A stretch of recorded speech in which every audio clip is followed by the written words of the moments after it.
Okay, hello. Welcome back, guys. Hello, hello, hello. Welcome back to day 2 of the Swish DbD tournament 2. Day 2 of tournament 2.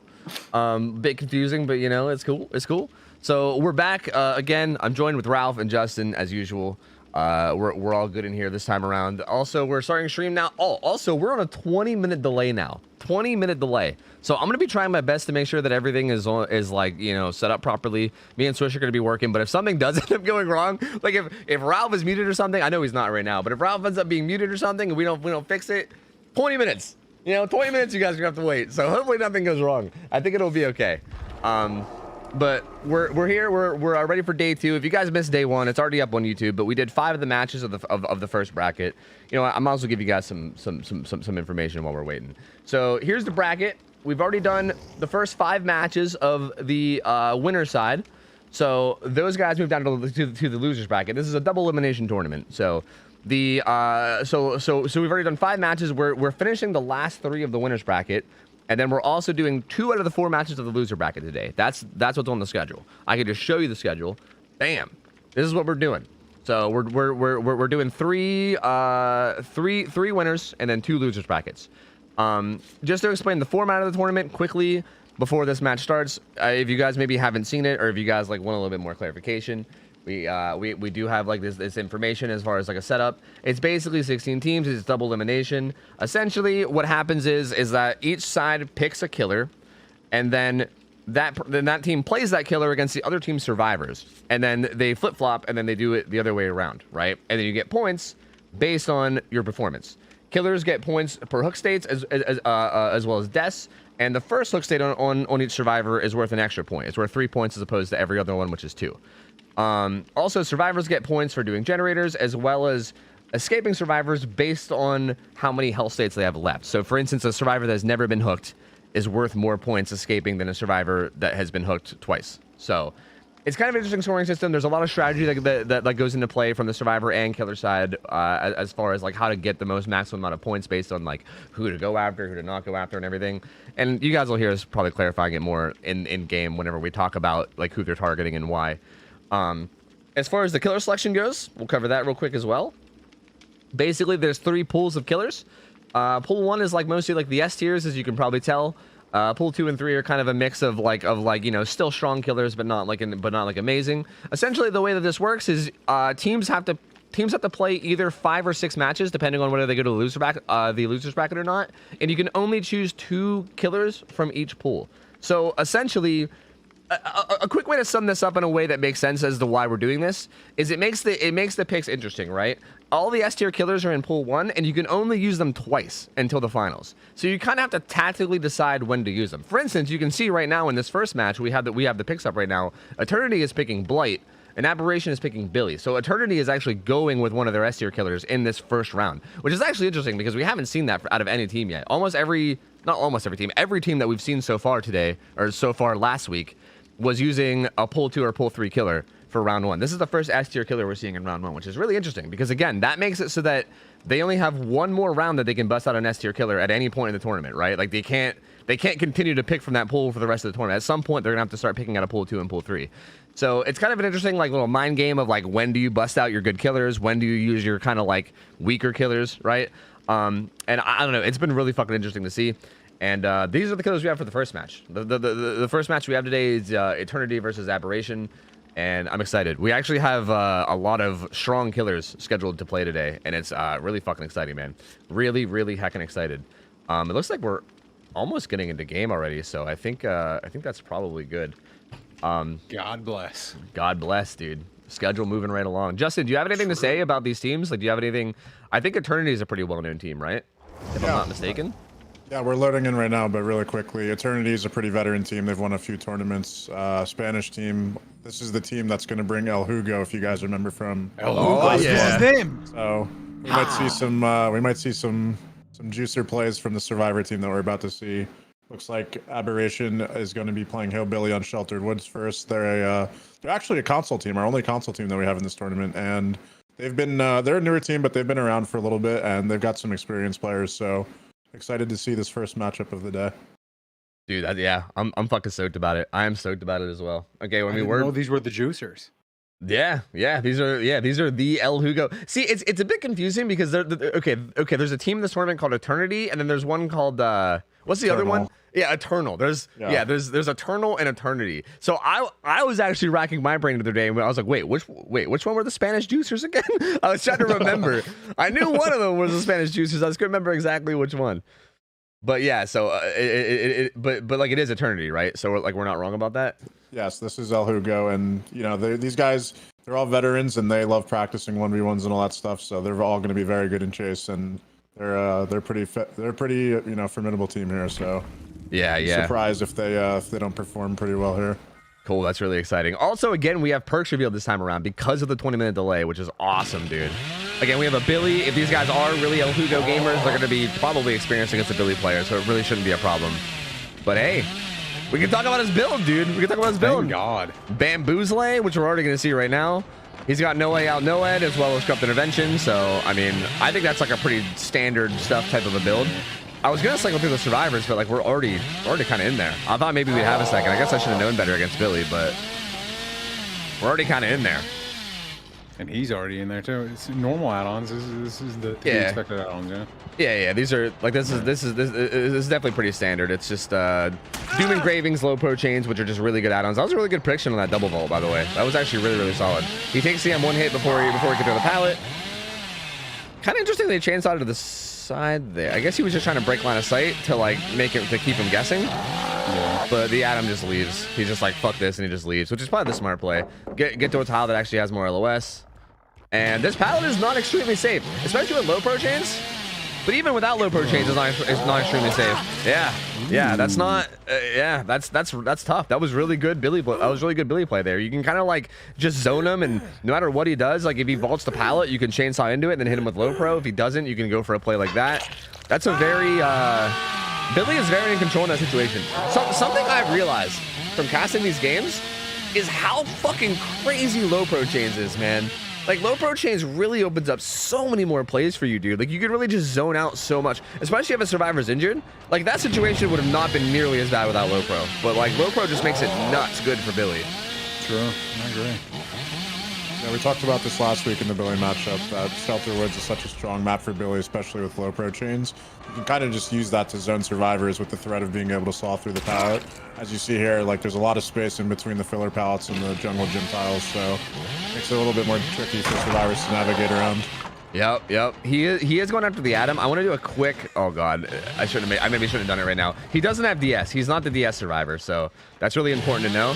Because if this down comes in, then he'll be going straight to. Yeah, he's gonna get a low pro hit. I mean, again, they probably know about low pro, but it's there's really no other option there. It's either eat a low pro hit or eat a one shot down. So Adam eats the low pro and kind of just runs away. But this is pretty important because if you can get this Adam, then that's securing a second health state on a survivor. I would say kind of early, but although they're buying a lot of time, like he didn't opt to go with the like securing second stage that we see a lot of killers do on their first hook. He kind of just immediately left and chainsawed away. And now it's like looking kind of like maybe that was a bad idea, right? Because now this chase has taken quite a while. And the whole time the survivors are just slamming gens, right? I mean, this pallet isn't very safe. He's probably going to go down now, but like he bought so much time. I mean, that was a lot of gen time.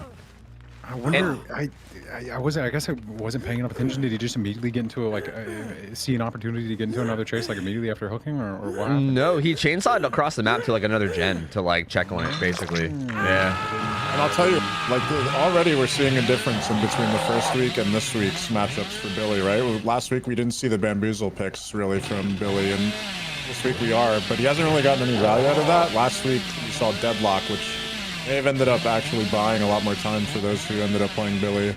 So interesting strategy to take Bamboozle Chase Perk over Deadlock here. Yeah, see another gen fly off the board.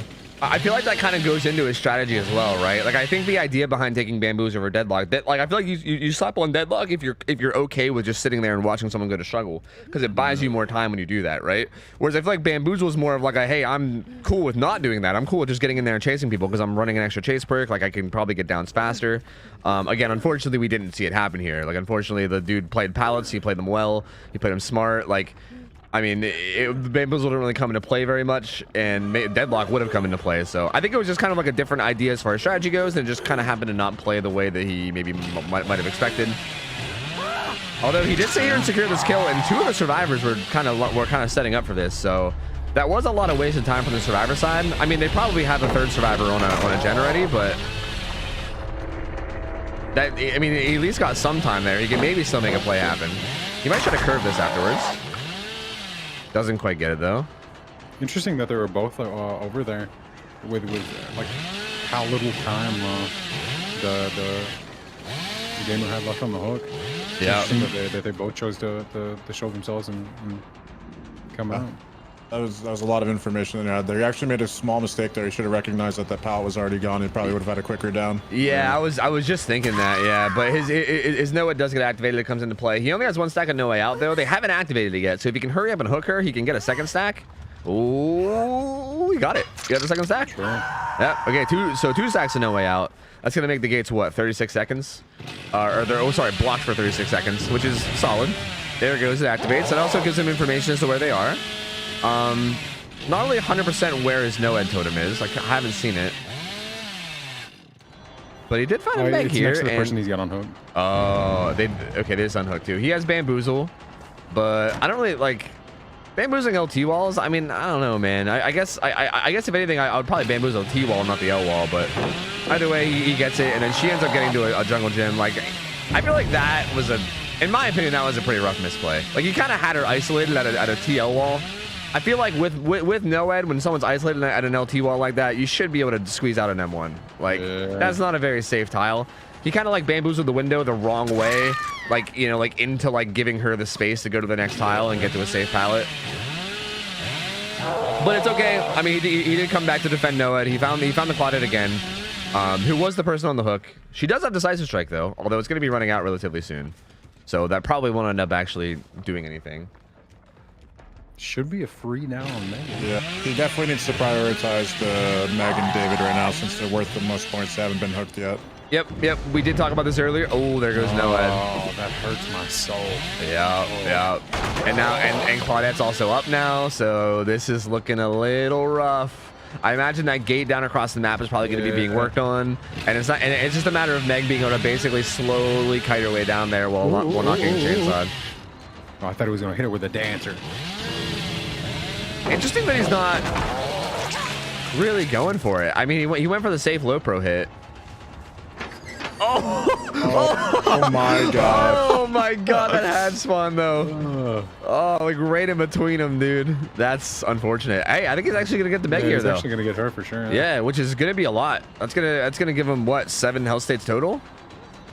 With 2 kills? This is a good result here. Yeah, that's actually a solid end game result. Yeah, unfortunately all these pallets on the way to the gate were the exact ones that got used in like the early mid game by the Atom that was leading him around. So kind of unlucky, kind of unfortunate, but you could also say kind of fortunate for the killer, right? Yeah. I mean, there's two little interactions right there that just happened back to back that actually could have swung the game either way. Unfortunately for the killer, it went in his favor. But so if you don't know, the survivor is supposed to bring the annotated blueprint offering, which spawns the hatch at Shack, right? Yeah. And it always spawns on that back side right where the Meg was running. So she should have known that and kind of like just zoned herself there to body block the killer. Even if she took an M1 and got down, she could have crawled into the hatch. But the other mistake that happened before that was the Billy actually low pro'd through the pallet and hit her with the chainsaw, which gave her a speed boost. So if he actually just zoned her there, he could have maybe denied her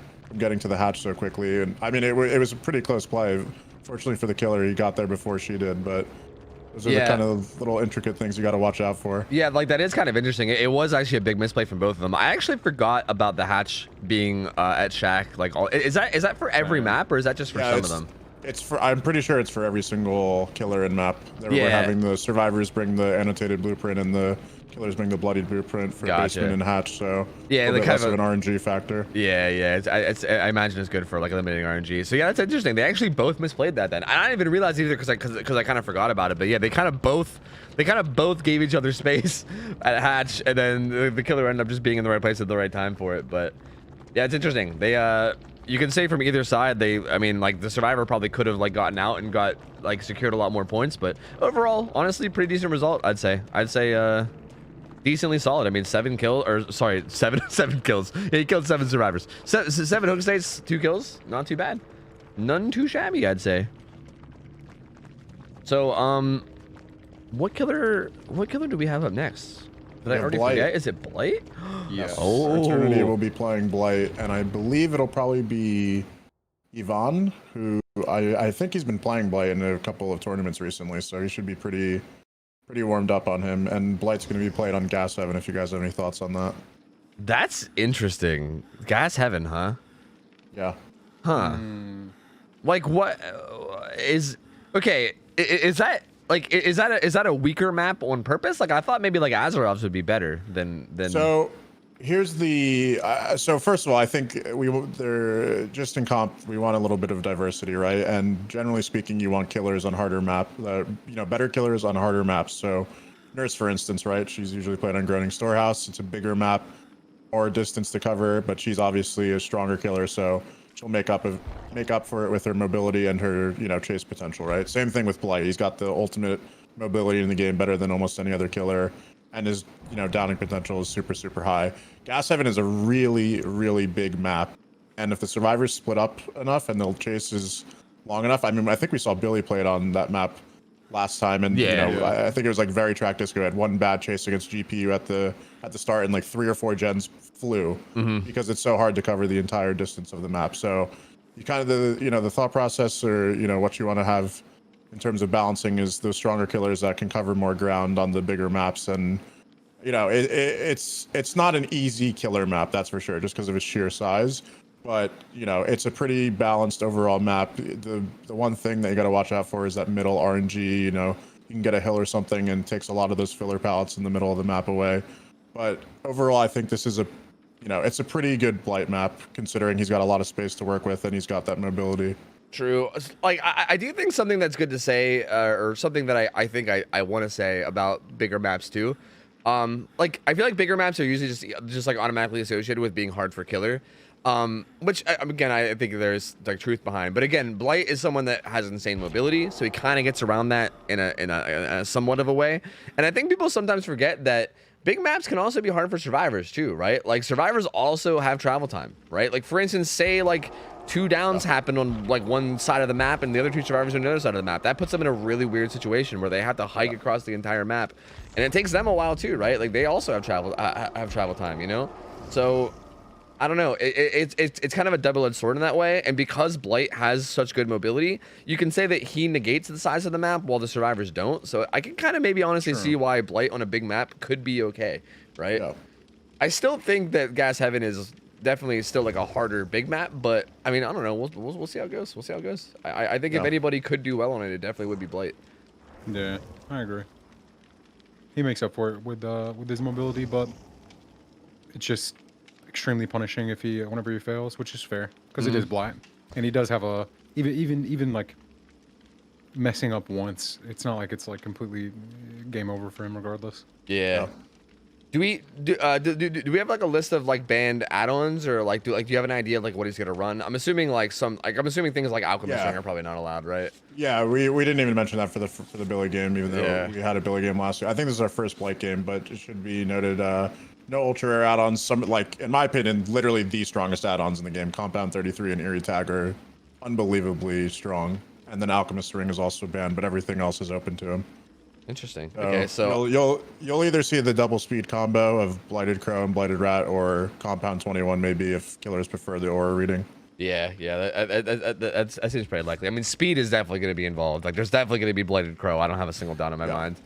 But yeah, I mean, that's good, dude. Compound 33 is fun. It's so buzzed, honestly. I played a Compound 33 Blight yesterday. I'm just like, dude, this is so unfun. I know, it's just awful. runs into the pallet and you're dead.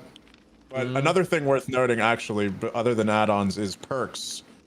We've seen No Way Out run pretty much every single game, but this is the first time that a killer, given how strong Blight is considered, No Way Out is banned on him, and so is Deadlock.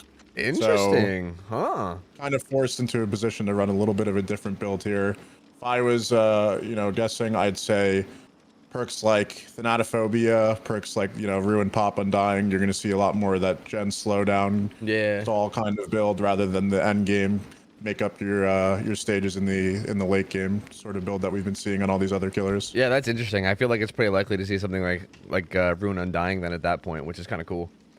True.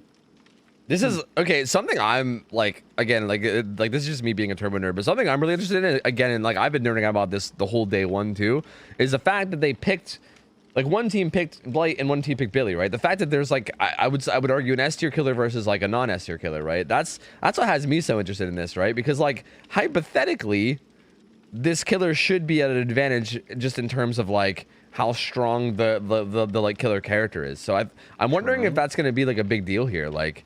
I mean, he needs I think the Billy's still got a pretty good result, so the Blight's gonna have to, you know, do well himself. But it's interesting, right? It's very, very interesting because I feel like if the Blight team loses, like if Eternity loses here while picking Blight, it's probably gonna feel pretty bad, right? Like using your S tier killer and losing, it's gonna be kind of rough. So I'm curious to see how it goes. I mean, there's a lot of pressure on the Survivor team, obviously, but like if they can somehow pull it off and like have a really solid game against this Blight, then that's gonna be I imagine that would be a crazy morale boost. You know what I mean? To be able to beat an S tier using like a non S tier yourself. Yeah, and on the flip side of things, really quickly, not to change the subject too much, but there's also, other than our general balancing, which, you know, obviously includes perks that aren't really fair for most killers, like, you know, boons and other perks that, you know, make the survivors have a pretty, you know, significant advantage. There's no other specific perk bans on Blight, so you're gonna see those classic competitive perks like Deliverance and Camaraderie and perks that help the survivors be a little bit more self-efficient, and they can kind of play a little bit more of an aggressive play style against a killer who's expected to be a little bit more aggressive and do better in chases. So a little bit more opened up here for higher level killer, higher tier killer, whatever you want to call it. Yeah, that's pretty cool to see, honestly. I think we'll see some more interesting builds. Again, it's so cool that we can see perks now, and I want to cycle through survivors and like talk about their builds, but we keep getting these like super fast-paced killers. We got Billy, now we have Blight. I feel like I'm not gonna have much time, but if it doesn't find a chase right away, I might like take a second and see if I can cycle through survivors, because I'm honestly really curious to see like what they run and like, you know, see if we can maybe get like an idea of like what might be going on. I'm scared for them now. They've taken a killer out of the first pool. Yeah, and this is their first game of the entire tournament. Yeah, they're not fucking around. Yep. They're trying to actually like move on into in the bracket and not take any chances, which is honestly not I don't feel like it's a bad way to play whatsoever. You know, especially because you have so many options. They have a lot of good options in pool one. Like that's 4 games for sure that they could, you know, try to guarantee a win. It's interesting too because I'm pretty sure they're the higher seeded team as well. Which, like, again, I ranted a bunch. Okay, Nia's the one that has DS, by the way. I ranted a bunch about how I thought that what would happen is like a lower tier team would bust out an S tier to try to like sneak out a win against a higher tier or a higher seeded team. But it seems like it's the opposite, right? Like the higher seeded team is actually the one busting it out instead. You've probably planted the seed, bro. You probably made all these teams like overthink who the hell they should pick. So that's why they pick this, because like sure it can work in that way. Like a lower seeded team, you know, there's definitely much more of a chance, or it seems much more likely that they're gonna pick one of these better killers to try and like guarantee a win. But with that in mind, like knowing that from the other side, like you might as well go ahead and pull yours out as well to counteract that. Yeah? That's a good point, because like a big thing that people don't realize. Also, we kind of missed this, but like the Nia got down. This Nia is the one with decisive strike. By the way, we just scouted that out a second ago. So this is actually kind of a big deal. If he tries to like, you know, play around getting her back on hook immediately, then he's obviously gonna get punished for it. But yeah, it is interesting because like when it comes to killer selection, they don't know who the other team has picked until they pick theirs, right? Like basically Swish approaches them and they say, hey, pick a killer. When you tell me who's when both teams confirm, we'll share with you who the other side picked. So that is true. Like maybe they thought the other side would pick S tier, you know? Like it is kind of like this weird mind game, you know? True. Oh, more what have happened. Ooh. More ballerina spins. He is going for the health state secure. I'm curious to see if she like tries to medium vault that. Oh no, she's dead hard. Okay. That could have been a bait there to try to make him pick immediately, which I guess Blight doesn't really matter too much. If you get decisive strike, you can just rush after them immediately. Yeah, that's a pretty good She's getting reported for that one. We won't let her go unnoticed. True. Don't you worry. Goddamn survivor friends. Yeah, won't see her in the next tournament. Yeah, see, she's doing it now. Yeah. Which is Now pretty... she doesn't have Dead Hard, so. Yeah, that's a good point. Yeah. So, but you can say that they both did their job, right? Like you can say that Dead Hard bought her the pallet, and then this DS buys her a little bit more distance to hopefully get to another pallet.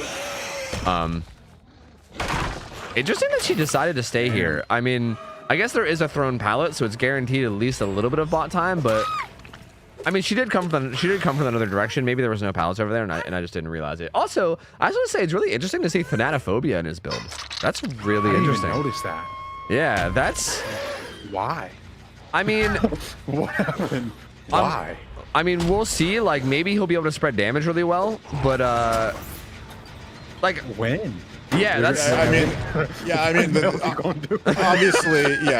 obviously, like kind of like you guys are just pointing out, like you'd assume that he wants to get as many tags on healthy survivors as possible to get maximum value out of Thanatophobia, but it seems like he's not really getting much use out of that because he's only had one person injured this entire game. It seems like the normal play has always been like wait out hook states and guarantee other hook states. So it's like, did you actually think you're going to be going around damaging everybody in the first place to even want to run it? Like, what? I mean, it must be happening in like scrims or something, right? Like, there's obviously a reason why he's running it. I feel like it's one of those things where like, I feel like matches sometimes play out differently than others, right? Like sometimes you are just running around and finding a bunch of people and like getting a bunch of like easy tags, right? So like, he might have had some matches like that and been like, oh dude, Thanatophobia is actually really valuable here.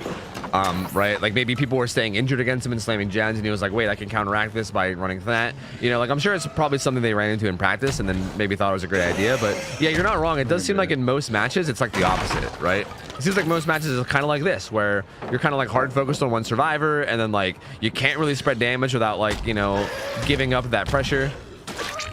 And plus all the other good options that were taken away from him, so maybe it makes sense. Yeah. I'm just not really 100% sure.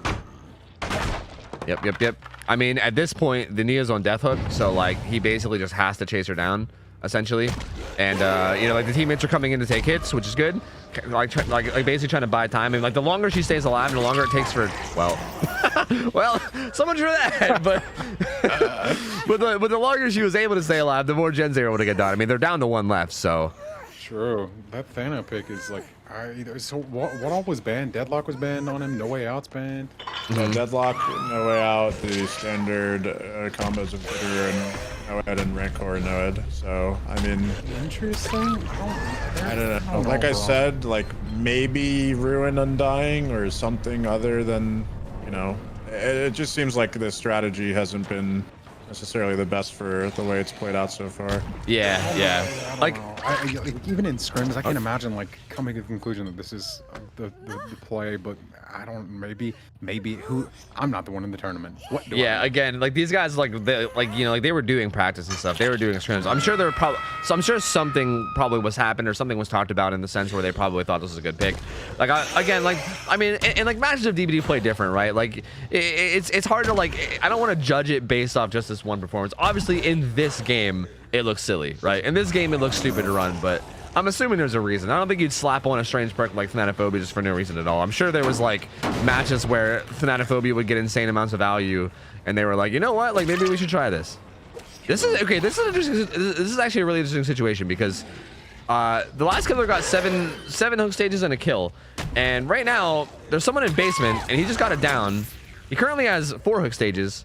So like this is kind of a sketchy situation. This obviously really need to be careful here. He's close to getting the win. Also, he has Noed. So like, if he's even close when like the last gen pops, then it might like it's gonna be even harder, right? So he's gonna hug tech his way in, and dude, Compound 21 coming in huge there. Compound 21. He's gotten a lot of value this match from it. Bro, he's seen them every single time. He's like purposely bounced to see them. He sees them every single time. Dude, yeah, Compound 21 is a dirty add-on, man. Like right here, you can see exactly what mind game they're doing. That patience to avoid the locker hit, that was so good. If I was that Blight, I would have swung immediately, and she would have jumped in the locker and juked it. That was such good patience. Does it just show auras after bounce? Yeah, up to like a certain distance of you. Yeah. Then he gets another base hook. The other 2 are injured. This is where Thanat value. So, not looking so silly now, right? I mean, again, you can say it's kind of late now, right? Because like all the gens are basically done. But no, I mean, no, actually, he has Popgoes the Weasel. He's a mobile killer. He can go around kicking gens. I would say no. Yes. I would say sure. No, man, I was saying this scenario, dude, it does make it harder. Like that last gen they got to rush is just, it takes longer, you know? Yeah, I mean, what, he's got 3 stacks for what, it's like almost a 20% debuff on the action speed of gens. So I mean, that's gonna make up pretty big. I guess like it's actually not like this wasn't a terrible idea for a little bit more security like later, because I guess you could already guarantee that they're gonna get 1 kill at least with Blight. So neither one gonna make sense. Neither one of those other survivors have borrowed time, by the way. Oh wait, but Deliverance came in. Was Deliverance, yes. Oh yeah, so they didn't even fucking need it, dude. She's out of there. That's interesting. So like now we see, that's time for the survivors that's saved, having to go all across the map and then go save and reset. She can do that all on her own. Wait to get. She has the med kit too, as you saw. So as soon as she's done with the broken status, she can heal on up herself. So yeah, that's kind of huge. the back and forth balancing that we see that's opened up in these S tier matches. Yep. That's 100. That's huge. He saw that crow, so I think he was a little suspicious of that rock. I kind of was too. At this point, he's kind of just looking for people. The survivors recovered. They're in a pretty good spot now. The Blight can't seem to find anybody. The 3 gen split is actually really good. It's very every time I swear, why do I even talk? Why the fuck do I every single time? But regardless, the 3 gen split is actually really good. Like there's one way across and there's one in the corner. That was a nice little mind game. We tried to like stay out of line of sight and be unpredictable, and it worked out. Oh, she's going down. Yeah, she's going down.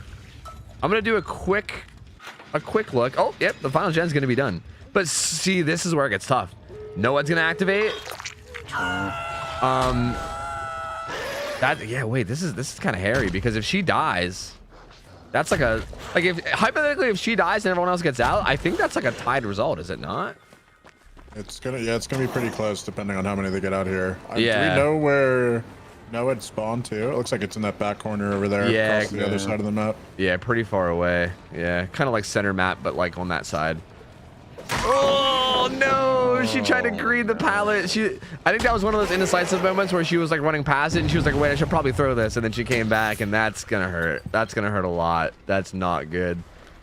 I mean, oof. I mean, there's still a chance that they could recover. He's kind of like greeting this. I mean, greeting. I'm saying greeting, but I think it's probably the smart play to do. He comes over and downs this Claudette, and yeah, it's kind of looking like they have it. Yeah, he sees these scratch marks now. There's no way. There's no way. I mean, they might be able to pick up the survivor. Yeah, they will. But here's a Blight with compound 21 and speed add-ons, right? They're both gonna go down. Ooh. Okay. Just a little bit past her there, friend. Little bit of Hugo there, slightly El Hugo. Oh yeah, just a little sip. This Blight is on Team Hugo, isn't he? Yeah, he is. Yeah. Why did I ever doubt his thanatophobia? True. Makes all the Yeah. sense in the world. What were you thinking? They got the juicer strats. Exactly. Huh. And yeah, well, yep, that was a good prediction to know the Kate with the Kate was probably gonna work on the gate. He didn't actually see her, so I think he's just gonna go back and try to secure his health state on the down guy. Yep. So but stuff yeah, like Uncuckable was open too. Yes, I think we had the Unbreakable on the Deliverance build, which was nice too. Yeah, she actually just used it. Yep. Oh, interesting. So these two are gonna get out, and actually, this is like a tie result, is it not? I'm not sure how many stages. What does he have right now? He has 3 plus 7. Yeah, he's gonna get 7, right? he's gonna get 7 with 2 kills, which is exactly what the Billy got. I think it's a tie, right? Depending. And I believe the other match had a fresh escape. The David escaped fresh, so I think it's gonna be. Yeah, it looks like it might be.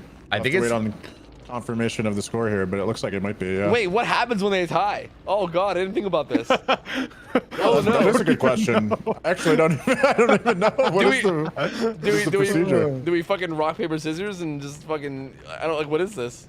I don't know. So, in my experience, it will be one of 2 things: either we replay the exact same matches, or it's a little tricky because we're using different killers, right? So we can't just say go on this map and play the tiebreaker, because you have to, obviously use the killers on the maps they're balanced for. So I'm actually not even sure. That's right, friends. The adults are hosting the tournament. We're doing it. Yes, leave it to us. We'll figure it out. Yeah, I mean, I'm for staff here, but yeah, they're probably confirming that it's a tie before anything else. I'm sure. It's not a tie. It's not a tie. Okay. Not a tie. Do we know the reason for that? I assume one survivor got hooked less times than the other team, right? Hold on. I mean, for those who are interested in the scoring, so basically, like how it works is A killer gets 3 points for the first hook, 2 points for the second hook, and death hook for a total possible 28 points. That's on each survivor. And then survivors are obviously 2 points for each gen completed, and then they're worth 3, 2, or 1 points respectively based on how much they escape with. So if they're a fresh hook and they haven't been hooked, they escape with 3 points. If they were hooked once, they escape with 2 points, and if they were hooked twice, they escape with 1 point. So they have a total of possible 22 points. So the difference will be whether someone was hooked maybe twice versus once, and who specifically escaped. I'm pretty positive that the Billy game was the same. I thought there was 2 people that were just fooled like death. One person got hooked once, and then one person never got hooked. And I think that's the same exact result of this match, if I'm not mistaken. We'll have to wait and see here. Yeah, The adults will figure it out. Yeah, the adults will figure it out. We'll just sit here and keep casting. Hell yeah, dude. I do want to comment on the thanatophobia. So I do know, like, if you spawn in more towards like one corner of the map on Gas Heaven, which is pretty big, you can get those like 3 or 4 man survivor spawns kind of like above main building, or you know, we call it 1 o'clock. If you think above main building's 12 o'clock, you go to the right a little bit in that back corner. Yeah. If he was to spawn and like rush over and immediately see 3 people, he could kind of just spread the pressure immediately. I don't remember exactly how this match started because we were talking and it just happened so quickly, but that's usually the general idea. You see a bunch of survivors hit one and then go for another one and go from there. I guess I'm so. pretty sure. I think he did go right over there too, by the way, at the start of the match. So I think you're right. Yeah. Yeah. But I mean, it still worked out a little bit for him at the end as well. Go ahead. It's not a tie because the 2 survivors that escaped the Billy game were not hooked at all. So they were 3 points each. Yeah. And the 2 survivors that escaped this time, one of them was 1 hooked, and the other one was fresh. There you go. Wait, I thought the Billy got 7 hooks though. How can He someone... did, but the hooks matter depending on which stage they were. So like the first Yes. hook is worth 3 points compared to the second hook, which is worth 2 points. Yeah, so they had two fresh escapes in the Billy match, I guess, Yeah. right? Yep. They had 2 So fresh they- escapes. They escaped with more points and the Billy got less points, so that was the difference right there. Yeah, because the survivors gain points by escaping depending on how many times they've been hooked. Yeah, but like the- how can you have 7 hooks with 2 people? It's impossible to have 7 hooks with 2 people never being hooked. That's like that math doesn't add up, is it not? Look, man, I won't argue it. Look, if you guys want to confirm it, but That's what I was thinking, because I thought David was the only fresh escape last You're game. right. Maybe I messed up the scoring. yeah, That's what I thought, and yeah, because because there was only 1 fresh escape on each, because he did hook, I think it was the Meg and the David were fresh. You're in right. the- It was a tie. Yeah. yeah, so it's we'll have impossible to to- have 7 hooks, right? Because Yeah. like if 2 people died and 2 people got fresh escapes, that would be 6 Yep, hook you're right. states. So yeah, I think it's a Yeah, tie. 32-32. Yeah. There you But go. what's that mean then, in terms of what we do? Give me 1 second. Phil's inviting me to something, so I guess we'll see. I don't know. I think he's inviting me to the next match. Hold on a second. Hold on. I don't know. Hold on. We These gotta are the figure some stuff challenges out. that we must overcome to see competitive DbD Excel, friends. We're starting off with basic arithmetic first. It's the first boss of competitive DbD. True. We will True. defeat it. We True. will defeat it. We will come I through. mean, it's easy when the teams are playing the same killer, right? Because usually we, like, regardless of what map they're on, we'd be like, okay, you're playing on Coal Tower for the tiebreaker, but it's the same killer. But we have 2 different killers now, and I don't know if we have the info for what, how we're going to proceed with this. So, gotta Yeah, see. We could just do a nurse game. Bang, bang, bang, bang, bang, bang, bang, bang. I don't know. That's, I mean, It's up to you guys. it's up to you. I think it's up to the what- I mean- organizer and staff. Can we just make them play hunters instead? I mean, like, couldn't you hypothetically just make him play the same killer again? Just do like a full Yeah, we redo? just do it I mean, again. Yeah, Yeah. I think just that do makes that, the yeah. most sense. Look, That makes the most I mean, sense. maybe I'm biased. I'm down to see Blight and Billy again, right? Like those are fun True. killers. I'm down to see him Hold again. on. So sign me up. But you know, if they want to pick hunters, they can. One of them's a console team, so they might not be able to aim as good. That's actually worth mentioning. That isn't it Aberration? I believe Aberration Yeah, is Aberration's a almost console all. team. Yeah, they're Okay, well, almost all they're not console. allowed to pick them. But Which is the Juicers, on the other hand, that's cool to see though. It's cool to see like a console team up here like actually doing work. And I mean, keep in mind they were the lower seeded team and they just tied a game against the higher seeded team who also used an S tier killer. That's fucking awesome from a console team. That's so cool. I mean, that's the beauty of the balancing, right? Like you're like, well, Blight's definitely better than Billy, right? Well, there you go. Then got pretty similar scoring results between the 2 of them. Yeah, that's really fucking cool. Also, I just want to mention real quick, a donation just came in from Daytona for $20. Thank you. I appreciate you. If you guys don't know, we're actually taking all donations that come into the stream during the tournament, and it's going straight to the prize pool. You guys can see it right now at the top. We have the prize pool with auto updates. Don't mind the percentage, okay? That's the percentage of $1 million, because that's the goal. The goal is $1 million. We want to get to $1 million prize pool. We're 0.16% of the way there, guys. We're almost there. But if you guys donate anything during the actual tournaments, during any, like, we'll be hosting this every Friday for the next, today and 4 more weeks, basically. And if you guys donate anything during the actual tournament, it goes straight to the prize pool, so it goes to the players. So if you guys are enjoying the show, feel free. Again, not required, but it is something you can do, and you know it shows up, and obviously we all appreciate it. So thank you. And we're kind of just waiting now to see like exactly what we're doing. So yeah, we're doing a full redo. So we're gonna go to Billy again. Run it back. Okay. Yep. I'm a-okay with that, man. I'm a-okay with that. Sign me up. Are they forced to like run all the same shit through, like same perks, same everything? No changing? No, I think No, they can do. Yeah, they can do everything they want. Oh shit! Yeah, He it's might just take off Thanos. He might take it off. He might have been like, wait a minute, Phanophobia was not working. Hold on a minute. I mean, we'll see. I imagine it would probably be smart for the survivors to like. I think we talked about this last tournament, but like the survivors like switching up who like whose role is who, right? Like, for instance, like in that Blight game, the Nia had DS and Unbreak, or sorry, like DS, so they might take it off. You know what I mean?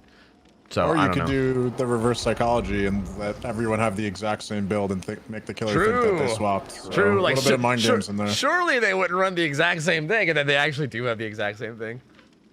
Genius, literally genius. But it probably wouldn't matter that much though, because they always send out the person with DS like to get bodied first and shit. Yeah, I mean, there's also the fact that one thing we didn't actually mention that's a little bit important. The survivors are allowed one of each uncommon or common add-on, or sorry, item and add-ons.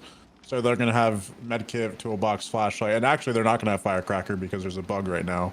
But they are gonna have the other 3 items, and usually, unless the team is going for some ultra mind game, you know, deliverance is gonna be with medkit, right? Like they're gonna come in and save the person off the hook and have the medkit to reset or whatever it is. Flashlight, you know, usually with a more aggressive build, that person's probably running like dead hard DS or something like that. What's the bug with firecrackers? I think I don't know if it's a game crash issue, or I know there was a bug where if you like threw it and if some sort of situation happened, the survivor gets stuck in place. It actually happened in a match I played and we had to redo it. So there's a bug that doesn't allow it, unfortunately, but Gross. a little bit of predictability based on the items. That's kind of a shame. I kind of love seeing the cheeky ways that people use firecrackers, man. Bro, it's so cool. It's so good. I mean, dude, I remember really early. Sorry, I remember really early on in the fucking comp scene, like when you guys were like first. I don't know how early, I guess, because I wasn't there like first day. But when I first started learning about it, I remember it was actually Blazer showed me a clip of him like burning a nurse out of her second blink, like mid blink. Yeah, that was against Nightlight. We were doing a show match for Hexy's best. Yeah, that was sick, dude. That was so cool. And that's exactly what I was just about to say. Like it actually, like firecrackers actually against nurse are big counterplay in some chase. Like it can make the difference between a chase being extended a while or not. And we actually have a nurse match today, so actually, just damn near anybody. Just using it and like forcing them to turn like in loops and shit like that actually like does a lot. Like it really does. I really like it. Yep, agreed. Also, we got $50 more from Destin. Thank you, man. Added to the prize pool. I don't know if I should be shouting out everybody that donates, but I'm gonna do it when I can if we're like in between matches, because that's fucking huge, dude. Again, it's really appreciated. I love seeing these prize pools go up, so the players have like more reason to want to play, and you know it supports everybody involved. It just makes it all around a better event. So thank you, man. I really do appreciate it. We are leading into the match though, so we're gonna be having Billy first again, right? I believe. Yes, we should be going in the same order. Billy on Shelter Woods and then Blight on Gas 7. Sweet. Sounds good to me, dude. Let's see if anything changes. Yeah, I mean, I don't know, man. Like, I don't really have much to say because like both games were so even last time, right? Like they both just had good performances, but they weren't like amazing. Like they weren't like blowouts, but like from either side, like they were both just like solid. I feel like, I don't know, quote unquote predictable, I guess. Like they were just good, decent, you know, like results. So I'm curious to see if like this time around something else happens, right? Like I mean, one team's gonna have to pop off, you know, like maybe the survivors will go nuts and get like a fucking 4 out, or maybe the killer will get a 4K or something crazy. I mean, I don't know. We'll have to see. Let's see. I'm assuming we're probably not going to see any perk changes from the build or anything, to be honest.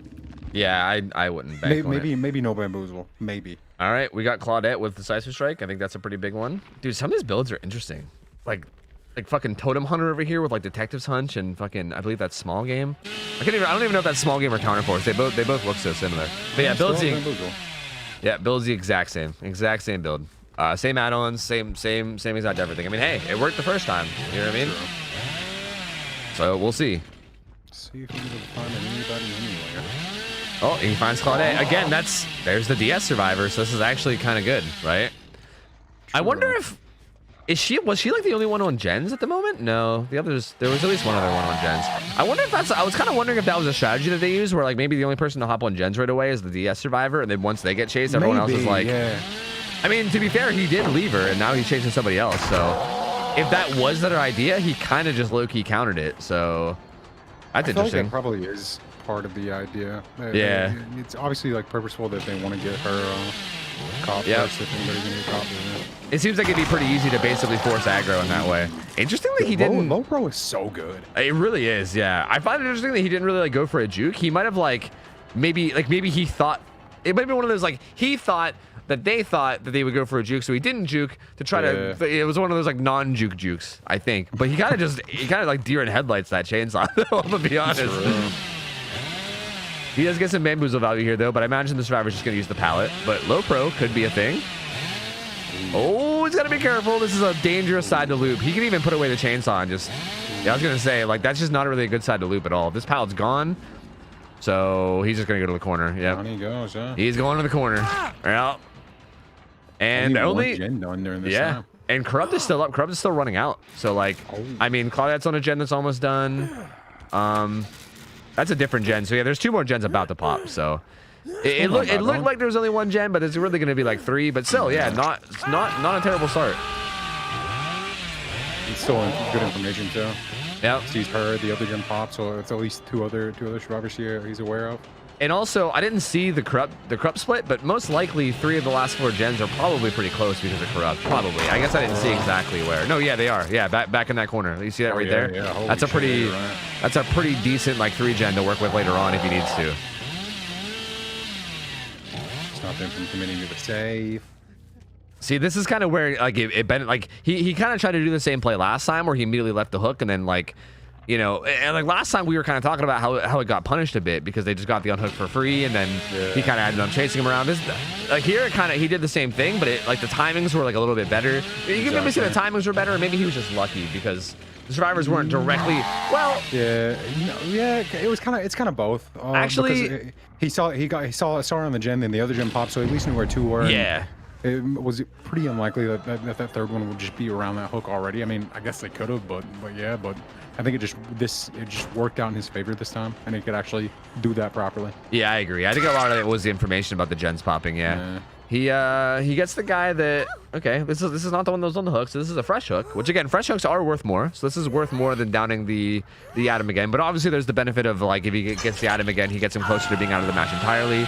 They also break up that 3 gen a bit, which is unfortunate, but also I mean Billy's mobile anyway, so like you know whatever. Yeah. That hook was also an extra second no way out. That was Very smart play there. Yeah, that was interesting. Low pro chains, get to the distance. He just stood there, knowing that David's there, that he could have just easily broke that pallet and then caught up to her, used bamboozle and downed her, but now she made it to another pallet. Yeah, and it's also interesting. I think she kind of went for like a juke too, where I think she like was predicting him going for a curve, and she kind of hugged the left wall. I kind of noticed that. Like, she hugged like the left wall. Yeah, that fucking little twig, dude, always cucks you. And now they body block correctly. This is gonna be kind of hard. She also has DS too, so this is actually even better. It's an even better situation. I'm surprised it didn't involve that.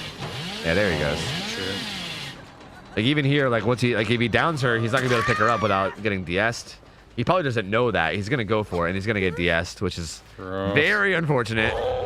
So, oof, that was.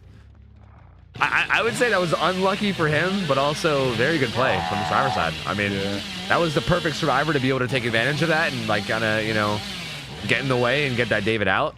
And now they're down to 1 gen left, and he's only got 2 hooks, 2 fresh hooks on 2 different survivors, and that's all he has at the moment.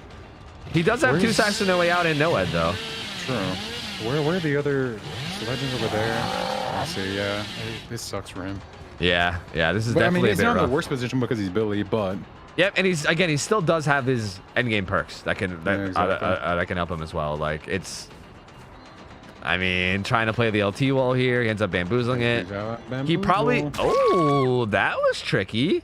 I was gonna say he should double vault it to make sure he zones her away from like the next pallets, but he faked the double vault, and that was actually really good. Yeah, it got him a hit, it got him a down. That was actually a really neat play. He did a little turnaround, like I'm gonna do it, I'm gonna double vault. To try to find the Adam here, because Adam, if I'm not mistaken, was already hooked, and he needs to get one of these survivors out as immediately as he can. Yeah. There's only so much you can do when all 4 survivors are in the game, and realistically, you want to just secure a kill and then try to get a no-hit kill at the end here to get the best result. Yeah, I imagine the best thing here would be like do what you said, basically like go after anybody except for David.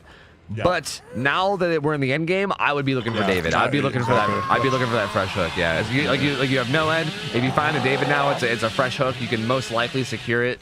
So it's a good spread. He does have 3 seconds to no way out, but they activated it fucking instantly. They were on it. Saw the David there too, running at Shack. You should be aware of that. Yeah, which is who he should be going after. But he seems like he's did he see it? I didn't even see the David.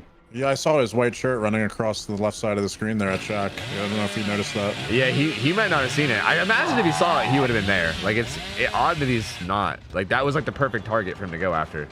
So maybe he didn't see it. I guess he was aware of this pallet. I didn't know I committed to that sound, but I guess it was just a good dream. Because he knew what she had, and he knew that she knew what he had. There's the David. Yeah, there he is. I believe there's a pallet there, but. Oh, this fucking Claudette, man. She's honestly really good at playing Secret Service. True. But yeah, I mean, he can literally just hit her, and then like where the fuck's he gonna go, right? Like he's still stuck at this pallet no matter what. So throws it down.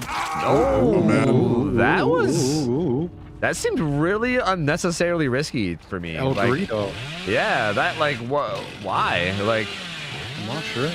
I mean, like, yeah, I guess hypothetically, if you catch him off guard, respecting the pallet, then maybe you can buy a little bit more time for like the gates or something. But it seems unnecessary. Like if you use a pallet and you manage to kite your way over towards the gate, like you're gonna get there in time anyway, you know? Yeah, I forgot about Noah entirely, and obviously I feel like he did too.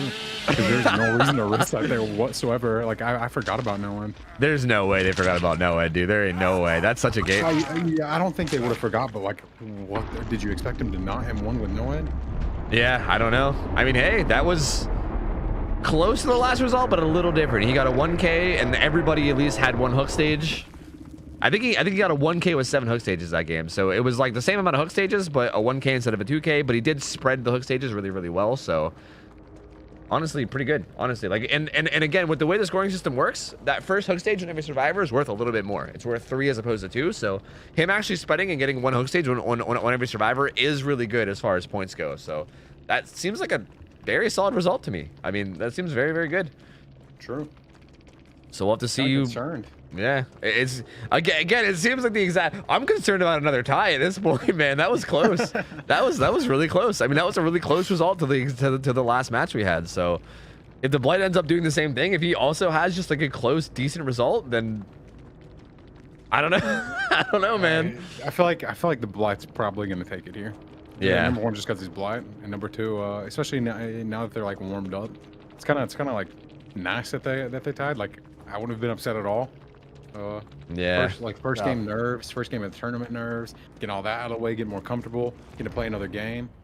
Yeah. And he knows exactly what he needs, right? So exactly, he can kind of pace the game into his favor as long as he's not making too many mistakes early game. Yep, 100%. I agree. I mean, I do imagine though that that Aberration has to be happy with that result though. Like that's definitely still a pretty good result overall. So. I mean, if I was them, I'd be happy. I think if they perform well, then they still have a chance. I mean, honestly, that last Blight game was, like, in my opinion, based on the chases I saw, it looked like they definitely, like, they definitely weren't, like, getting annihilated, right? Like, they definitely felt like they definitely know Blight. They know how to, like, do whatever the fuck they need to do to survive. You know, like, the Blight ended up getting a good result, but I don't feel like it was, like, a blowout, I guess is what I'm trying to say. No. Like, it wouldn't surprise me if they have a really good result as a survivor against them, because they seem like they knew what they were doing for sure. True. I think they kind of got lucky too. Well, maybe lucky, unlucky. I can't remember exactly like how many he ended up seeing in the beginning of his game on his first black game, but it seems like he just immediately found the knee and then committed to the knee in the entire game, or for the most part it seemed. Yeah, which is not unreasonable. It's just I want to see the Stana value. Yeah. The hitting them all, you know, right in the beginning and then slowing it down. I want that to actually work out for him.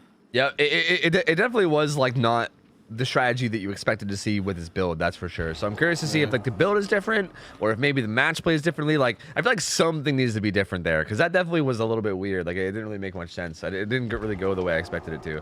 True, but I guess I feel like he kind of just did what he had to do. He found her in the beginning. There's no reason for him to just like go around trying to hit everybody, hit him with the hit and run. Yep. Agreed. So it made sense. Dude, I think it's worth mentioning too that to keep you guys in mind, this is the 5th seed versus the 12th seed in this tournament, which is kind of cool, right? The fact that this match is so close, like seeding wise, this sounds like it should have been like kind of a blowout game, but this is actually turning into a really close game, which I think is really fucking cool to see out of Aberration, honestly. And again, these guys are console players too, which is so sick. Yeah, I was about to say, like that's so cool, man. Like kind of like you can say like a kind of low seeded, like maybe quote unquote underrated console team that's coming in here and like actually doing really, really well against like a higher seeded team that's like very well known is really fucking cool to see, man. So, I mean, I'm not trying to be biased here. I'm not rooting for any team in particular, right? But I'm just saying it's really fucking cool to see them like come out here and actually have a crazy good performance. Because I know a lot of the matches on the first day on the first week of our streams was like kind of blowouts. You know what I mean? Like there was a lot of like just complete annihilations, and it was like, yeah, well, you know, the seeding differential, you know, like games are rough, but I mean, this time around, this is a good fucking solid close match, and I'm enjoying it a lot. I mean, they're playing on 60 FPS and ultra graphics and native res. They said it couldn't be done, right? Look at these guys. True, yeah, that's a good point. Yeah. Not stretch res gamers going up against the dirty stretchies and actually holding their own. True, dude. actually trying to think about that. Yeah, true. How do they do it? How's possible? I don't know. I thought you had to stretch your res. I don't fucking know. That's crazy. We probably got like one of those, like, you know how like the old Game Boys had those like magnifying screens or whatever. You probably got like one of those over a big ass. I remember those, dude. They had like a light so you can play in the dark. You can like, sit in your bed at night and it like shine the light. That way you can see your Pokemon. You know. Hell yeah, dude. Hell yeah. We got another $20 from CatFat Bob, by the way. Straight to the prize pool. We're up to $16.40 now. That's fucking sick, man. That is sick. Such a nice, hefty prize pool. That shit makes me happy to see, dude. That shit makes me really, really happy to see. This is I'm just gonna pull up the schedule real quick as well, too. By the way, we are still in the first match. We had a tie for the first game, but this is the whole schedule for today. Once this match is done, we have Kapanek versus Divine. Kapanek, as far as I'm aware, that's the team that translated as chicken, or not chicken, sandwich thief, right? I almost said chicken thieves. Yeah, sandwich thieves. Yeah. So I'm not gonna try to pronounce their full name, but yeah, they just go by Kanapek. What language is that? I think Polish. Is it Polish? Interesting. Yeah. So why the fuck are they stealing sandwich? It's so strange. Anyway, I might just call them sandwich. But we have sandwich versus Divine. We got Eternal versus Awoken. It's interesting because we actually have one of the teams today is going to be playing twice. The loser of sandwich versus Divine. Maybe I shouldn't call him sandwich. That's kind of confusing. The loser of Kanapik and Divine is going to be going against Atrocity in the losers bracket. And then we have Odyssey and Frontier in the losers bracket as well. So those are all the matches we have lined up today. I mean, actually, we can just take a look at the bracket. Maybe that'll clear things up a little bit more too. But yeah, so we're finishing out the winners bracket. We're doing a couple things in the losers bracket. And I'm excited, man. As we progress further in this tournament, I think we're going to be getting even closer and closer matches. Again, even this match has been really fucking good so far. Oh, wait, I'm not spectating. Sorry. I think the teams are waiting on me. But yeah, like even this match so far has been really, really, really close.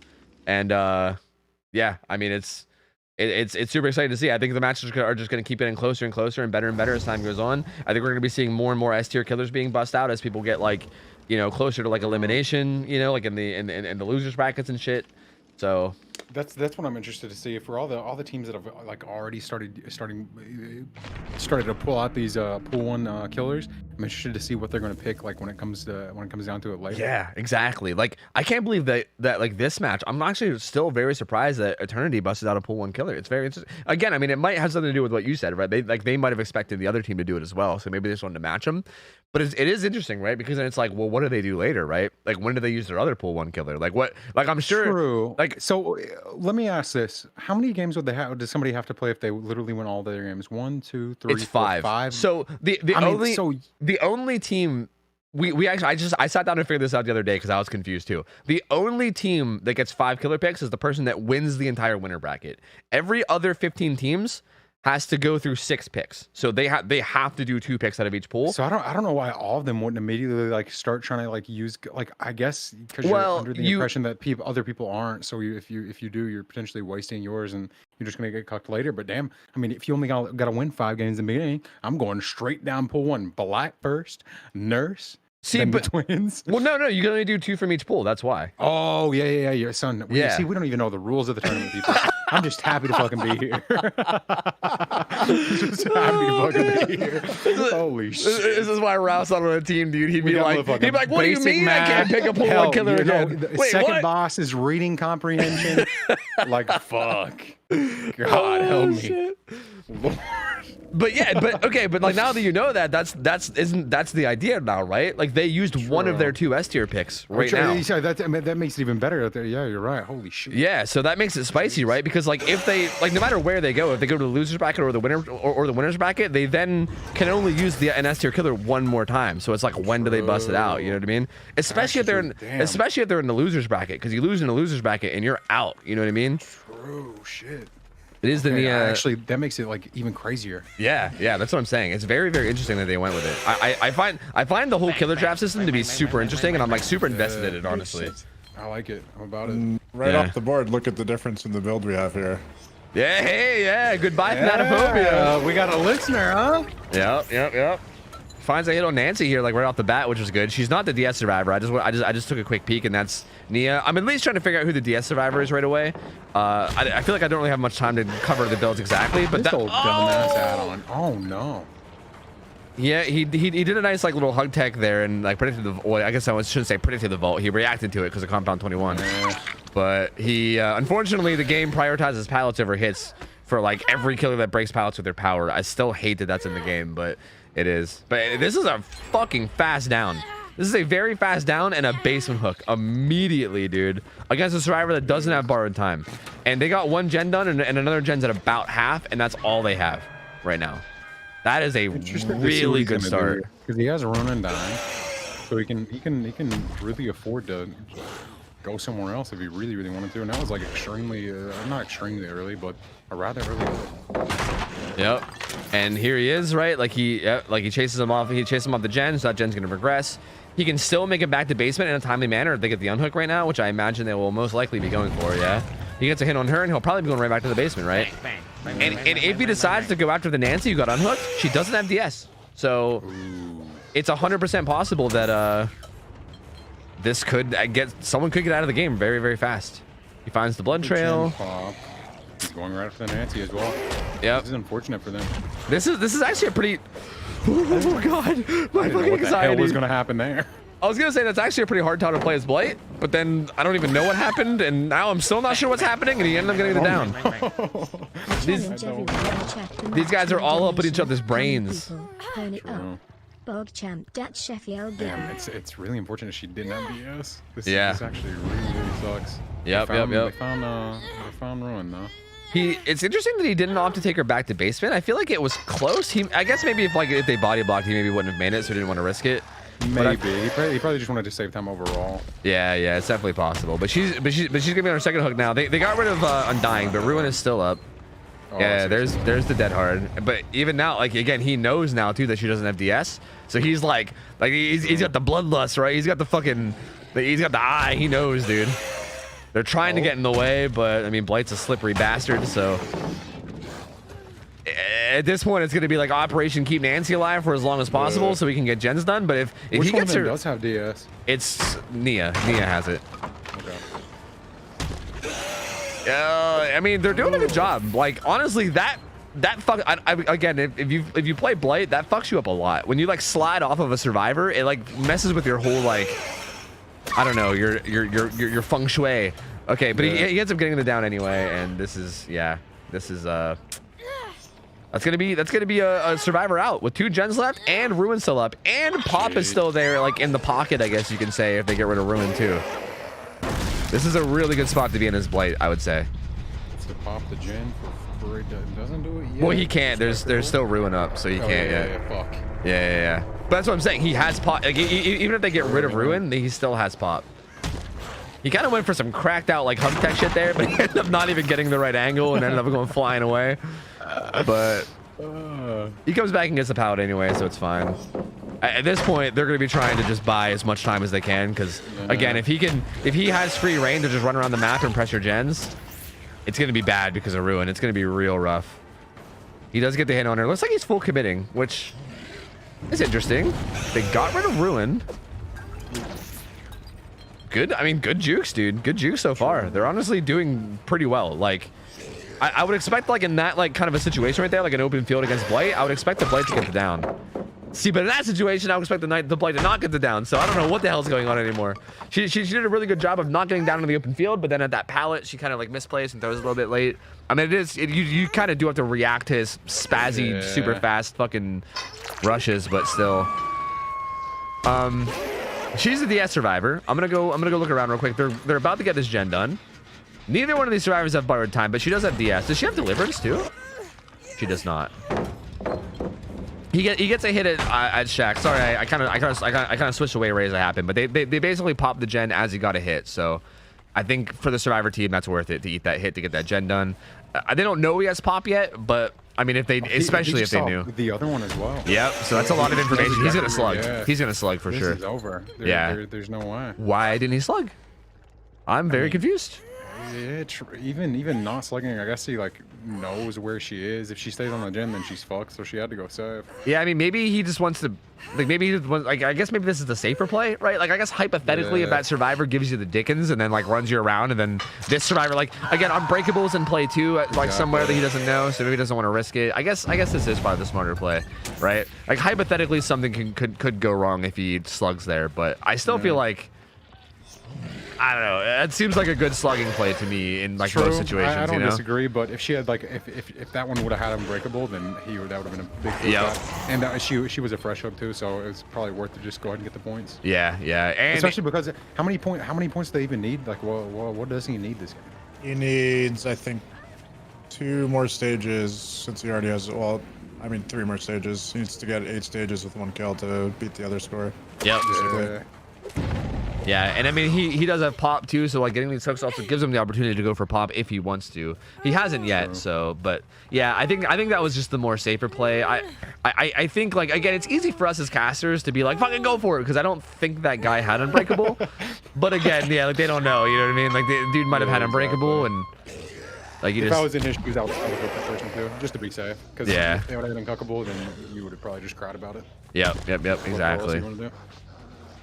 He's gonna try to hurry up and get to the gens before they pop, and he does get there. I think he's just doing a little bit of scouting right there is what that was. He saw the survivor, but I think he wanted to see if he could find the other survivor, get some more information. But now he knows. He knows where everyone is now, right? There's clearly someone here, clearly 2 people at the hook. So he kicks it with pop. I mean, I still think he's in a really good position. He's in a very, like, commanding position right now. Like, he's, I would say, in basically full control. Like, it's just a matter of, if someone could lead him on a long chase, then maybe they can pull through. But again, it's not really happening. Claudia's going to the corner. Yeah. Not against Blight. Yep. But even this, like, I go to the corner and going down, like, what's this do for you, right? Like, they're not gonna be able to get a gen done. Well, I stand corrected. They're buying time for that Nia to get that gen done. But definitely getting the gen done. Yeah, it might be a little too late at this point.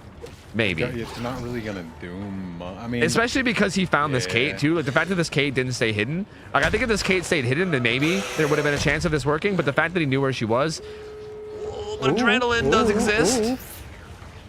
I didn't even know she had it. So I know I'm trying. It sucks because I'm really wanting to like inspect their builds, but I don't want to miss any of the action. So like I'm trying to not switch off killer as much as I can.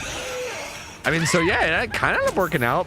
But again, even now, like it's tough. Like They have to save that guy. If that guy dies, I think it's over. Have to save and have to get everyone out in order to have a chance. Yeah. So rough. He caught her coming up to the door. What are they going to do? yeah, no one's going for that hook right now. She's not on death hook, but and the Kate has to be running to save. yeah, like she has to be. Yep. She's getting the that's unhook. The Nia's not on death hook. I think what currently is in play right now is a similar result, or it might even be better than what the Billy had. So I can't remember exactly, but it might already be over. I'm not sure, but I know if he gets even one more hook, it definitely is. So the other two are on death hook. No, one of them's not. yeah, there's one person that's not on death hook, and then 2 people are on death then hook. it's like currently it's the same result then. So Yeah. it has to actually get one more person. Yeah, but also like how they, I think it's, yeah, like there's no way he's 100% gonna win because he can literally just sit by this hook and like what the fuck can they do? They're both injured. He ends up getting that down. The Claudette heals. I think he could probably just hook that survivor and then it's a win. But he's AFK. He's chilling. He's, you know. Yeah, this is basically him confirming victory. Yeah, he's just hanging out. Doesn't have to do anything. He's dusting off his hands. He's doing a little victory lap. You know what I mean? He's chilling. He's chilling. But yeah, he's gonna hook her. I mean, there's no way. This is 100% a win for Eternity. 100%. She's gonna get put on hook. The Nia's dead. Yep, that's it. That is 100% it. The Claudette's probably waiting for Hatch. Yeah, just waiting for Hatch at this point, but it's already over at this point. So hey, I mean, there you go. Blake came through. He got rid of Thanatophobia, and look what happened. You know, Thanatophobia's gone, and ta-da. I mean, I mean, but I actually do mean that. Like, I mean, I think he got like a better start this match too. I mean, like getting that basement hook with like fucking like 4 gens still up was definitely a huge deal as well. But I mean, it's very obvious that his perks got way more value this time around than last time. You know what I mean? I understand the Thanatophobia thing. I do, but yeah, that seems like relying on so much RNG. Yep. For no good reason. Like, obviously, totem perks are RNG as well, but at least with like Ruin, you haven't dying. Looks like they're going for a friendly 1v1 here. Yeah. This is the class. There's no Shack palette there, but like you can still go for the friendly little 1v1 chase just to have fun at the end of the trial, which is fucking cool. I love seeing stuff like this, man. As someone that used to play other comp games, I feel like almost every comp game has something like this, where like when you know a match is over, you can just fuck around and do something silly, have like a nice little 1v1. Again, unfortunately, there's not a lot of pallets up right now, so a lot of it's just like, you know, locker jukes and shit like that. But we'll see if the Blight will do something. Yeah, do some dumb shit. We'll probably see like some weird like 360 wall attacks or something. No, Ooh. All right. Just a little hug tech, no biggie. I respect it. Yeah. Well, And there you go. okay. I mean, good fucking result. Fantastic result. I mean, I would say, in my opinion, a necessary result. I think if Eternity would have lost this match while picking an S tier versus a lower seeded team's not S tier, then that would have been, I think, in my opinion, that would have been rough on morale, right? Like, I think a very big upset. Yeah, in general. yeah, like that made 0 sense. Yeah, I think it would have been tough, like going forward, to be like, shit, man. Like we literally used Blight against a Billy, lost against a team that's like lower seeded that we expected to kind of win against.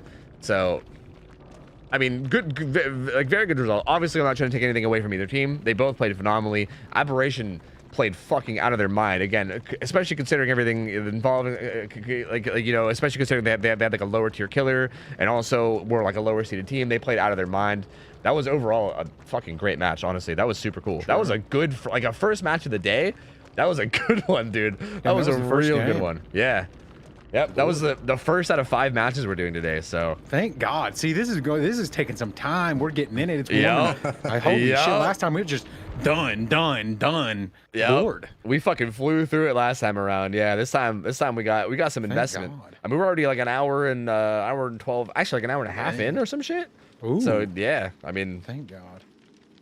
Yeah. I mean, I feel like the second round of matches went to be expected. Like I would have hated to see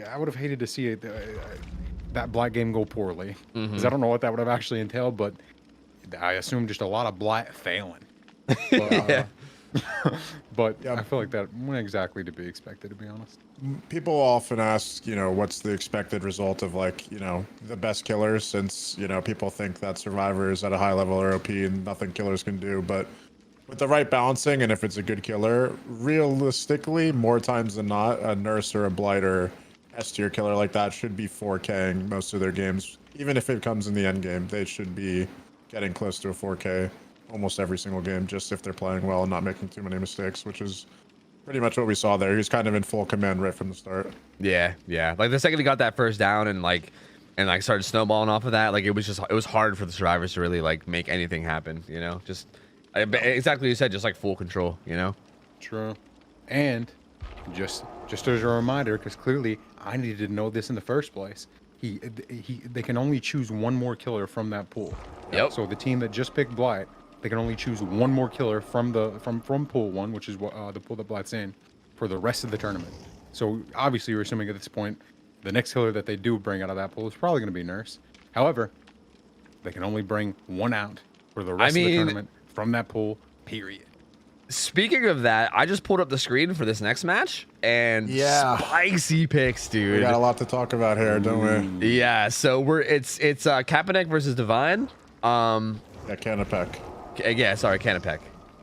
Okay, so Sandwich sounds good. Everyone says it different ways. So I think Swish is like Canapec, you're Kaepernick. Sandwich sounds good. I think as long as people sandwich. as long as people understand the team that I'm talking about, good enough.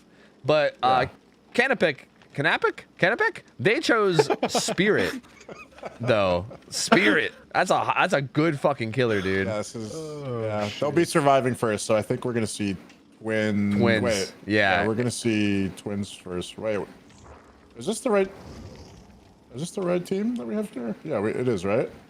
I believe so. Hold on, let me go to the team's page. Eternal versus Awoken. Okay, they have their names different in game, so it confused me. Yeah, they're using the different agony tag versus Eternal. So yeah, and the killer has Awoken, so I don't know what they're doing, but this is the wrong lobby.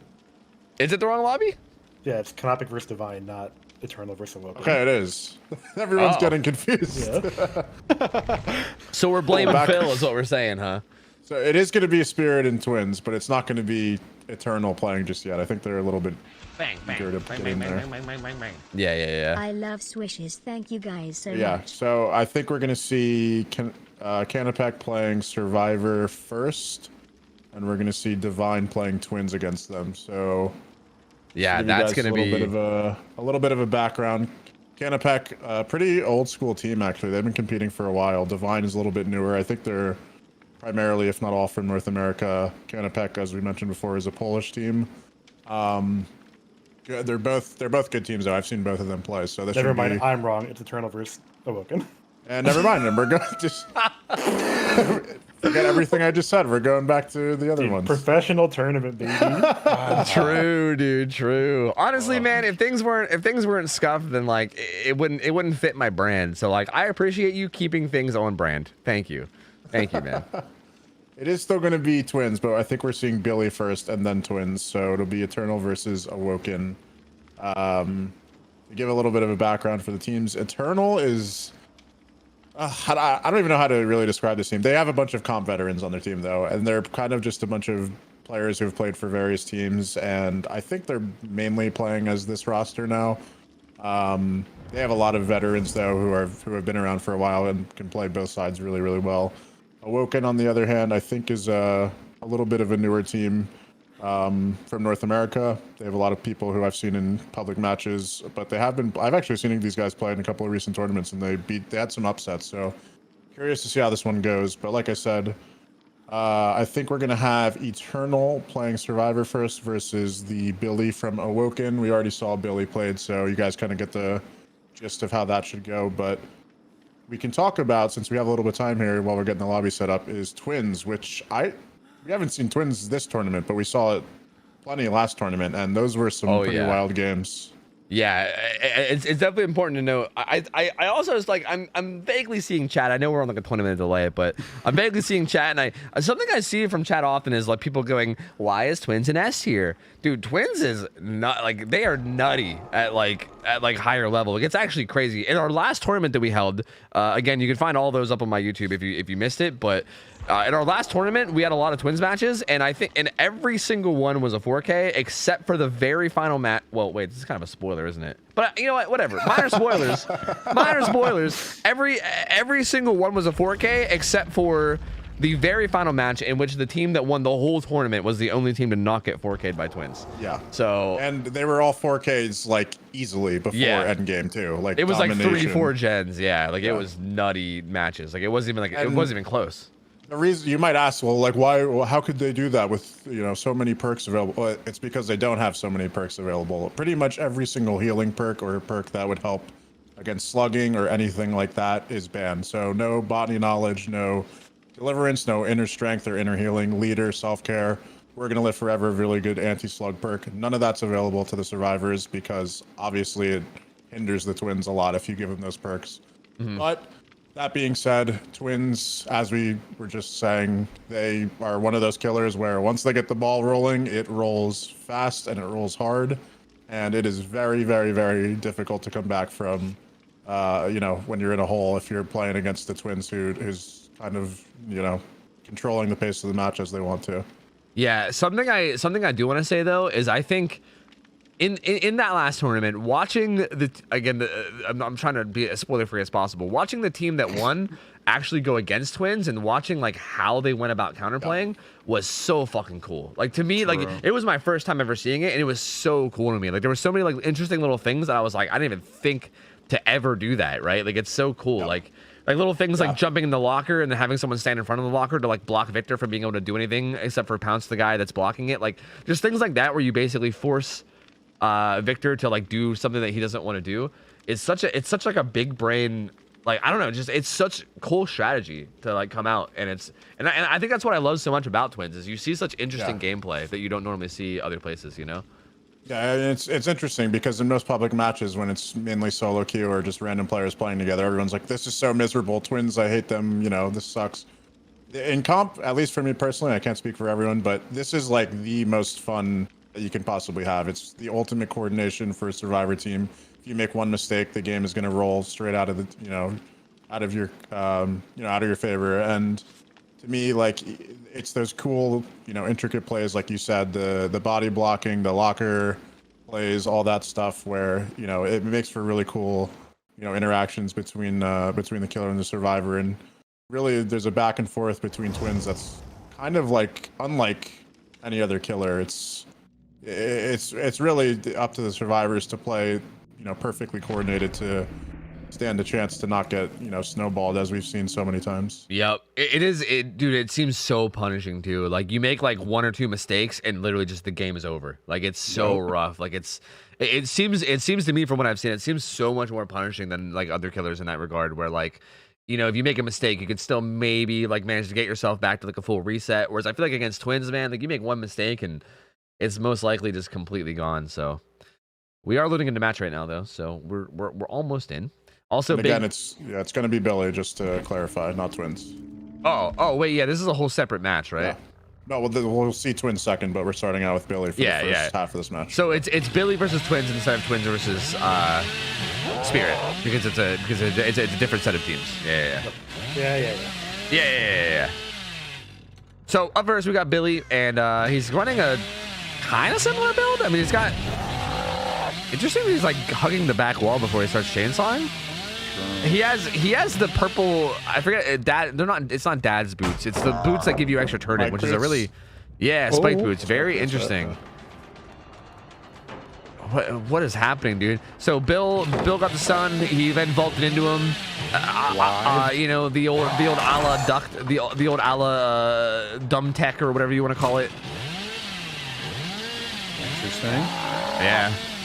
And interesting also to see no low pro chains. Like he went with spiked boots over low pro chains. That is very interesting. Like, Pretty uncommon. yeah. Billy. I mean, we literally just have been talking about these last Billy games, how crazy strong low pro chains is. And they're going to realize too, right? They probably realize like, oh shit, this guy doesn't have low pro chains. Hold on a second. You know, and that might change a lot of how they play now, because that opens up a lot of potential plays that didn't exist before. Although that was a really good mind game there to get an M1. So, I mean, hey, maybe he doesn't need it, you know? Maybe he doesn't even need it. I mean, there's two things to point out with the spike boots. Is one, the survivors immediately, like you said, are going to understand that he doesn't have low pro chains, and based on how fast he is, you know, the other option, which carburetor tuning guide or tune carburetor, whatever you want to call it, would be the other add-on option that you'd probably expect. But it's pretty easy for these survivors, being as experienced as they are, to know that he's not, you know, that slower 4.4 movement speed. So Yeah. they're probably already calling that out, that it's likely turning add-ons or something of that sort. But, you know, at the same time, they're not. It could be one of those things where they're just not practiced against it, and it could catch them off guard if they True. Yeah. don't understand the angles that he could kind of curve around throughout the map. You definitely can catch people off guard. Like, I mean, especially if you're double stacking them. I don't think I've ever played around with like just one add-on a lot, but when you double stack them, sometimes it catches people off guard how much you can turn to the last second. But again, it makes like these pallet situations so much harder, right? He is just shredding them and getting right back on them. But for instance, if he doesn't get a chainsaw here and he doesn't, like again, that's so rough, because with low pro that could have been a hell state. He could have went for an M1 there and instead of a chainsaw. Like, it's a very interesting choice, and I mean, I don't know. We'll see if it ends up paying off at some point. But so far, I'm very skeptical. I'm very skeptical about it. This is really rough. Yeah. This is scary going from this game into a game against the Twins. Exactly. That's another thing too, right? Really terrifying. Yeah, the fact that like the performance with this is being followed up with a Twins match is wild, you know? It sucks that he had to go first as well. Yep. Because knowing how little or how much they have to get on the Twins game seems pretty good, because it's the Twins. Yep. It's very, very scary. He goes for one of those classic T-wall mind games, but again, these survivors are very fucking good. They're looking out. Although he does catch him out medium vaulting and gets the hit, so you know he does get it down. A few gens did pop first. Let's see like what progress we have going on. We have another gen almost done. Oh wow, okay, yep. They're all in separate gens. Another one's about to pop.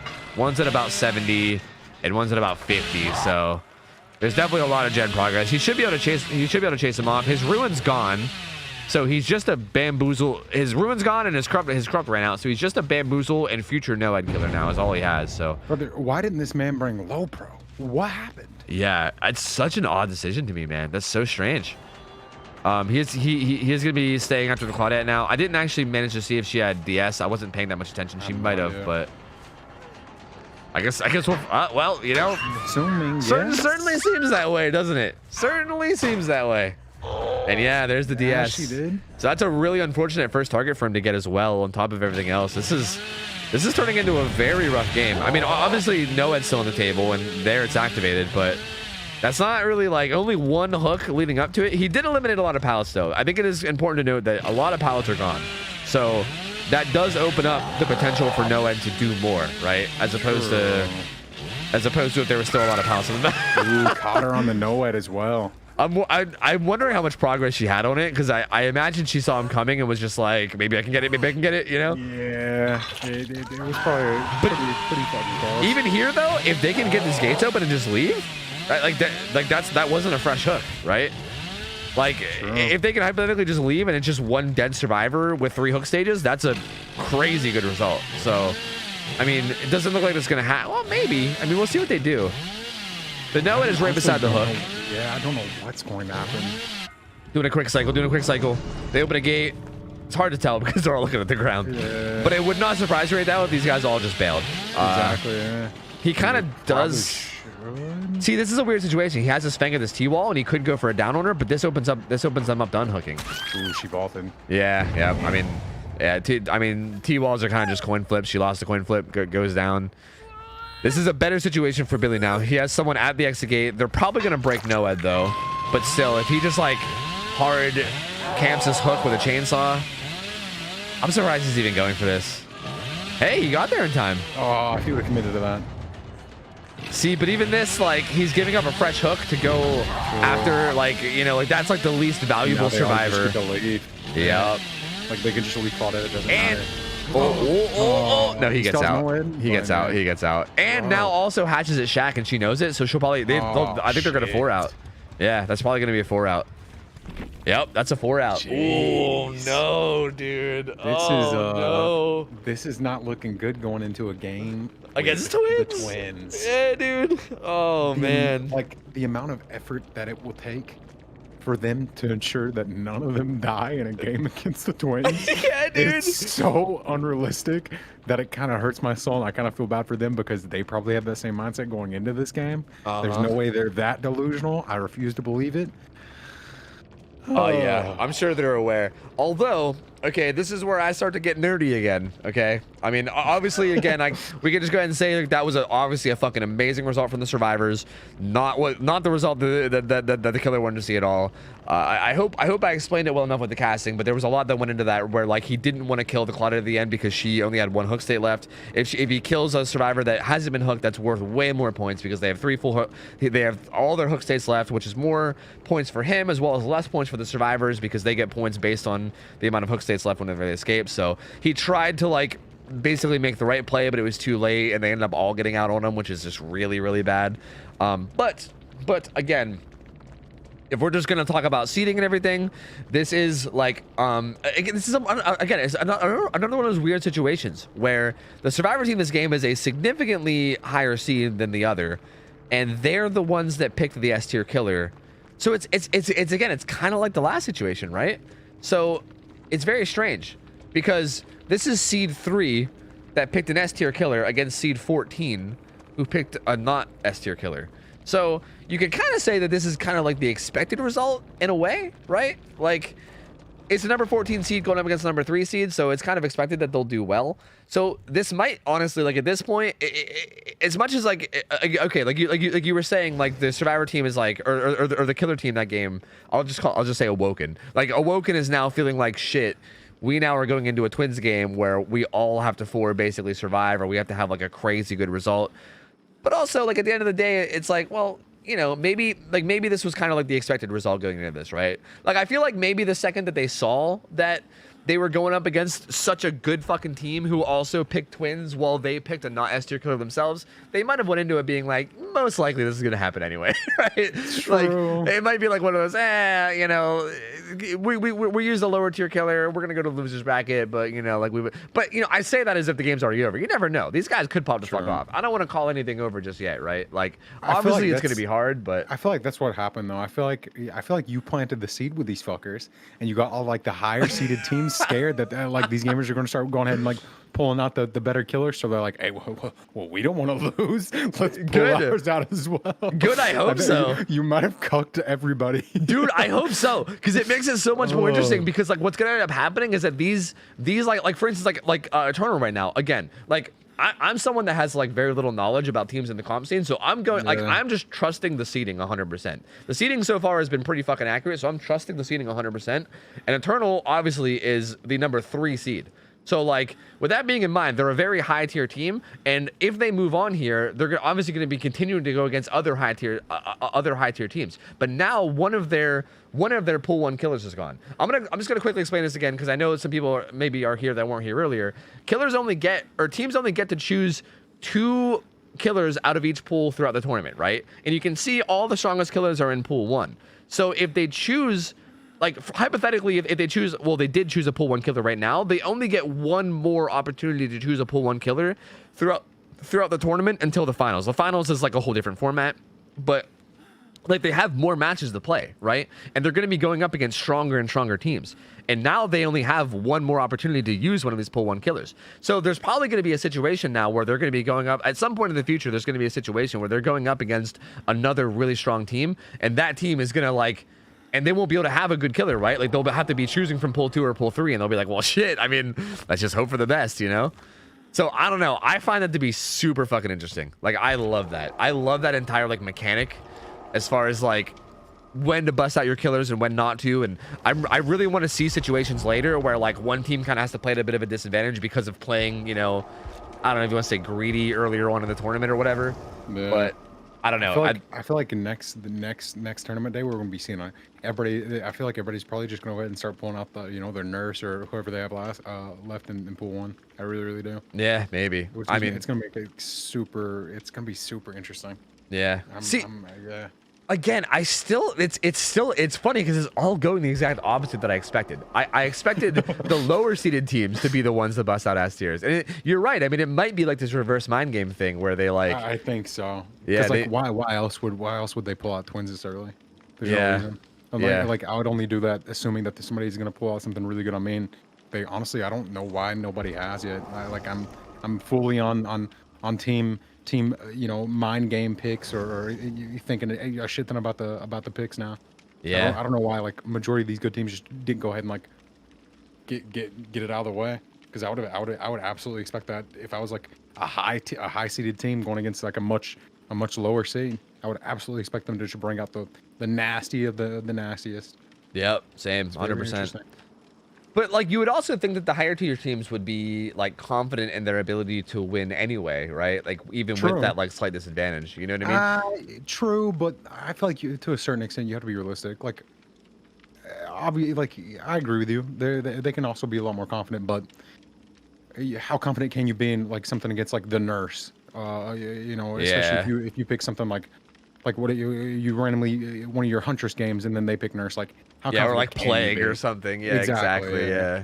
Yeah. So it's very true. It's definitely like an interesting dynamic. I guess my thing is just knowing that you only get 2 pull 1 choices, and then like putting scary. Yeah, like you're putting yourself at like a minor disadvantage going forward now, right? Because you know that one of them's gone, and you're like, well, like I only get one more chance, so. I don't know. Makes you a big target too, because like everybody else now knows either they can only pick one more, they can only pick one more. So the next game that they get, they go against somebody, it's like that puts a lot of pressure on them too, because that's so much to think about. Here's also my thinking too. Like maybe I'm overthinking the fuck out of this, but. Like if we for instance if we look at the bracket, and I know you can't see it right now because I'm just screen sharing the game, but no, I got it. Yeah, like if we look at the bracket, like there's still like 3 more rounds in the winners bracket, right? Hypothetically, like if they win this and they move on, there's 3 more rounds, and again they can only use the S tier killer in one of those 3 rounds. So logically, like if they go the whole way to the finals of the winner bracket, that's where the quote unquote other best team would be, right? And that's where you would want it. So I think more than likely they'll save it for that game. I don't think they'll bust it out before that. Like they're not going to want to go into that finals of the winners bracket using a fucking not S tier killer, right? Maybe, I would think. I mean, I don't know. I would pull mine out just to guarantee that I stay in winners, especially if I've already won 1 game. I wouldn't even feel bad about pulling it out there. Just staying in winners alone is good enough. Yeah, just guaranteeing winners is good. See, but then always. Like if you get to the end of winners and you're going up against like a god tier team who has nurse, and then you're like, ah shit, what do we have? Plague? Let them get theirs out of the way as well. The hell with them. At least you're not like out. Like that's still not bad, because even if that happens, whenever you come, like if you make it all the way back through losers and meet them again, guess what they don't have? Well, actually, that's not how. It's actually interesting. It's not how that works. In the finals, there's a whole separate like pool of killers. See, bro. Son, this is why you can't feel bad about like re-explaining the rules. I've been here since the fucking been here and still don't know the motherfucking rules, bro. The hell, anybody just tuning in, shit. I've been tuned in. Yep. This whole this whole killer selection process is like it goes out the window once you get to the finals. The finals of the winners bracket, and it's actually only the winners bracket. The finals of the losers bracket is actually still like the same killer pick system. Once we get to the finals of the winner bracket, where the winners of the losers comes back and faces like the winner of the winners bracket, like in those games, it's gonna be a whole separate format where like the killers are picked in like a different way, and this whole like pool system is gonna be out the window. So yeah, like the whole way leading up to that, like again, it's a weird situation, right? Because you want to get to those finals. Like that's the goal, is to get to those finals, and these killers are just your like basically process of getting there. So yeah, I mean, you're still not wrong. I mean, you still might want to bust them out earlier, but I would think that you would save at least one for the final. Especially now knowing that. Yeah, the hell with that. If there's an entirely different pool for the end, why not? Yeah. Literally, all you're trying to do is guarantee like yourself getting there. So I actually don't know why you wouldn't. Well, I said like the first like round, like not even. No, it's all a gamble, bro. This is all scary as hell. I feel like no, yeah, you just woke me up. There's so much thinking that goes involved with it, man. I'm telling you. Like that's actually terrifying. Somebody could have already just hit these people with it, but I don't know. See, I don't know. Yeah, I don't know. That's Shit. why, like, that's why it's so great. That's why I love the system so much, because in my opinion, there's so much that goes into it, and I'm really hoping that the teams are giving it as much thought as I am, because I think there is a big like tactical. They're probably not. Yeah, they're probably just like whatever. That one. Yeah, pick a fucking killer and who cares, dude. All right, well, here we are. I mean, we're in, dude. We're in with the twins. Thanatophobia, Forced Penance, Ruin. Interesting, dude. Forced Penance. Talk about the perks. Yeah, Forced Penance is something that we've seen often. It's really good against obviously keeping people injured against twins is like really good. If you guys know anything about twins gameplay, Victor, when he hits somebody that's injured, he stays in control of Victor and they just go down and he can keep running around and snowballing, whereas if they're full health he doesn't. So keeping people injured is clearly like a very good strategy, and the build is kind of based around that. Also, it seems like, oh hey, well there goes Ruin. It also seems like the general strategy against twins at this level of play is kind of like 2-2 strats, where you always have like a teammate near you to help like take hits and like kick Victor, and you know, like having a teammate around you all the time is always helpful. So having protection hits come in is a very common thing. So Force Penance we'll probably see some value out of it at some point here, and it'll make more sense. I'm sure some people might be a bit confused, but. There's the initial hit. So we are Charlotte there the entire time, but yeah, didn't catch anybody coming down on that side, but obviously they didn't have to like walk in range or anything. We are on Azerov's too. Yeah, one thing to keep an eye on, which we're about to see right now, is there's no basement in Killer Shack. It's because the killer has the option to bring either basement for main building or Killer Shack for twins on this map. So interesting. So they brought main building. That's actually interesting. Yep. A lot of killer gameplay on this map is around the basement because you know you can hook them on whichever side has your 3-gen. You can see the corrupt on the top side of the map near the main building. That's also where the basement's located, so for them to kind of pressure towards that side, towards the end game, and control that area of the map. They actually backed up enough there to ensure that Victor didn't get cucked on the window. Yep, this is, I mean, honestly, just super good play from both sides. I would argue Twins is, like, similar to Oni in the sense that, like, there's really no excuse to get hit, like, before the power comes into play, right? Like getting hit by Charlotte straight up is, in my opinion, just like I was about to say inexcusable, but it might come in right here. it's pretty unexcusable. There's no reason to ever get hit by Charlotte. Yeah, because that's just all it's doing is just creating injuries for then like Victor to snowball off of. Which, like, right now, like, it's starting to look hairy. There's 3 people injured. If he busts out Victor, which I'm assuming he's going to do any second now, then this might start to get crazy, right? Like, if he gets it down here, and he does, they're going to get the kick, but Charlotte's right there. So, like, it's definitely not crazy. And this pallet, I think that pallet's still up. I don't think he kicked it. So that's, the Claudia is safe over there. By the way, this is Wispy from the famous Wispy tournament. Oh, that's right. The famous Wispy tournament. True. Yeah.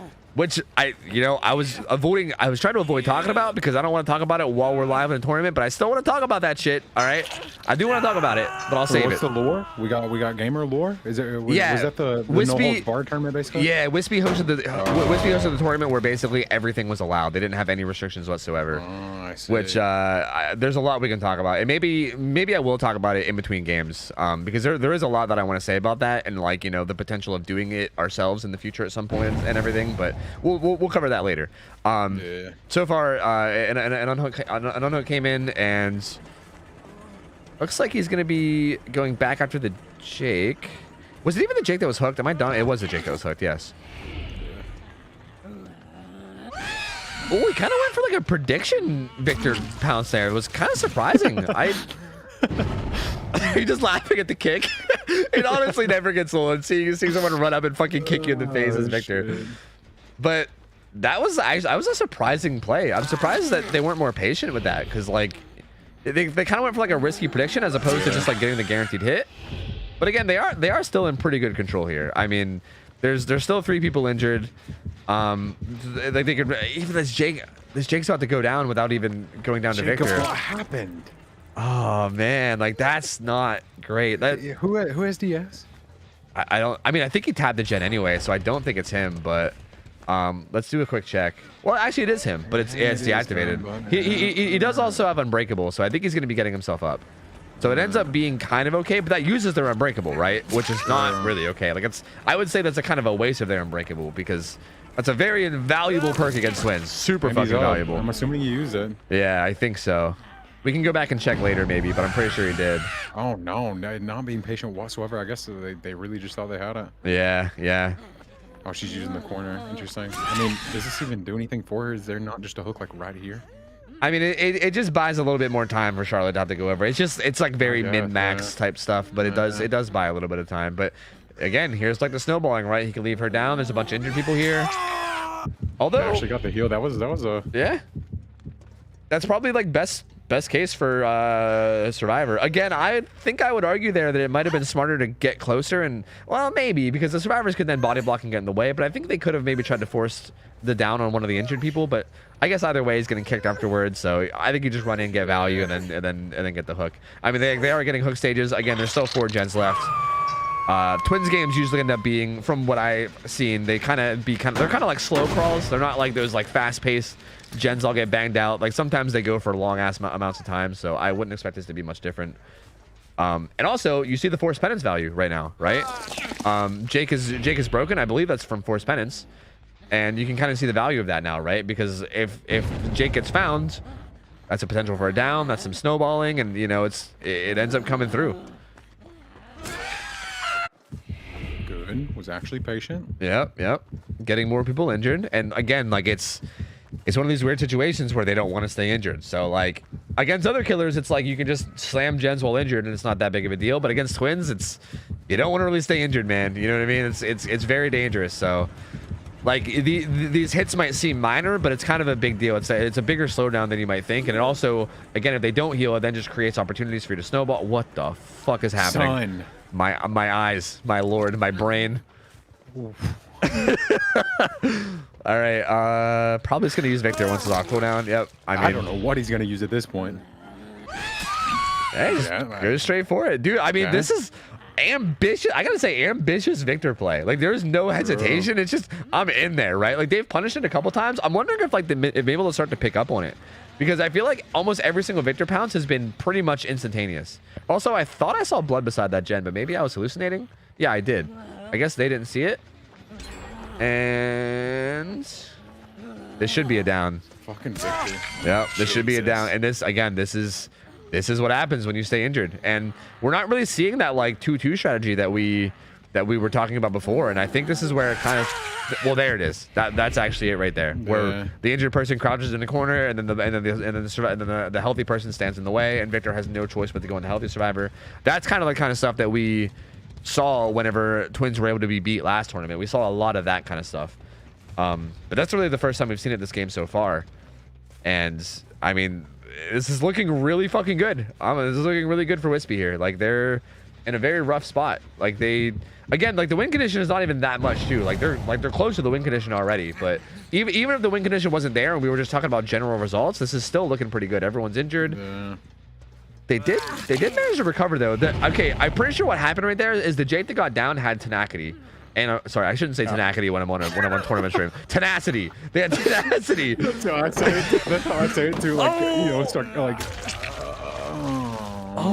Not like this. A big misplay there too. Not getting the vault over the, or not getting the hit over the pallet, and then the Jake's able to break it. This is actually kind of giving them a chance to maybe recover. Like, true. I mean, the game's not over. He needs what, like a. Oh no, dude! Another slip up. Oh shit! They actually have a chance. Victor, like, for some reason, can't pounce up hills. Like, he kind of breaks when you pounce up a hill. So they kind of needed to like be more patient and get up the hill first before they went for the pounce, but then didn't. And that's a big slip up too. They're starting to heal up. Like, look, there's heals coming in now. They're kind of getting a chance to recover. These are actually like pretty big misplays here, and it's kind of giving them a chance to avoid the snowball. I mean, again, luckily they're in a pretty good spot, and they don't really need a crazy good result. So it's kind of looking like it's going to be okay anyway. Yeah. But it's still like, you know, definitely it's not as dominating as you'd expect. Yeah, definitely some big slip ups, dude, for sure. Like, I expected a bit more. I guess like lockdown play, you know what I mean? Especially again, if we're talking about seeding and everything as well, you know what I mean? And here's like the taking hits, you know what I mean? Trying to make sure people don't go down. And there's the forced penance value as well, though. And again, I mean, back. You can do it. I'm telling you, this is the most fucking ambitious Victor play. This motherfucker does not wait at all. There's like zero patience. They're just like kill. Like fucking in there. I think it's just because he knows. He like. I feel like they expect most people to be extremely patient with Victor, but I feel like he knows that as well. So there's been plenty of times where he has been extremely patient, where he should have been. But yeah, I think he's just doing it when he knows he should do it. It's like playing Huntress. It is very interesting because like you are right. I mean, like if they're expecting patience and you're just like, well, fuck you, I'm just gonna rush it, right? Like it will catch people off guard. It's just I'm surprised at how many times it's worked, right? True. Like it's one of those things where I expect to see it every once in a while, but like. It's been a lot, yeah. And there's another grab again, another case of forced penance, I believe. Forced penance does work on Victor pouncing on people like that, right? I mean, it does, yep. Yeah, because that's the whole point of it. So yeah, so even after he takes Victor off, he's going to be affected by forced penance, where he won't be able to heal for a while. And yeah, I mean, this is although they're down to 1 gen, so like. We've been sitting here saying how like, oh yeah, it's fine. They don't need that good of a result. It's fine. They're down to 1 gen. There's no endgame perks. There's no Noah. There's no way out. They've kind of just given them like too much room to reset. I mean, I still expect them to get enough here to secure the win, but like, it's kind of been one of those matches where like they were in a situation where they had like 2 people slugged, 2 people injured, and like 4 stacks of anatophobia, like everything going in their favor. And I don't know if it was these aggressive plays or whatever it may be, but like they gave him way too many opportunities to just reset. And as you can see, already got the last gen done. Like, I don't know. I forget what the Billy got. I don't know if it was 3 stages or what, but I think it was 3. It was 1. It was 1 survivor at 2 stages, another one had 1. So yeah, the game's already over. But I feel like this could have been a lot more dominant if they kind of just played safer and really just secured a lot of all the pressure that they had. Because he definitely just with the nature of this map, he could have played like a lot safer, just holding the 3 gen essentially and not really caring about shit. I mean, I still just think that, dude, those like missed Victor pounces in the mid game when everyone was injured was huge, dude. 100%. Like, I mean, I don't want to be too critical, but they shouldn't have missed, really. Like you could basically guarantee downs as long as like your aim is proper. Like Victor is basically impossible to avoid getting hit by as long as the Victor player plays correctly. I mean, it was just it was like there's no other way to say it. It was just a flat out like double misplay at probably one of the most important stages of the game, right? Like when there's a potential snowball happening is like really when you don't want to misplay because it allows them to recover, and that's exactly when the misplay came in. Again, it's kind of lucky because in this scenario it doesn't matter too much because the result's already in, that they already got the win. But if this was like a closer match, that would have been really unfortunate for sure. Yeah, like it definitely wasn't the cleanest Twins play, that's for sure. Yeah, I mean, again, you have to take it like in these matches with, coordinated survivors playing at a high level against a high level killer. It's basically the killer racing against the clock, right? Because the survivors are going to be playing efficiently. All those missed bounces, all those resets with Victor after he gets kicked, and then the time to take him out again, go chase someone, it all adds up. And the survivors are obviously either doing gens resetting or something to progress the game. And it's kind of like Nurse, she misses all these blinks. She's fatiguing constantly. Like that time adds up more and more as the game goes along. And, as you can see, kind of went from like being in full control to actually the survivors getting a 3 out here at the end of the day. Yep. Dude, man, again, this is like me nerding out, okay? So I was gonna go ahead and say, like, final result, Eternal beats Awoken, so they move on to the winner's bracket. Awoken heads to the loser's bracket. That's the final result. But I just want to say, like, again, I'm coming into this as somebody that watches, a lot of other games competitively, right? And like, I'm not like, obviously this is our second time hosting a tournament, but I'm not super familiar with the scene yet, so I don't know the skill levels of everybody. So I'm just like fully going off seeding, right? I'm just trusting seeding 100% based on like how I'm judging the skill of people. And so far, again, this has been pretty crazy because this is another round where like the significantly higher seeder team picked like the stronger killer against a lower seeded team, but then the match was super fucking close, like super close. Like, yeah, the higher seeded team still won, but barely, right? And that's kind of crazy, especially considering like they had like the stronger killer, you could argue. So like, honestly, it's kind of like those Twins results were scary too, to be honest. Like, yeah, that's I expected a much more one-sided game, much more dominating game. Yeah, for sure. Obviously, it wasn't bad at all. They did well, but Yeah, I mean, they expected it to be a lot more one-sided. they did what they needed to do. That's for sure. They got the job done. That's for sure. But yeah, I mean, I agree that I would have expected better results for sure. But hey, I mean, there we go. We're moving on. Eternal moves on. Awoken moves down to the losers bracket, and we're going right into our next match. I mean, I'm already invited to the lobby, and this time we actually have Canapec versus Divine. Okay, I think Swish changed it to ZK. I think he's low-key trying to tell me something. He's trying to say, hey, stop trying to pronounce it and just call them ZK. I think that's what he might be telling me. You said sandwich. That's what I heard. Sandwich. Sandwich. Motherfucking sandwich. Motherfucking versus sandwich. Atrocity. No, it's versus Divine. Son of a bitch. Listen, I'm just reading what's on the papers, friends. Yeah, so we got Canapec ZK is what I'll call him, versus Divine, and I believe, again, because I'm a seeding nerd, I believe these are the two closest seeding teams. Yeah, this is 8 seed versus 9 seed, so this is like the closest seeding game out of the first bracket. So I expect a pretty good match. And again, this is also the one where they both picked S tier killers, right? Yeah, this is the Spirit versus the Twins. Yeah, so Spirit versus Twins. Yeah, this is interesting to me. This is a close seeded match. They both picked very, very high tier killers. This should be very interesting. This should be very, very interesting. I'm really excited to see how this plays out. This is also our final match in the winners bracket, and once we're done with this, we'll know everybody that moves on to they're not quite the quarterfinals. It's like the right before quarterfinals. I don't know what you'd call those. The octofinals, and then semi-quarterfinals. Yeah, second round. Yeah, round 2. We can just call it round 2. The octo quarterfinals. I'm fucking done. Oh shit. And then we'll be doing also wait, I think the loser of this match actually plays. Do they play immediately after? They play 2 games in a row? I think they do. Bro, yeah. I'm so confused. Who the hell? What killers are they even playing? Like, I don't even know it. Like, it's on the damn.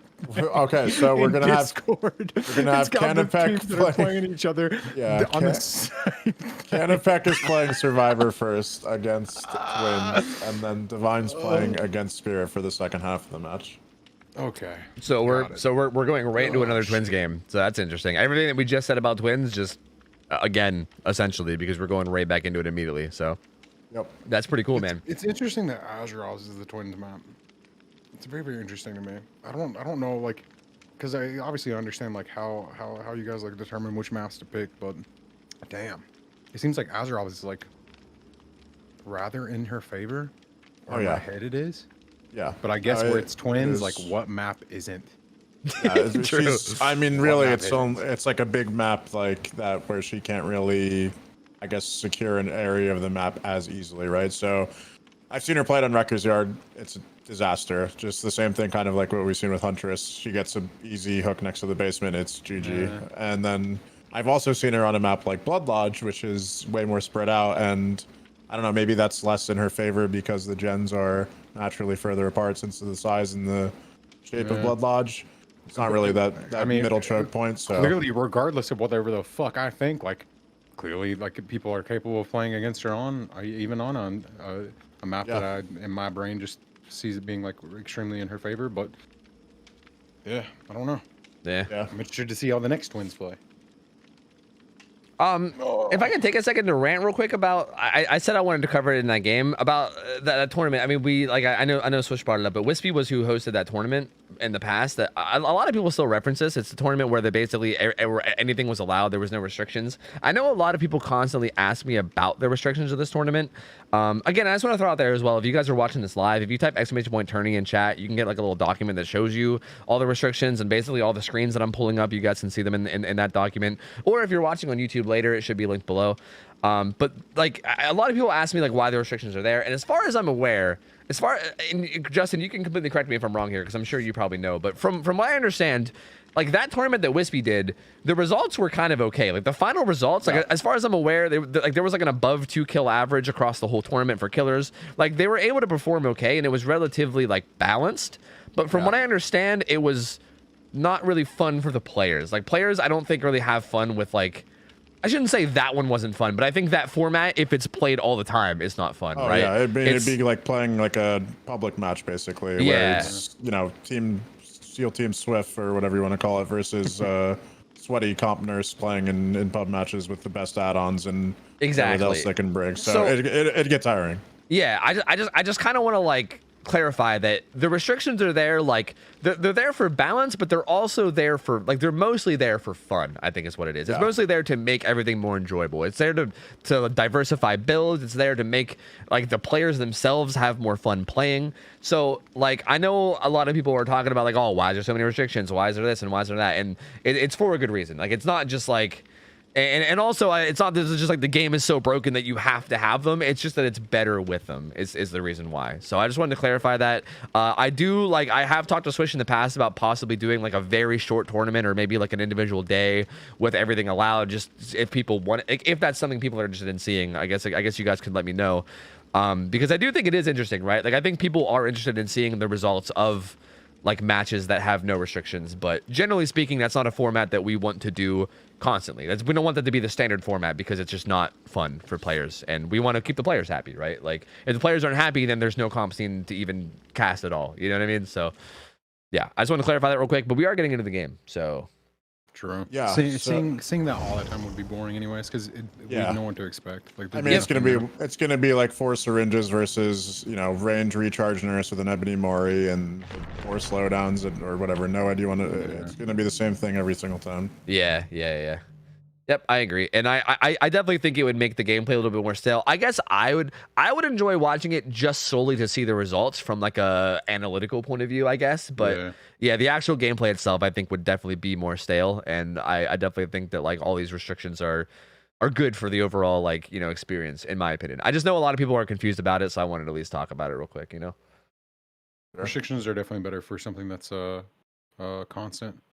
Yep, 100% agreed. Yep.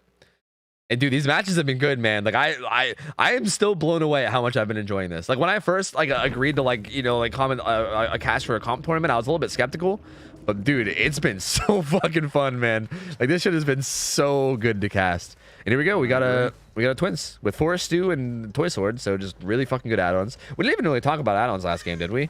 But no, we didn't. I don't think we mentioned it. Period. Yeah, we didn't mention it, but this is standard add-on set for twins and comp is Toy Sword and the purple speed. Toy Sword, as you can see, SG charges up Victor a little bit faster, which I think it's actually getting nerfed slightly in the next patch, if I'm not mistaken. But, yeah. The purple speed is obviously incredibly strong. It makes Victor pretty impressive at loops. Interesting or good, kind of like well kind of good starts from both sides here. Okay, well, never mind. That was what I was just about to comment on that. Julian is a West Coast killer. These guys are from Poland, so ping is in the mix here for this match. Oh yeah, that was probably a ping hit for Zen. That's unfortunate.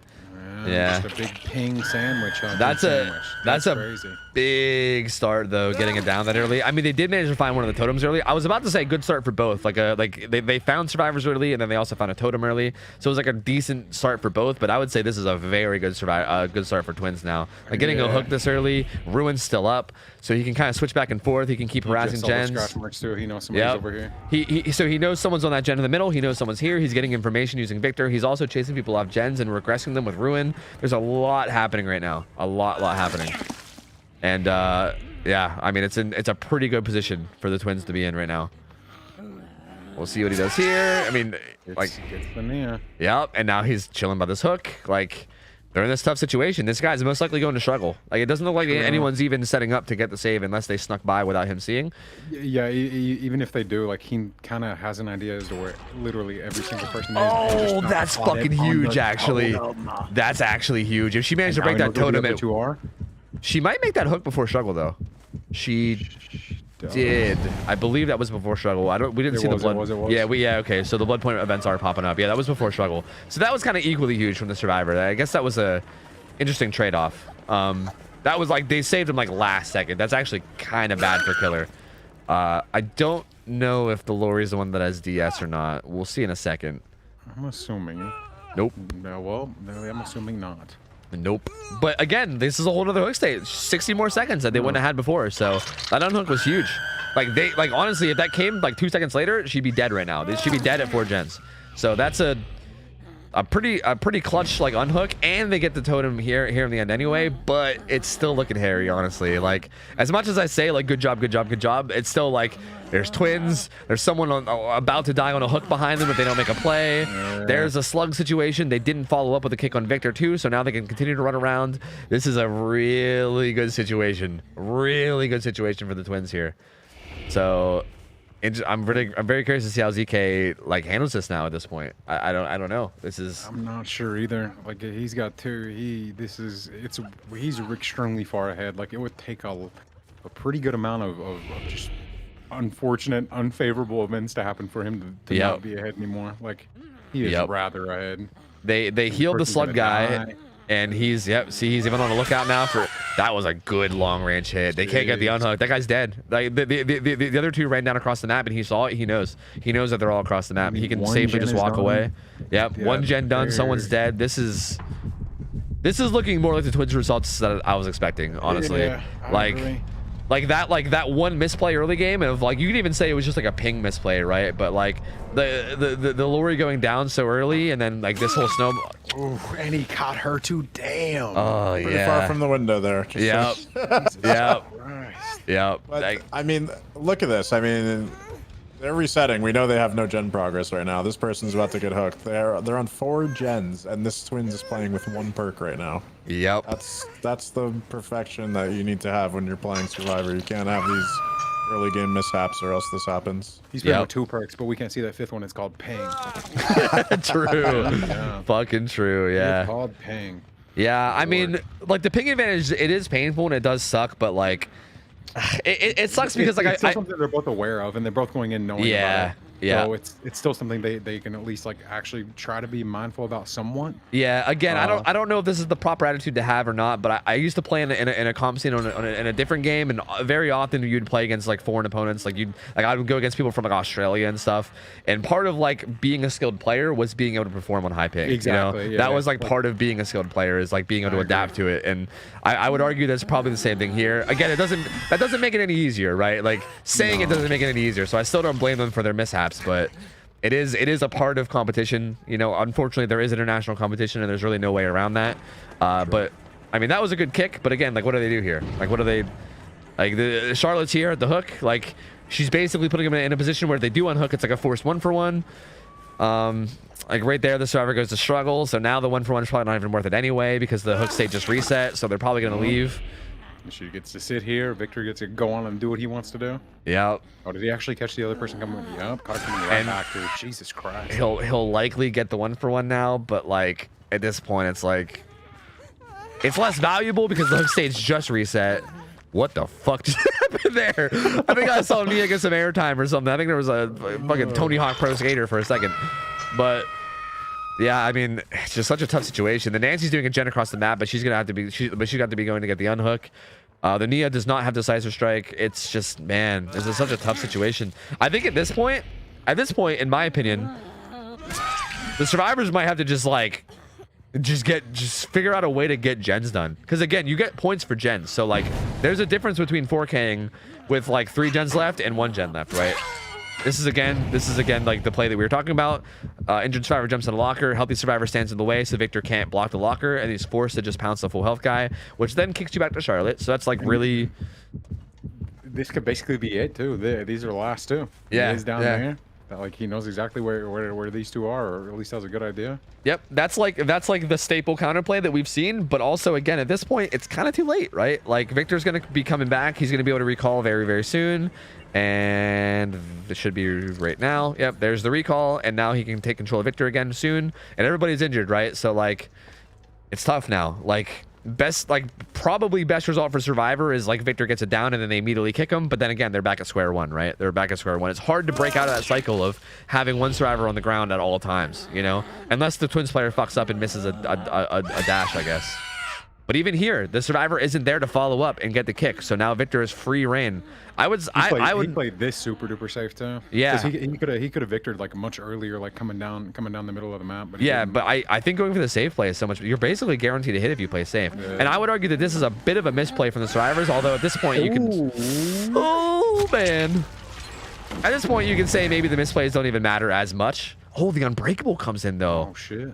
Oh, He knows it's okay. unbreakable too, because that gen popped. Yeah, 100% unbreakable. Yeah. I mean, that's the only reason why I knew it. So, yeah. So the twins, the twins is definitely aware of it too. I am not keeping track at first. I was gonna try, but it's hard. I didn't know it until I deduced. I thought you were just keeping track of shit. Yeah, no, I just deduced it too. Yeah. So, I mean, we'll see what happens here. But again, like perfect position to be in his twins. Interesting that he's not even busting out Victor right now. He's just like going for mind games. But yep, here he is busting out Victor. I mean, this game's still not 100% over. Like he definitely has a good lead. But Yeah, and again, I think at this point it's like a gen game. I would say, and the survivors are doing a decent job. They popped another gen. Like the other two could be doing a gen right now, while they're healing. They're going for a reset, which is probably smart. But yeah, I mean, at this point, it's like how many gens can they get done? There is a big difference, right? Like every gen they do gives them more points, and that you never know. That could be the difference maker between the win and the loss here. Sure. So they definitely want to try to get as many points as they can before the match is over. And you could argue that they could just, well, no, never mind. I was gonna say you could argue that they might not get 4K'd, but yeah, that guy's dead now. It's looking. Well, I mean, what is the progress on? Well, these gens are gonna. Well, they were both beside a gen. I'm assuming they're doing it together. Yeah, but I don't even know if they'll be able to get this done by the time that the twins player gets there. We'll see. It is that gen that he's looking at. True. Slowly heading down that way. I think he's trying to be cautious. He doesn't, get the gen. They might, yeah. He doesn't want to let them slip by and start doing a gen across the map. That's kind of yep. Back to Victor. Yeah. So this cautiousness is actually gonna get them that gen. This is the safer play. He doesn't want to give up the 3 gen. He knows he has that 3 gen down there. He doesn't want to give that up and somehow lose, right? Because again, that would be bad, right? Like imagine if these guys actually managed to get all the gens and like get somebody out in this scenario. That would feel bad. So. He kind of opted for like the safer play of guaranteeing the 3 gen, but you could argue maybe that was a misplay. But I mean, I don't know. It's just a strategy decision. Yeah. I feel like he was doing exactly what he needed to do. Yeah. Like he had to check the gens. He had to make sure. Yep, he's playing tactically smart just to ensure that he does secure the 4K because. Like even here, like even that one though. It's like even that misplay, right? Like he's in such a commanding position now that like does it even matter? Like he's. Like I don't see a world that they do one of these gens, man. Like maybe it's possible, but I just don't see a world, dude. With only 2 up. I mean, there's a chance they could. It's just pretty unlikely, right? I feel like, dude. For one of these gens to get done, this twins player would need to misplay like 100 times in a row, man. Like it would need a lot of misplay. I mean, Although Charlotte's fucking parked in a terrible spot, like she parked at the entire end of the parking lot. Like they're hiking through the snow right now in the middle of winter, like trying to get back to their goddamn car. Like that's a rough spot. So again, like that locker play ended up being really good. He didn't even take a health state or anything, just full health, totally fine. Yeah, I don't see them getting a gen either. It's too much of a 3. Yeah, but even there, like, yep, it buys Charlotte time to come back down now, right? And yep, like here it goes, The question is, what is the Nancy doing during this time of? True. I'll take a quick peek. Yeah, a gen, Shaq gen. Okay, she was there. Okay. Yep, that's Shaq gen too, which is the one that they're kind of right beside. See how long she can hold this one now. Yeah, but the victory recall will be back in about 10 seconds, which is not enough time to finish that gen. Not entirely screwed, but see how much time she can waste. Oh, the dead heart comes in, but the grab also comes in, and yeah. Yeah, this hook's gonna come in. That gen's not gonna be able to get. She's not even gonna hook. Yeah, just gonna try to end it, which is probably the safe play again, right? Like if this gen gets done, that's more points. So denying this gen is the smart play. Nancy is unbreakable. Yeah, that actually already got used though earlier. Remember? So that's not even really. Oh yeah. Right. Yeah. Well, that's awkward. Hello. But yeah, I mean, so the other survivor doesn't have unbreakable. I mean, maybe if she can kite around Hatch, or sorry, kite around Shaq, she can throw a pallet and then pick up. But yeah, it's looking. She didn't even get to pick her up. Gross. Yeah, and now. Oh man, this is over. In comes Victor. Yeah, unless again. Some magical cucketry happens. Even if a misplay comes in here, like, and they get the pickup, like, what the fuck? Like, who cares, right? Like, even here, like, they might kick Victor, but then what? Like, you're still dead. Like, there's really no coming out of it. I mean, that would have been a crazy hit if they got it, but. Oh, and he's gonna die because he's stuck. So, rip Victor. Good old collision. Wait. Wait, he didn't die. He's supposed to die when he gets stuck, but he didn't. Well, clearly he wasn't stuck. Yeah, there's kind of like the way Twins works is if Victor lands somewhere that he's not supposed to be, he dies right afterwards. Like if you jump up onto like a I don't know, like a rock or something that you're not supposed to be on, he's supposed to immediately die. So weird that he didn't immediately die there, but I guess it was just, I guess the survivors were just like, yeah, the game's over anyway. So they just ran up, like got down. I don't think it's gonna matter much in the end, right? I don't think anybody is gonna mind. He's currently looking for this one guy that crawled away, who is over by the Tenacity. Oh, there's Tenacity. He's out of here, dude. Peepo speed. Although, actually, which offering did they use for a hatch? This is a fresh hook survivor, by the way. So unless it becomes endgame collapse, I'm pretty sure they're gonna need to find them, or they might be denying some points by bleeding out here, or potentially getting the hatch. Yeah, how's that work? Like, if a survivor bleeds out, does it not count as hook stages, or like, how's that work? Yeah, I'm pretty sure if, and I'll confirm this, but I'm pretty sure if they escape via the hatch or, you know, bleed out, obviously, I think it denies the killer some points. So, unless it's endgame collapse, obviously, then they could just like hide and die to endgame collapse. So, yeah, we're gonna have to confirm. I'll take a look through the rules, but yeah, that's like usually how it is. Yeah, like I feel like obviously hatch escape would be huge because that's just like an escape. But I'm not sure like if bleed out like affects the points or not. But that would be interesting if it does. I mean, he's gonna hook him kind of close to where she was. Like she's right. Like the hook is gonna be like right here. So. We'll see if she can not go in the right way. Again, there should be a hatch offering too, so I don't think they'll get hatch. It's just a matter of whether bleeding out matters or not, I guess. Okay, we're set. Apparently that bleeding out is just the remaining stages, so it doesn't matter. Yeah, so it won't matter. Yeah, so as long as he kicks hatch, then it's gonna be fine. Yeah. So all right. Well, plus we know the hatch is because of the offering is gonna be at Shack anyways. Yep. And that's why he's just chilling here. So it really doesn't matter what happens now. Nancy's just kind of crawling into a corner to die alone, I guess, you know, which it happens, you know. And that's it, you know, this is like what I expected from Twins. From what we saw in the first tournament, this is kind of what I expected, right? Like this was the super punishing, like you slip up and make one mistake and then it all snowballs from their gameplay that I was expecting. And yeah, I mean, still scary though. It was like that, like he was you know, in the lead from the start of the game for sure, but they always had room. Well, you know, not too much room, but there was always a chance that this dude would have, you know, kept on doofing around. But yeah, I mean, there definitely was a chance. They managed to reset. They managed to get a lot of gens done. Like the survivors were doing well considering the situation. But again, like that's what I'm saying. Like that one major mistake in the end game, and it's so like they have to play so perfectly to come back, right? Oh, he might be worried about adrenaline. So I think he might just be waiting here. She doesn't have it, but I think he's worried about it. So which is also smart, right? Like if she happens to adrenaline beside an exit gate and get out, that would be a really unfortunate way to lose a bunch of points. So he's just gonna wait for the bleed out while standing over hatch, and there you go. 4K with 1 gen left. Good result. That's gonna be hard to beat. Although they do have spirit, so you never know. You know, like you never fucking know. It could happen. It's literally the question I just asked while being muted, and you answered it, and it was very crazy. Oh, I didn't even know you were muted. I was like, "Who are they playing?" You said, Spirit," and I was like, That's right. I'm in your mind, dude. I got you. Don't worry. I believe it. Honestly, I believe it. What's the point of even casting? We could just sit here in silence, and it does the same thing, dude. Fuck it. You know, we're gonna have a silent. We can cast. try it. I'm down to try anything. Just silent gameplay. That sick tournament. Oh god, man. Well, that was cool. I like that. That's what I like to see, dude. I like that a lot. That was really cool. Again, it's kind of unfortunate again about the ping. Couldn't possibly have played a factor, but I'll stand by what I said before, that I think getting used to ping is a part of. Unfortunately, it's a part of, I think, playing a game competitively, especially internationally. Yeah. So even though it probably played a role, I still think it was it's still a fair setting, and it's going to be vice versa now too, right? It's going to be a Polish killer versus. I mean, maybe not everyone on the team is from like West Coast NA or whatever, but I mean, I'm sure there'll be a ping differential on the other side as well now too. So, what map is the Spirit being played on?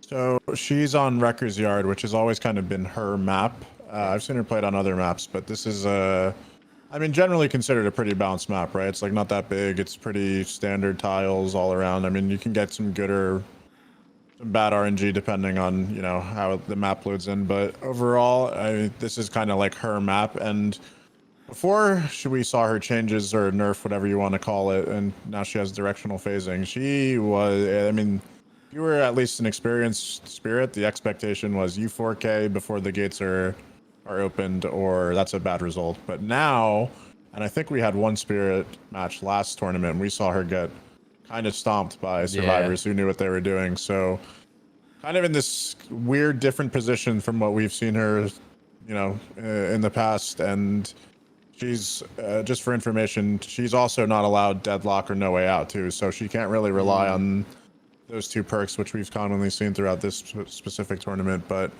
it is also worth mentioning that no Iron Will on survivors, no poised, self-preservation, or wake up allowed in addition to our general balancing. So a couple of, you know, perks that are a little bit more, you know, in the survivor's favor against her in terms of counterplay are banned here, and expect to see yellow add-ons, because, you know, the yellow speed and duration combo that we can typically see, because ultra rare, very rare, and rare add-ons are all banned on her.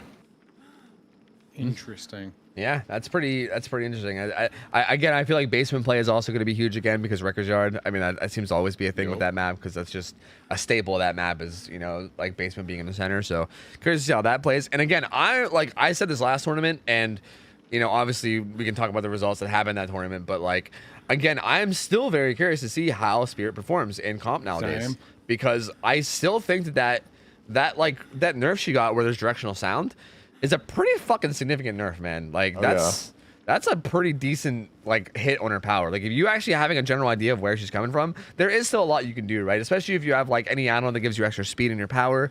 Like you can kind of like, weirdly enough, I found that you can kind of play Spirit almost as if you weren't invisible, right? Like you can fake one way and they'll hear you coming that way, and you can like double back the other way, and because you're going so fast in your power, you can almost just play it like you would normally play it as killer, right? Where you try to bait a vault, and it'll sometimes work. So like, it's not like she's useless or anything, but like, so I think, I mean, that's like the thing that she has going for her, because like that's what happened in the last tournament.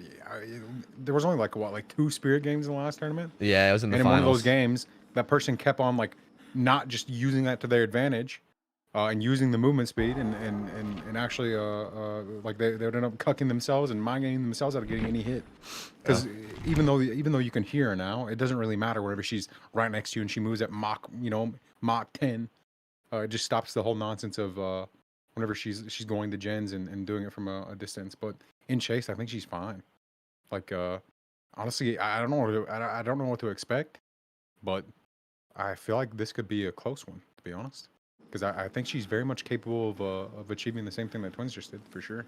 Yeah, absolutely. Like I definitely think they're capable of it. It really comes down to everything. I also like, again, I know the nerf's been in the game for a while, but I'm also wondering like how much experience everyone has too. Because I still feel like, in my opinion, I feel like playing against new Spirit, it's not easy, dude. Like it's not easy like utilizing that sound cue and like the directionalness of it. I know even me, like I know I'm not a comp player, but like me as like an experienced DbD player playing Survivor, I'm still like, I feel like every game I play against Spirit, I'm like getting a little bit better at it, right? Because it's not as free as it might sound having directional sound, right? Like you got to know like how far away she is, what direction. You got to know the different mind games that she can do. I feel like there's going to be a lot of like evolving as far as skill goes in terms of like the Spirit players, but as well as the survivors that can play against Spirit. So I mean, I would assume that it's not like for instance, I would say Nurse is like pretty locked down, right? Nurse has been like she's pretty much worked the same since she got released. I'm pretty sure everyone has gone against Nurse so many times throughout the years. I feel like Nurse gameplay is pretty figured out. It's just a matter of who can execute.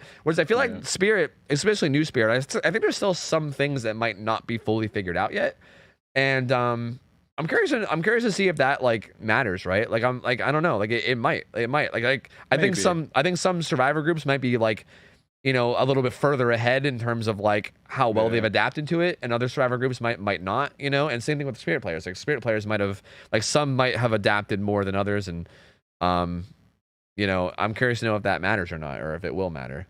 I'm not sure. I feel like most situations with Spirit at a lot of tiles are probably just like 50-50s almost. Because regardless of whether or not you see her, she moves so fast, it's just like you're kind of just trying to make like good reads. Yeah, that's one of the things I wanted to comment on. I've, you know, I've played a decent amount of Spirit throughout my time, and I've also gone against her even in a competitive setting. And one of the things that has kind of changed a lot since she's gotten her directional phasing is the percentage of the survivor or the killer kind of winning that chase, that that guessing game right there at a specific tile. So like back in the day before she had directional phasing, like a pallet gym or whatever, a short wall, long wall, whatever you want to call it, a sea wall, whatever you refer to, like that was a tile that's heavily in Spirit's favor. Now with the directional phasing, it's a little bit more even with the survivors being able to track a little bit. So we used to call like a sea wall, if you took the short side, it was basically like a 90-10 advantage for Spirit. That's what we used to call it, because there's no way you're going to be fast enough to guess which side she's coming from. Yeah. Nowadays, it's more like, closer to that 50-50 where, okay, like I know she's coming from this side, and it's, okay, so based on how long she's been using her phase and where she could potentially be coming from, should I throw the pallet on this side or this side? There's a little bit more counterplay directly within kind of that phasing mechanic. So a lot of the chases is going to depend on where the or what the actual tile is where the survivor is being chased. So curious to see what kind of RNG they get, and obviously how the Spirit kind of predicts the survivors to path and inside those tiles. I want to see these perks. I want to see these add-ons. I'm Yeah, curious. We yeah. didn't see enough. We didn't see enough Spirit last tournament. Yeah, I know. I feel like, was it literally only like 2 games? That's actually why like I really like the killer format this time around too, because I feel like last time, yeah, like we got to the finals without seeing very many S tiers, and then we got to the finals, we saw like a couple games of Nurse, a couple games of Spirit, a couple games of Blight, and that was like it, right? Like we didn't see a whole lot of it, and it was like I was just like, more, man, I want more, Yeah. And it's cool that like we're actually seeing it throughout the tournament this time, right? Like we're seeing some of the S tiers early on and then like the middle rounds and stuff, and then we'll also be seeing them again at the end, which is also pretty cool. So True. yeah, I mean, I'm curious to see how this goes too. Like it can go either way. I mean, they need a really fucking good result though.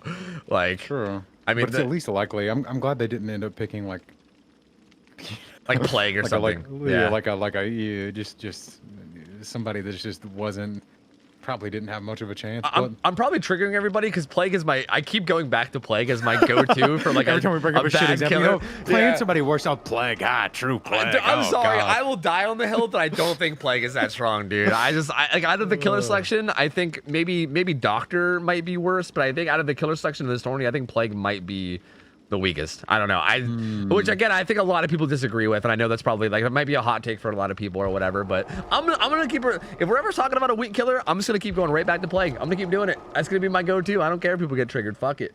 I'm gonna keep saying it. I guess I could say Doctor, but I mean, yeah, like Even then, the point you're saying is still correct though, right? Like it is good that they have a strong killer, right? Like if they would have picked someone weaker, then it would have basically felt like it was GG already, maybe, right? yeah. But I mean, I don't know. Like we say that, but then again, last tourney we saw Dr. 4K. Like anything can happen. Anything can happen. So you never know. Like like people we talked about how punishing it is to like make a mistake against twins, and we kind of like that's kind of something that I ranted about a bit, but.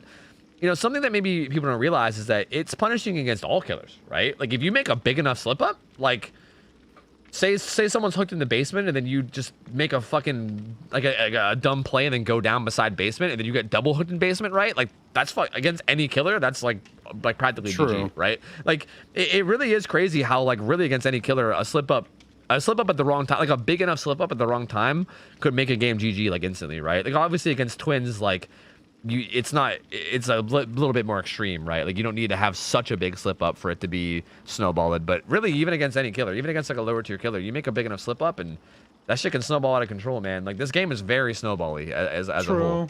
Yeah, but some killers are only capable of punishing like so much. Like, oh no, Plague's gonna puke on me more now.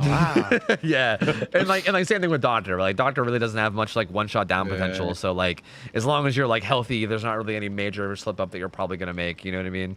True. So I mean outside of perks, obviously, no one shot down potential. But you get my point. So yeah, like you're not wrong. Like it's definitely easier for some killers to snowball, and it's easier. I guess some mistakes, like some killers, it's easier to make mistakes against. But it is possible against anybody, and True. Again, Spirit is fucking Spirit, so you never know what the hell's gonna happen. I'm interested to see. I want to see how fast the Spirit gets down. Yeah, same. I don't. Yeah, I don't know. And it seems like we have like these are two like pretty decent teams as well. Yep. They're both like so middle of the makes pack me- in seeding. They Yeah, it makes me even more interested. Like I want to see somebody that's just obviously really good at Spirit, or just really good at playing Spirit, and I want to see these people actually like make good decisions, and just how the Spirit handles it. Because I honestly don't know. I don't really like outside of the obvious. Outside of like obviously she has good mobility. Well, okay. What can you do with it? yeah. I mean, Is that just it? Is it just you're so mobile and all the loops are essentially like in your favor because it's your it's your mind game essentially? it's gonna boil down to these like coin flip mind games at tiles. You know what I Yeah. mean? And again, I think they are more like coin flips now. I feel like I think Justin said this earlier, where like before the change, it felt like a 90-10 in Spirit's favor. Yep. Whereas I feel like now it is. Yeah, it's more towards like a coin flip now. And you know, I've been in situations against survivors where they'll win fucking 10 coin flips in a row, and I'm like, what the fuck? I cannot catch them. You know what I mean? And you know, if that happens against the Spirit, it could get bad. You know what I mean? Or if the Spirit wins a bunch of coin flips in a row, it could snowball out of control. Yeah, Like exactly. it really depends on how well they can predict each other and how well they can outplay each other. I mean, A lot of the RNG on these tiles as well depends on what tiles they get. Yeah. I'm curious. Exactly. Hey, these gamers. Hey, you gamers ready? Let's go. We Yeah. want to see the Spirit, you fools. What is going on? I know we have a little bit of time. These guys are in the lobby. It looks like they're probably just sorting out their builds and everything before they load in. But one thing that I wanted to bring up, which is a little bit more detailed, and I'm not going to go into it too much because it's probably going to get a little confusing. But I don't know if you guys have noticed this. I know Tofu, you play a little bit more Survivor than Ralph, obviously Huntressman and whatnot. But there's one thing in this game, and I don't know if you guys have noticed since Spirit's been changed. So basically the way directional phasing works, if you're hidden behind like a high wall or a structure, like a main building, there's like almost a bit of audio occlusion where that directional phasing kind of gets a little bit blurred. It's bad. Those like a jungle gym or a building or something like that where there's a higher wall, it actually is a little bit more tricky and confusing for survivors to pinpoint exactly where she's at. Like you still have a general idea, but it's not that, specific, clear whoosh sound that you hear coming at you if you're just in the wide open. So like I said, there's some tiles that are a little bit more in Spirit's favor or less in her favor, depending on what type of RNG they're going to get here. It's something to look out for. That kind of articulates the point I brought up earlier about like how like I think that Spirit isn't fully figured out yet as far as like playing Azure and against her. And honestly, maybe that just makes it so it's like like I don't know, like maybe those tiles are just impossible to fully figure out. But like I know when I'm in those tiles, I feel that, right? Like the occlusion makes it so weird, and I'm like, fuck, I don't actually know where she is. And then she'll appear on a side that I don't expect, and I'm like, oh, I'm dead, right? And I always just chalk that up as like, oh, I need to get better at listening. You know what I mean? And that's what that's what I'm curious about. I'm wondering if maybe some of these guys are like good enough that even with the occlusion they can maybe try to pinpoint it, or if the occlusion is just so bad that it is just like a crazy strong Spirit-sided tile and they just have to avoid it. Like I don't know, like there's a lot that goes into that. But even then, that I think adds a skill gap of knowing what tiles to avoid and which ones not, and like where to play and where not to. So I don't know. I think that there's a lot that goes into this as far as like how they've adapted over the past few months or however long the Spirit change has been in. And I think that some players adapt faster than others when it comes to things like this, and I'm curious, and I think that could play a big role in like how they perform, So we'll see. We're going in the game though. We're going in. God bless. I want to see some nonsense. Same. Hmm. And again, the result needed is very good. I mean, if you look at the current scoreboard that's up there, 28-8 the current score. Like the killer Twins 4K'd at 1 gen. So, I mean, if I'm not mistaken, I don't think the way that you 4K matters. So I think he needs a 4K at 2 gens is what he needs to win. So, yeah, I mean, that's. I mean, it seems realistic though. Like I could like if the Spirit gets extremely lucky, gets a me like basement hook and just gets to start doing stuff, I could see it easy to get off to a fast start here. Nancy has unbreakable DS. Unbreakable DS. I saw for the people. Interesting builds. Okay, I mean the killer build is. I mean that's just a fucking solid build, right? I mean, yeah. I'm actually why Noed though? That's exactly what I was just about to say. Yeah, that's a mistake already. Yeah, that's a big mistake in the build. Like you need to 4K before the gens are done, and you have Noed on. That's really weird. That seems like a big slip up that maybe they didn't realize. Like I feel like maybe a lot of these killers have just practiced builds and they're just used to like having their build that they practiced, and they probably just like lock it in without really thinking. But yeah, they really should have adjusted that. Noed does nothing for their win condition here. Interesting. Yeah. I mean, that was the smart thing to do. That was the read that they were gonna just go the hell on. Yep. And I mean, so far so good from the survivor point of view, right? Like, True. again, if you're gonna 4K at 3 gens, you're gonna need or 2 gens, you're gonna need fast pressure. Fast pressure. Right now he's in shack. He has God pallet. Yeah, he opts to leave because that's probably the play, right? He has a really strong pallet there. Like that chase was not going to be a fast one. All their ruins up, so like, you know, chasing him off does start that regression. And there's a gen over here that's being worked on too, but again, he needs a down like soon. Like soon. Rough. He's not getting anything. Finds the Nancy. Again, this Nancy is the one that has DS and Unbreakable, so probably from a survivor point of view, the ideal chase. That was a really good use of sound there to tell that she was on the side that he was on when she threw that. I think the oof sound that she made when she threw it, I think, was what gave him the information, which is interesting. Oh yeah, maybe. Holy shit, you might be right. Yeah. That's what I think it was anyway. Because it seems like he knew the second she went oof, he like immediately knew. But even here, like again, they're doing a good job. They got rid of Ruin. Gens are popping. Like, it's not looking good. It's not like he needs to like. It's not even. The ace came in to take a hit too. Dude, fucking Secret Service ace. That was O'Day. They're both here. They're both injured. He's going for the Nancy too, which is also unfortunate. He heard the ace while he was phasing, and he kept after the Nancy anyway, which is unfortunate because again, she's the one that has the like perks to get around this, right? She has the DS Unbreakable, so there's no way for him to know that, but it's just kind of very unfortunate targeting. And even now, like I feel like he can't really afford to just sit there and camper to death either, because all they got to do is finish gens and they win, right? He has to stop the gens from getting done. So he has to get out here. He has to use his pop. He has to create more pressure. He has to snowball. It sucks so much that he used no-ed. Yeah, God, that's so unfortunate. Yeah, it's just a dead. It's just a dead perk. It literally is just a dead. It's like he brought in 3 perks essentially. It's really unfortunate. God. And I'm sure he might like realize his mistake at some point during the match and be like, ah, shit, wait, why am I even running this? Yeah, he did find the ace, which is good. I don't even know fucking how he found that ace, but he did. Me either. Must have been some crazy game. Like maybe he heard something that I didn't or whatever. I know these Spirit players have really good like hearing. Like they. Oh yeah, no. Like the Spirit player right now is playing on a $5,000 headset. they can hear me. They can hear me. It's true, fucking true. It's just crazy. Like so, I like when it comes to shit like that, I just assume that they hear stuff I don't. I'm definitely not that good at sounds in this game as these guys are. So. He does find someone, but again, they're getting gens done, right? Like the win condition for them is just finishing the gens, and they're doing it. He doesn't get the hit there. 2 more gens. I mean, does he have a good? Okay.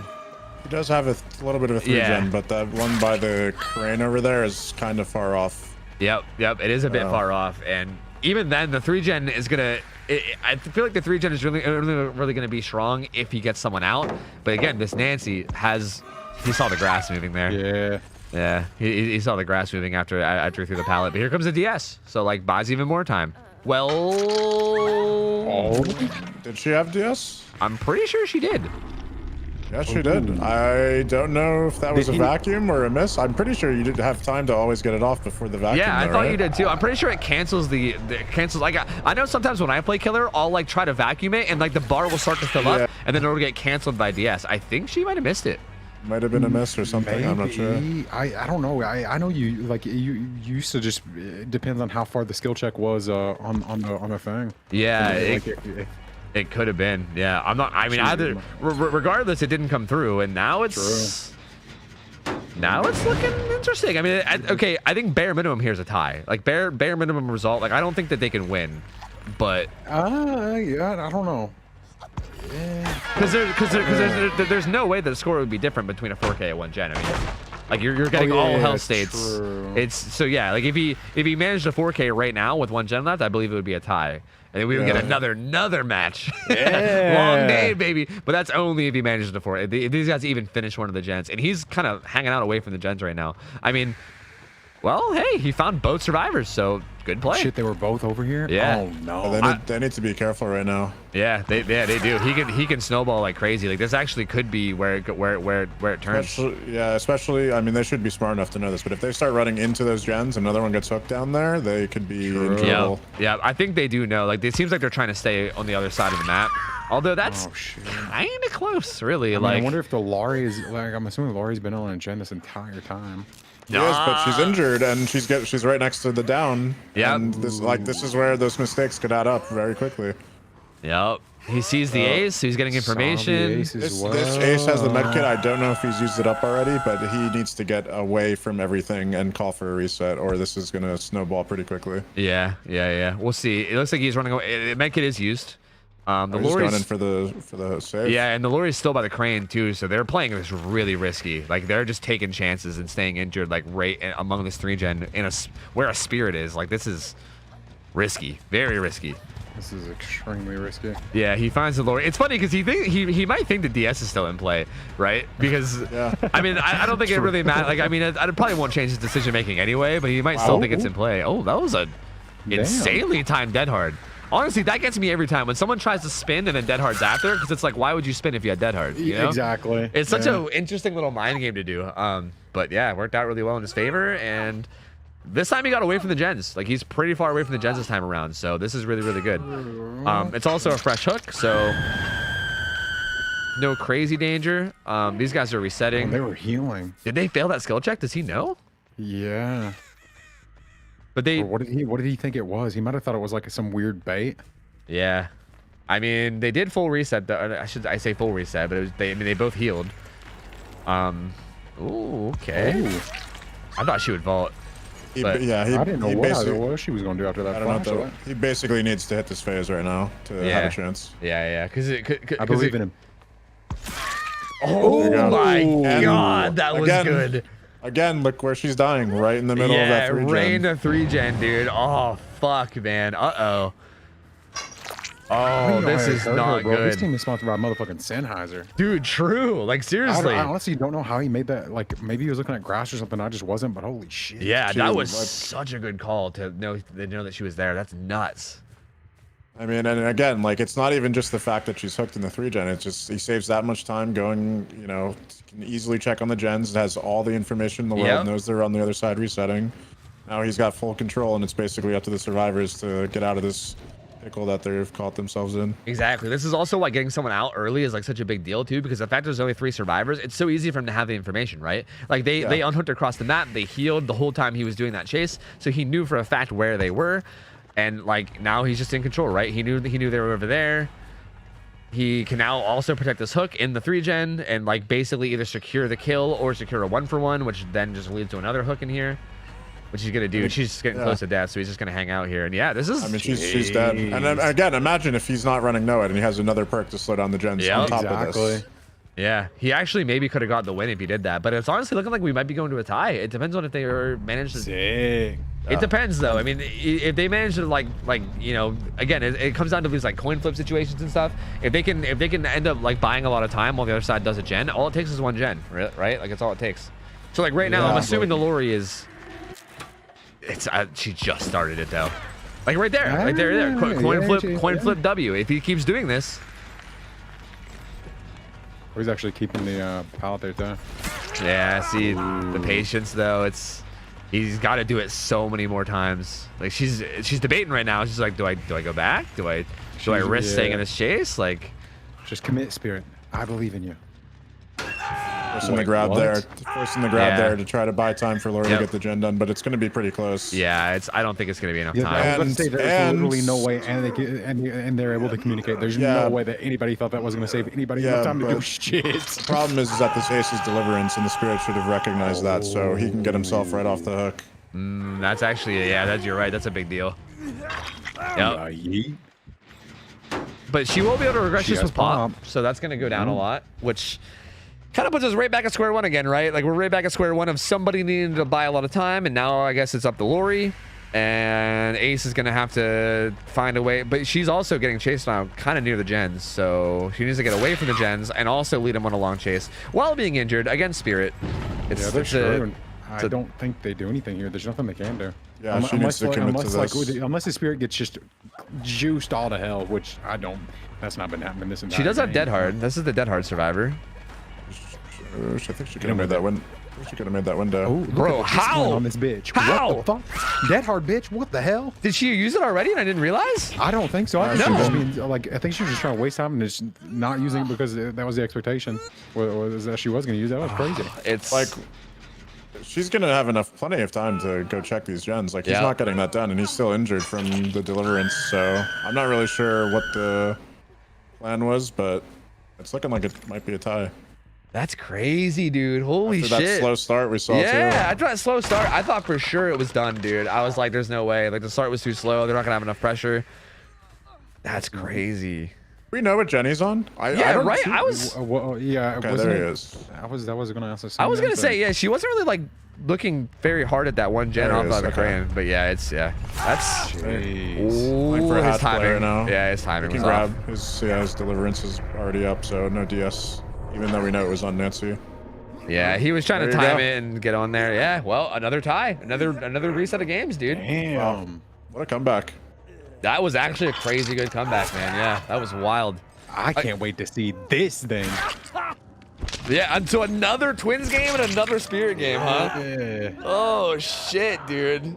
Oh man, God, that's crazy. I wish I would love to like talk to these players and ask like, hey, so why didn't y'all, take off nowhere? What happened? I mean, it's again, I think it's one of those things like Tofu said, you get in the rhythm of practicing with a True. certain build and you probably just go Yeah. autopilot for a second. I agree. But, It sucks. I'm not sure I think this guy just played Survivor too, so he probably wasn't even thinking about that all the way up until he just Yeah. started loading to the lobby. But again, these are the little things. Like, I mean, that right there could have made the difference between them getting that gen done and not. So all these things are important to pay attention to detail. It's very, very rough. Man, fucking wild, dude. I can't do a second tie. That's great. The games today are so good. Fuck We have yeah. such good games today, man. If you guys don't mind, I need to get like a coffee and water break. I'm completely Go out of for it. drinks, so I'm gonna walk away. You guys can just talk about whatever until I get back, but I'll try to be quick. So, be right So back. Justin, what are we going to talk about? I don't. What are we going to talk about? We've talked about a lot of Spirit. We've talked a lot about Twins. I mean, is there any killer that you haven't seen that you want to see? I know we talked about artists last week. Oh, you already know who I actually want to see, so I'm just not going to say anything. But I do want to see the artist. I'm assuming that we're going to be seeing a lot of the artists, to be honest. I don't want to say I'm surprised that I haven't seen any Picker yet.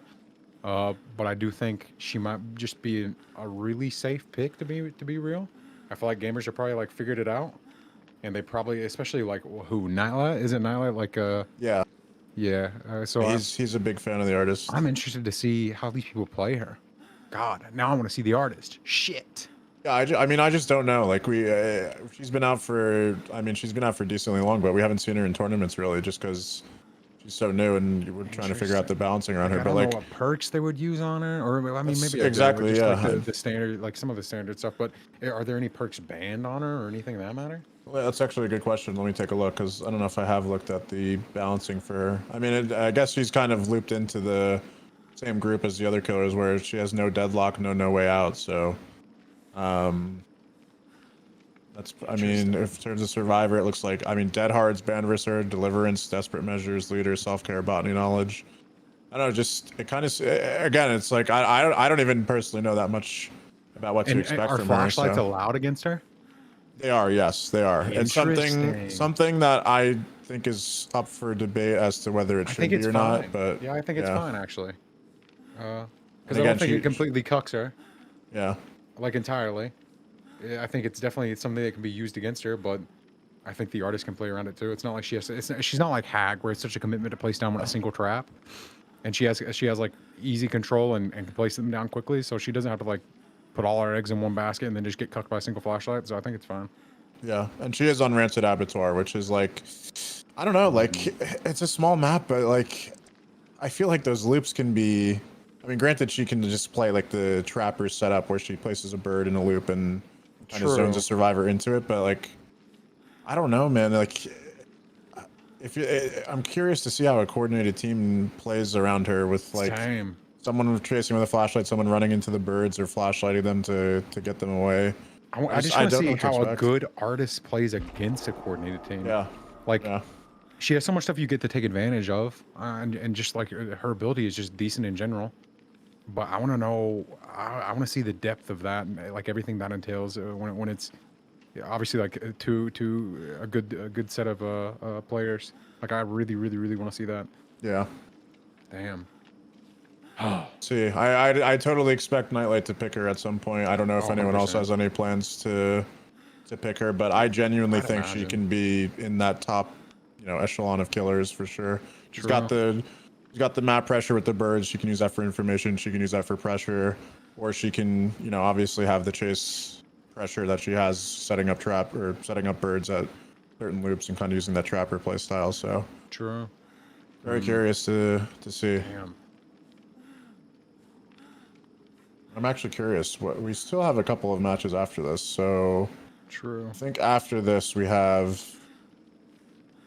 All right, we're on Spirit vs Twins, so after this will be an Oni versus Nurse matchup. I think. Ooh. First time. Have we seen an Oni this tournament?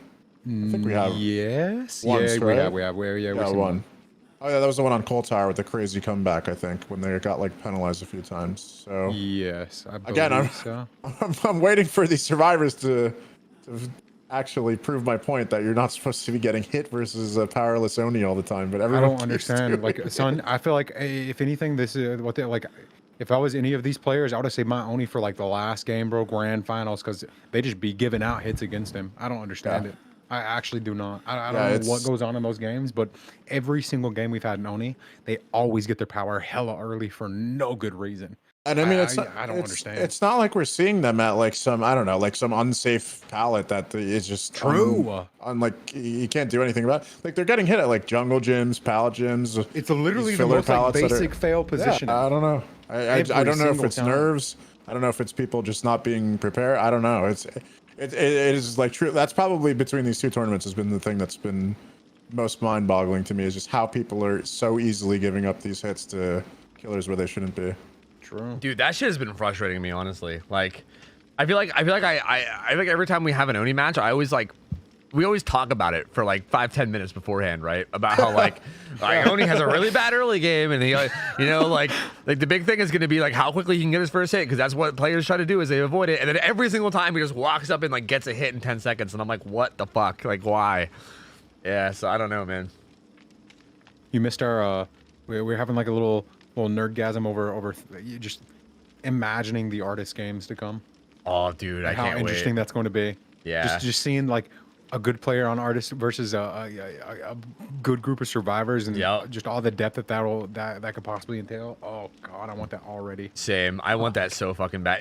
If we end up not getting it, I'm gonna be pissed. Like I'm No, really. we're going to. There's no way. Yeah, I'm really banged on at least Nightlight doing it, and because again, like we've already talked about him like being a big artist player, and we talked about him playing it in Wispy's tournament as well.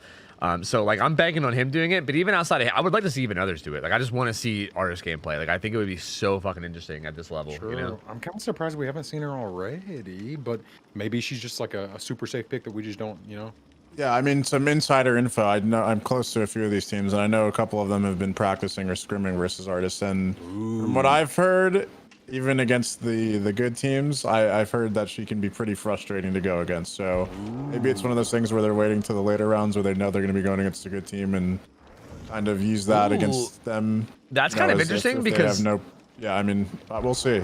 It's kind of interesting because like here, like I'll even pull up the poll screen. It's interesting because she's in pool 2, and like she's not really like fully figured out yet, right? Like she's been in the game for a while, but she's not completely figured out yet. So like it is like maybe like you could argue that maybe some of these guys like discovered a way to play her so well that she like is near the strength of the pool 1 killers, and maybe they're kind of like keeping her as like a secret pool 1. You know what I mean? That like like a secret super strong killer that maybe people don't really realize yet. You know? I don't know. Maybe. I think she has a lot of potential. I really do. So I'm so fucking excited. Like I'm so excited to see what they do when we actually get around to her. Oh, Ralph's gone. I didn't notice either. There's a fucking looked chair away there. for 1 second. I didn't see him. Yeah, same. That's a surprise. We're getting to the lobby though. We're almost there. I mean, I guess we're probably starting the same. Yeah, we're doing the same exact thing over again. We're starting with the twins, so it'll be Julian again, and then going back into it again. Yeah, I'm curious to see how this goes again, man. They had such good results. They had such good results the first time around, and I don't know, man. Like, it's one thing to see, you know, how the killers change their builds, and maybe they didn't like something that they saw before. Obviously, the Spirit bringing Noed when she didn't need to was another problem. But I'm curious to see, like, okay, so like the survivors, they kind of like, how are they going to respond now? Like, they got the bad Twins game out of the way. Does that mean they're going to come back and be ready for this one, or are they going to come back and be like, oh shit, like we're going against this again, and everyone, you know, just try to hold on as long as you can?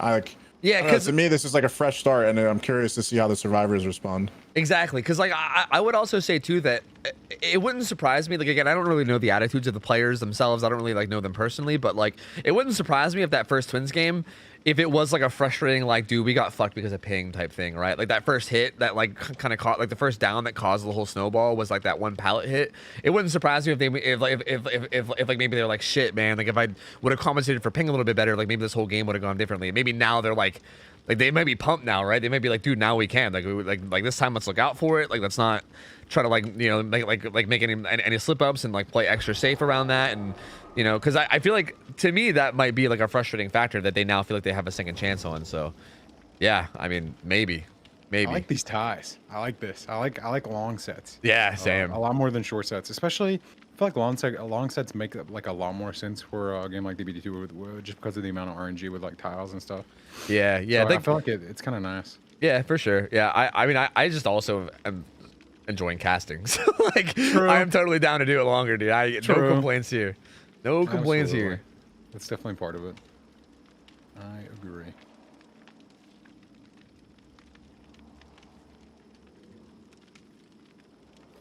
We're getting everyone in lobby. We should be ready to go relatively soon.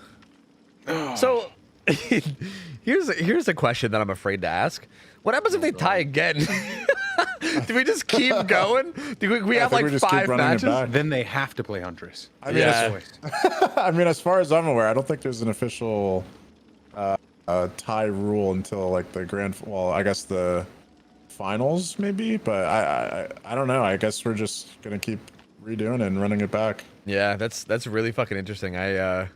I mean, I feel like it's pretty unlikely to have like multiple ties in a row, but I mean, it is possible, right? That'd be fucking hilarious. Imagine if we just sit here on one set, like the 2 teams just juggernauting against each other, like 6-7 matches in a row or something. That'd be crazy. That'd be great. That would be wild. I wouldn't be upset whatsoever. I highly doubt it, but we'll see. That would be crazy. I feel like it's not unlikely. It's really not, especially with like. Yeah, no, the higher tier killers where you're expecting them to 4K, right? Exactly, yeah. It's really not that unlikely. Like, what the fuck do we do if they tie again?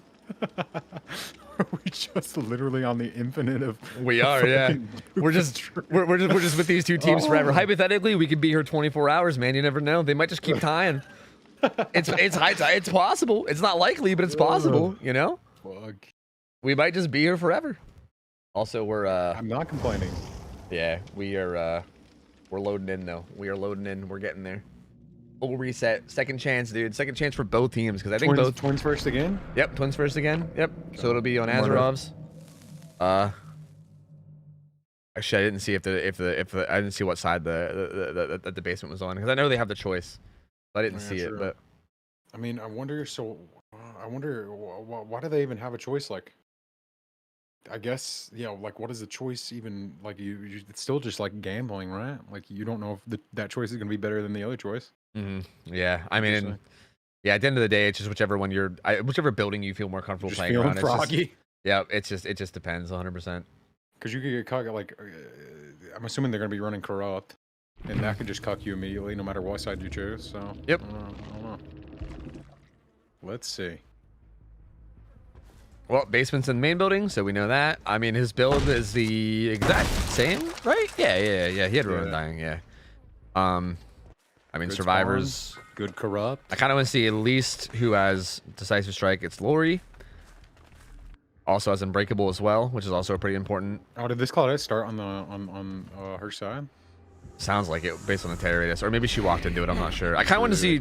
Did you catch who had Deliverance? Oh fuck no. Is there even a Deliverance? I didn't even see a Deliverance. don't think there's. Is that banned against twins?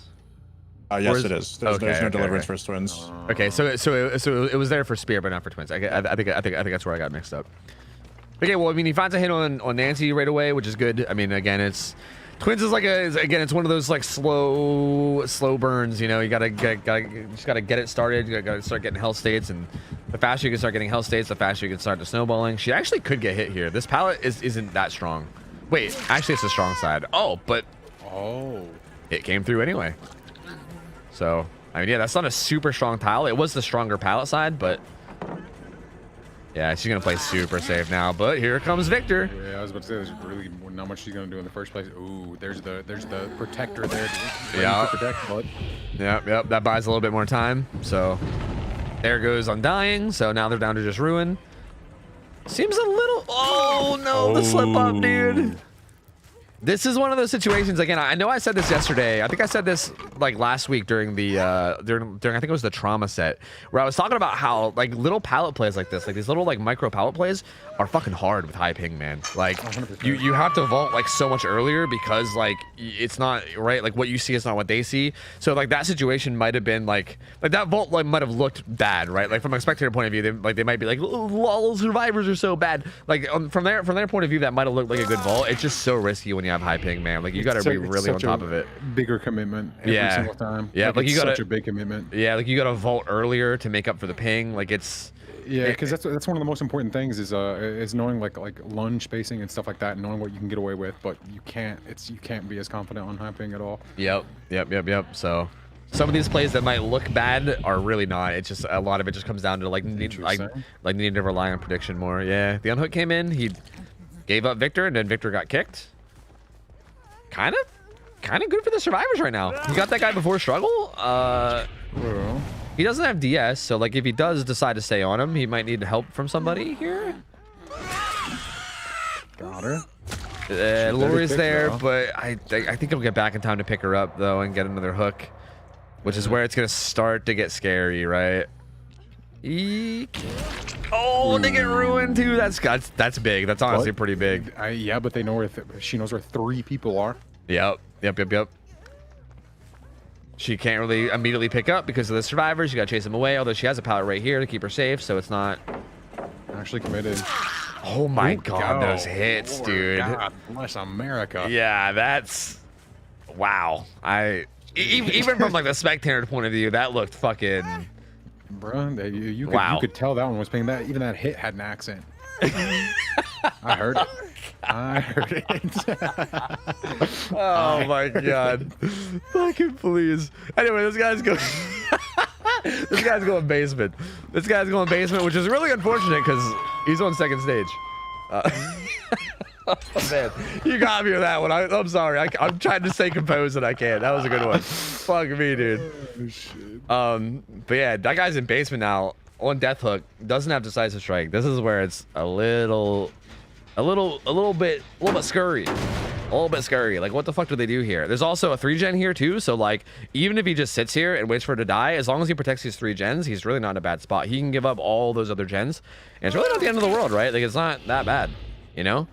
Not the worst, no.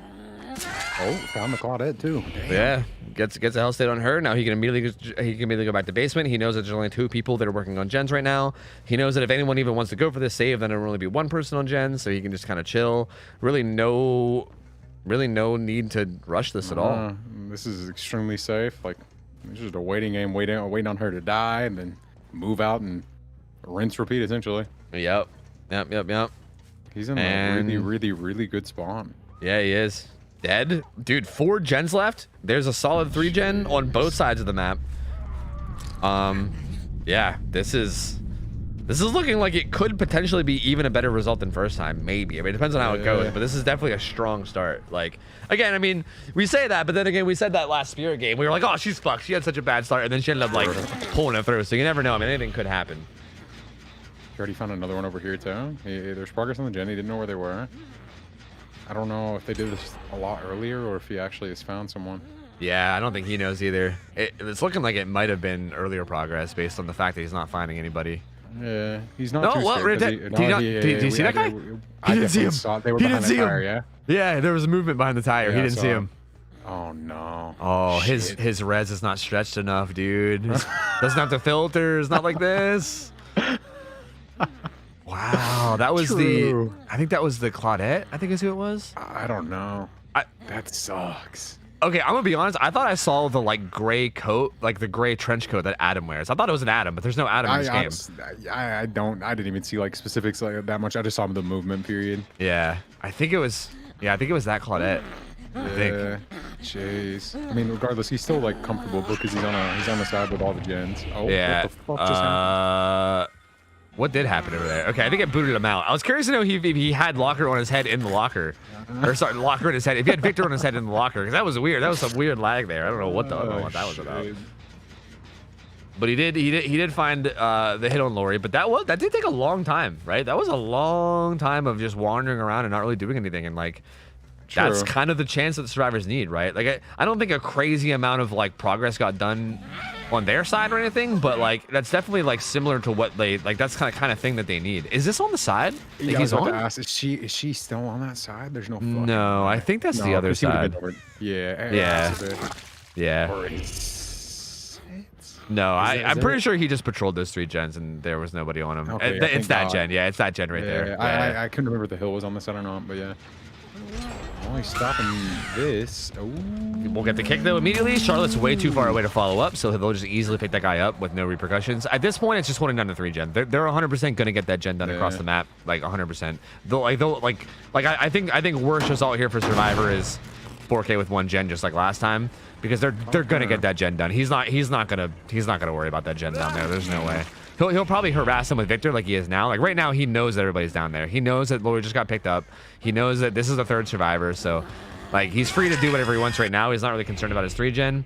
Honestly, he can continue even right now. She just got full healed, Yeah. so he knows that they just continue. Exactly. He knows exactly where they are. Yeah. Obviously, he has Victor on Nancy. So he should can. apply pressure on them here. Yep, but even still, like as long as they don't do any like major throws, they should at least have that 1 gen down there done. But honestly, they might try to go down there and get one of those gens done, because really that's what they need to do if they want to get out. They got to break that 3 gen, and what better opportunity than him being down here? But again, he sees all 3 right now, so no real threat. He's kind of holding this middle choke right now and trying to make sure no one runs by without him seeing. Still looking around a lot. I mean, a lot of this comes down to vision, dude. He's just trying to keep vision, trying to make sure that no one slips by. He kind of is giving up vision right now, so they have the opportunity, and he probably knows that, but he's just trying to get a quick damage state. Nah. This Claudette though, where the hell did she go? On the truck? He didn't look down. He didn't look down the bed. Did you just catch one walking by that or no? No. Well, they healed, so no more danger of True. like a slugging situation. He's just looking for a health state at this point. He needs to get the fuck down to that 3 Yeah, I was gen, about to say, if they magically get a gen over there, what the fuck are you gonna do, friend? Yeah, he spent a lot of time right now running around as Victor just looking for a damage state. Like after like hard committing to the 3 gen just a little while ago, this is a bit odd. Like he's giving them a lot of time. I'm gonna do a quick. Well, most of them are hiding. I think that might be in the 3 gen, but I'm not 100%. Or no, I think that's actually on the other side. I think that's that's that gen on the that's the bottom right. yeah, that's the 4-lane gen, yeah. So slow game. I mean, nothing really happening at the moment. He just saw her. He literally just saw her as soon as he went into Victor, but I guess maybe he wanted to go up here and stay. Yeah, maybe. Or maybe he's just missing these. I don't know. I'm not sure. Well, there's some more information. I mean, just in case people don't know, I feel like most people probably do. So sorry if I'm mansplaining right now. But when Victor's on someone's back, you see the killer instinct of other survivors. So like when that happens, right? Like when Victor's on someone's back and he sees killer instinct, that confirms 2 survivors' positions, right? So that's really, really important information to have. Oh, now he knows all 3. Oh, this is actually now looking kind of rough. True. I don't know what I mean, they kind of just have to. She just has to keep doing well. They got to get Victor off. I'm assuming they're probably going to take the time to heal. I don't really know how much gets achieved from this. I gotta say, like, they're doing a really good job of like Like, I kind of thought they would just turtle up into 3-gen, but they're doing a really good job of, like, maybe even preventing this 4th-gen from getting done. Like, I know I just said a minute ago, like, oh, dude, no way that they don't get that, they don't get that 1-gen done. Like, that one's pretty much guaranteed, but, like, ooh, the kick comes in. Oh, no! Oh, not like this. Oh, no, dude. Oh, my God, that has to feel so bad. Oh, no. Oh, that has to feel so bad, dude. That was so unfortunate. Yeah. Fuck. Dude, man, this is hard to watch for the survivors, dude. I feel like a lot of this, like, with their ping, probably feels so bad, but I mean, hey, it comes in, he gets the hook. I'm curious to know. I wonder if Nancy is. Yeah, that's the opposite side of the map, Gen. She's trying to break up the 3-gen right now, but I don't think she could really. I don't think she can commit. There's no way. Is she on this one like that they're going towards? Yeah. No, she was on the one by or is it on the left? No, yeah. She's on the one over by the crane. But yeah, she has to get the unhook because like this guy is going down. Like this dude is 100% going down. Or oh no, they're gonna check the gen first. He's paranoid about which the is gen. It's not like a terrible decision. It's just. Yeah, it saves them a little bit of time. It's more like it's more neutral. It's not like too much in either one of their favor. I don't think. It's like a safe play. Like he just didn't want to like overcommit and then lose his 3-gen. You know, which is fair. However, he definitely lost his Claudette partially. I honestly don't know where the hell she would have went here. Yeah, that was definitely like a being safe play. When like again, us as casters, it's really easy for us to just like judge and be like, well, why didn't he commit and get the down? He could have won, but. You know, he had no idea what that Nancy was doing for the past, like, 40, 50 seconds, you know? Like, that gen could have been, like, 80% done, and, you know, maybe him committing there would have lost him the game, so... He did end up, in the end, he did venture out of his 3-gen when he had the opportunity, and when he knew for 100% fact it was safe, and he managed to get a hook state, and then now he's back in the 3-gen, right? When that's, like this is kind of like the peak Twins gameplay that we saw, where people... Yeah. Like use Victor and they use all the information that Victor provides, right? Like all this like killer instinct, all the like all the information you get. Like once you know where all the survivors are, you can then make you can then make smart decisions and just playing really safe, only going for like risky plays when it's smart to do. Like this is like literally the exact Twins gameplay that we saw last tournament. Oh shit. Why do I talk? Why do I ever say anything? You know? See, like right there though, like even that, like a little bit risky. You walked away from that gen for a little bit amount of time, and that's crazy. That's wild. That's actually absurd. Yeah. Well, I honestly don't even know what to expect. There is no. They already got a door open. They're getting the fuck out. What? That wasn't a kick. They got robbed. How was that not a kick? I think that's a ping factor right there. If there's a little bit of a delay in between kicking Victor and getting away. That had to be a ping factor. I mean, at the end of the day, this guy was dead anyway. Like, even if he got the kick, he was most likely. The gate, I'm pretty sure, was the whole way across the map. But that's a fresh hook, too. Fresh hook. Let them know. But yeah, I mean, there's the hook spread. I mean, they got somebody out with a completely fresh hook, so that's really this good. Spirit has a motherfucking chance. This Spirit has a chance. Yeah, that was a solid survivor performance right there for sure. That's crazy. He let that gen he just didn't think about the gen for far too long. God, even I'm with you, bro. Fuck ADHD. Even I don't know what happened. Like he let that Claudette go, and I'm assuming she was the one that was on the gen, yeah? And she was. Yeah, she was, yeah. And he just didn't go back up there for a hot minute. I guess he found the lorry, so he victored her, but honestly, that is true, and I didn't even really realize it myself. Even casting, right? I feel like stuff like this is easier as a caster because you're not feeling the pressure. But even me as a caster, I didn't really realize that that Claudette that he chased wasn't there anymore. I guess I assumed, and I think he also assumed, that because she was injured, she probably ran to the opposite side of the 3-gen to heal up and reset. He probably just assumed that she was resetting, and she wasn't. She instead ran over and made the ballsy play. Because honestly, that is a ballsy play. Like, if she, it's important to remember that, if he would have checked on that gen and downed her in the 3-gen, that probably would have been game over, right? That was a super risky play for her to go work on that gen while injured. It was just like a calculated risk that they must have just decided to take. I feel like it was, absolutely. It was like the only play they to make in that situation for her. Because regardless, they were pretty much, it seemed like they were pretty much screwed no matter what. So she just did it and it worked out. I feel like that's kind of what they were hoping on. Holy shit. Yeah, that's fucking wild, That was man. unfortunate as hell. Yeah. The Spirit really has a chance now, though. Yep.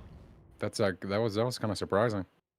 Yeah, it is. It is like I do want it to be known how risky of a play that was, though, because that could have gone way different. Like again, I think if she would have, like, if the Twins player would have checked on that gen, that probably would have been a 4K straight up. Like it probably would have been a 4K, because that guy would have went down in the 3 gen, and then he would have been able to like protect the hook as well as the gens, and then it would have been it would end up being a 2v1, and it probably would have all snowballed from there. So like, honestly, like, it might seem like such a little thing, but to me, that's actually a crazy ending. Like, that's such a risky play to go for, and then it ends up paying off for them. And I almost wish we could rewind. I really want to go back and just like look to see, like, because I swear maybe I was just like listening to you. I just don't like.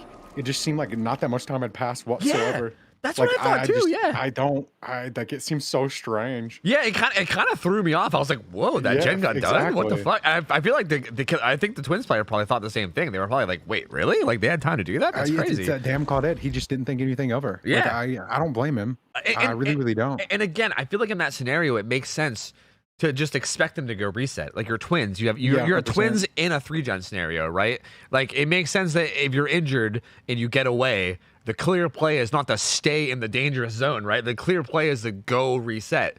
So, like, I think the last thing he expected was for her to stay in the dangerous area, and he probably fully expected her to be across the map. But that's what I'm saying. Like, if you don't have that 100% confirmation, then it's always a bit of a risk. And like, it's funny because I was literally ranting about that right as it happened. I was like, oh yeah, these Twins players playing perfectly and using their information perfectly. And yeah, that one little bit of lack of information, and that's all it takes, dude. One little bit of lack of information, and it might have just been like a fuck it moment, because even if they did reset, like, it's just like they're delaying the inevitable if they just keep on resetting, and this Twins just doing what Twins do. So it might have just been like a fuck it moment. If it works, it works. If it doesn't, it doesn't. Because clearly, if we keep just resetting and playing the game, then we're probably just going to lose naturally. Yeah, so, that's kind of what I'm thinking. I think it was probably just like a call they made just to go for it, and like just like a calculated risk, right? Like, you're like, hey, well, maybe this will get us killed, but maybe they'll win us the game. Fuck it, you know. Interesting. Well, I want to see how they play against this Spirit then. True. Because if that game went that way, then let's see how this one goes. Dude. Anything can happen in the tie tournament. True. They need a good result though, man. Like, I mean, the survivors do. Like, that was a very good result against Twins, I would say. Like, that was very, very solid. It was like 2 deaths, and then another guy had like 1 hook state, I think, or something. I can't remember exactly. It was something close to that though. Like, it was. Yeah, one person didn't have a hook state at all. Yeah. I can't remember if the guy that escaped with hook states had 1 or 2 hook states, but he had either 1 or 2. So I don't remember. I have old man memory, so I already fucking forgot. But yeah, I mean, either way, like, regardless, especially considering the last Spirit game we just seen with these teams was a 4K. They obviously got to do a lot better than that this time around, so we'll see. And that was even with the Spirit having a rough start too. So true. Hey, at least now the Spirit can press that no ed with confidence, huh? Yeah, true. No, it matters now. True. Be confident this time, Spirit. It'll come in handy. Yeah, I'm sure of it. Yeah, I'm sure of it. That's actually a kind of good point. That, you know, their perk selection, their actual build that they've been running, will actually like make sense this time around. So and this time this bitch is gonna switch it up. Probably, yeah. Yeah, they're like, yeah. Well, now I'm not running no ed. We don't need no ed. We can end earlier.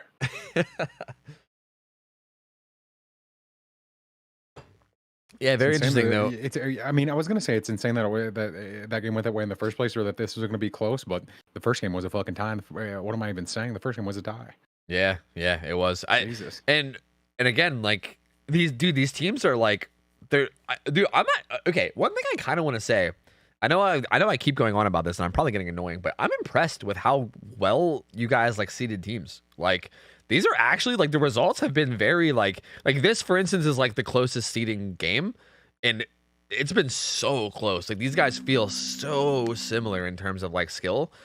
It's been really nice. Like, I feel like the seedings are like super fucking accurate. And to me as someone that enjoys being a spectator, you know, just as much as a caster. I mean, I guess casting is just glorified spectating. It makes it a lot cooler to watch, right? Like, it's cool to see like the higher seeded teams actually being these like forces to be reckoned with, and, you know, like having the seedings be accurate makes the tournament a lot cooler of a viewing experience. So, like, Good shit. True. So good shit there. Yeah, that was all me, so you're welcome. Yeah, I no mean- biggie, you know. Yeah, no biggie. Fortunately, we have a couple people on the staff who are pretty familiar with the comp scene and the history of a lot of these teams. So over time, we just gathered a decent amount of knowledge, and you can make a fairly accurate seeding with just history of results, how well they've done, and obviously the talent of their roster. And luckily, it's like you said, it's made for some pretty good matches both ways. But yeah, I mean, this game is like as close as it's been the entire tournament. And again, like we were saying earlier, you gotta also think about the mindset of these two teams now. Like Divine is.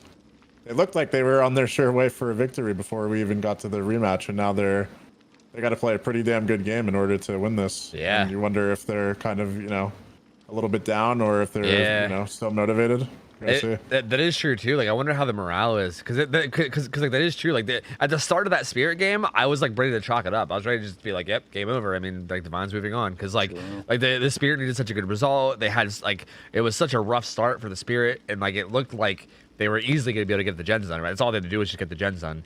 And like it looked like it was so much in the bag, and I'm sure they probably felt the same way. They probably felt like it was in the bag. And now look, right? Like fast forward like 20, 30 minutes, and now all of a sudden it's like, well, fuck. Now we got to have a crazy good performance against like this Spirit that just 4K'd us. Like I don't know, man. It's probably a bit nerve wracking for sure. I mean, it's definitely not the position they probably learned to be in. True. But also for ZK, they're probably pretty fucking stoked too, right? Like I feel like I don't know how much like fucking momentum plays a role, but I feel like that's usually a thing in almost any game. Like I feel like when there's like a morale momentum, like that shit carries. So I mean, that might come into play here. I mean, I imagine ZK is probably like riding on a high based on like how they performed given their second chance, and Divine might also be. Hopefully, Divine is like keeping it together. It's fucking hard to do. Like people might not realize. I mean, if anyone's played. Well, actually, if anyone's played anything, they probably know. If you've ever played a sport, if you've ever played anything, you probably know how sometimes it can be tough to keep morale high whenever you go through like a rough game or whatever. So hopefully they can keep their morale up, and hopefully we see like really really good close match here. I'm really hoping for it. And we're in. Let's see. All right, dude, off the record gamers, man. Interesting. I think that was, I couldn't tell if that was Mental Man or Lucky Break. They both look the same. She does have Noah again. Looks like DS is in the hands of Ace. I think it was Lucky Break. Yeah, maybe. I want to see who has Deliverance real quick. No one has Deliverance. Crazy. So interesting that they opted to not go with it. Yeah, Same that's perk such on a the strong Spirit. perk. It's very crazy that they wouldn't go for it. Yeah, same build though. I mean, this is just it's a good build. It's a very very solid build. I mean, no complaints here. Seems about right. Also, immediately opening up with a hit. So, already off to a pretty fast start. We'll see how fast they can get the down though. Getting the actual down is the bigger deal. True. This pallet. Oh man, she even figured out what she was doing, but she's just a little bit too late, dude. But I mean, hey, that's the ping. Like the other survivors had to deal with it. That might have been like a ping thing, but if so, the other survivors had to deal with it as well. So that's just, again, that's international competition. You know what I mean? But that's a fast fucking down. That's a really fast down, especially considering. Sorry, go ahead. Up there, I was just gonna say with Ruin up still, they might not even be able to get one gen done with this. Yeah, True. yeah, that's a really good start. Like, yeah, they haven't found Ruin yet, and they need a super good result. So this is not looking great so far. We'll see what happens. Just see what. Damn. Yeah, wild. I mean, that's again one of those situations where it's like it's kind of like a coin flip, and it just gets it right, Even here, this is so much pressure. This is so many people off gens, right? True. Like she had just hit that Claudette. She now knows the Nancy here. Ace is the only one that even could be on a gen. Like maybe Claudette got on one now, but like total control. I mean, there's that was definitely probably Ace's doing. So that's really probably that's gonna be pretty much all the gen progress they had. I mean, they might have started one now, but she can fully just protect this hook. Oh, they're gonna get it. No, that was a big misplay. Huge misplay, dude. Oh, this is still like good for her though. This really isn't the worst thing at all. That just to clarify, that survivor did go into second phase. They did. Yep, they did. Yep, they Jesus. did go to struggle. He tried to hurry up and get him before struggle. He took the hit, and then he didn't secure the unhook after he took the hit before struggle came through. So they ended up 1-for-1ing, and the dude went to struggle, and everybody got injured in the process. So that was this is as much pressure as you could possibly hope for as Spirit, with Ruin still up too. Yep.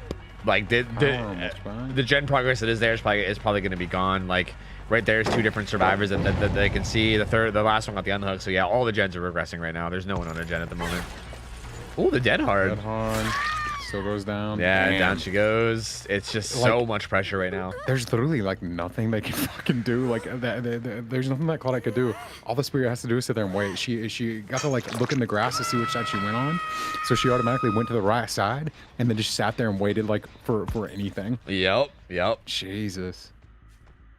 They're trying to reset. They got a couple heals off. I'm guessing Ace probably has sprint burst. At this point, just go for the Nancy. You know she's not going to have DS by the time she gets down. Yeah. This should be a pretty quick down at a short seawall like this. Oh, a little bit of a misplay. He hesitated a little bit after that vault. He might have suspected like a slow vault into a fast vault. Like a kind of mind game, even though it wasn't actually there. And you know, Nancy could. Oh, I can hear. He can hear it. Yep, down she goes. Yep. Jeez. And she's dead, right? Wasn't she the one? No, actually no. No, Nancy hasn't been hooked. Yeah, it was Lori. Sorry, it was Lori. Yeah. Yep. Yeah. But still, she was the one from the last game. Yeah. Yeah, but this is still. I mean, that's first hook points. That's a lot of points. And it's still good pressure. There's still 4 gens up. Ruin's still up.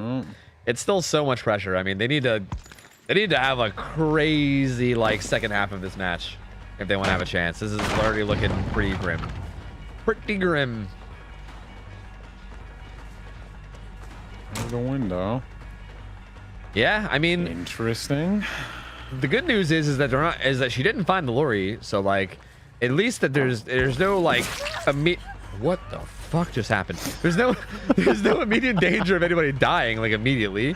I can't believe she committed to that swing. I had no idea which side she was actually on. Oh my. What? I think she might have been going for a lithe play there, trying to vault over the same side of the pallet. But I actually think that was a dead hard. I'm pretty sure that was a dead hard. Because I'm pretty sure she has dead hard. Yeah, I think she threw the pallet and then she dead harded is what happened. Yeah. Yeah. Surprised that she opted to throw it down so quickly on that side, but yeah. Yeah. And now she goes on the hook, and she's not gonna be on death hook when she gets unhooked as well, which is, man, it's tough. Pop goes Louise will get value here. Gonna regress that a bit. Oh man, this is looking rough, man. Still 4 gens. Yeah. Really, oh yeah, like they don't have to worry about ruin finally, but Jesus fucking Christ. There's a decent bit of progress on some of these gens, which is nice. She's kicking them, but like obviously just like a quick tap stops that. Oh well, she found the Claudette healing. She's still injured, so this could be.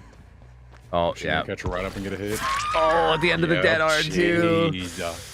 Oh, and that's gonna be a death. She doesn't have DS. That's a death. That we're getting close to like win condition here soon. I think.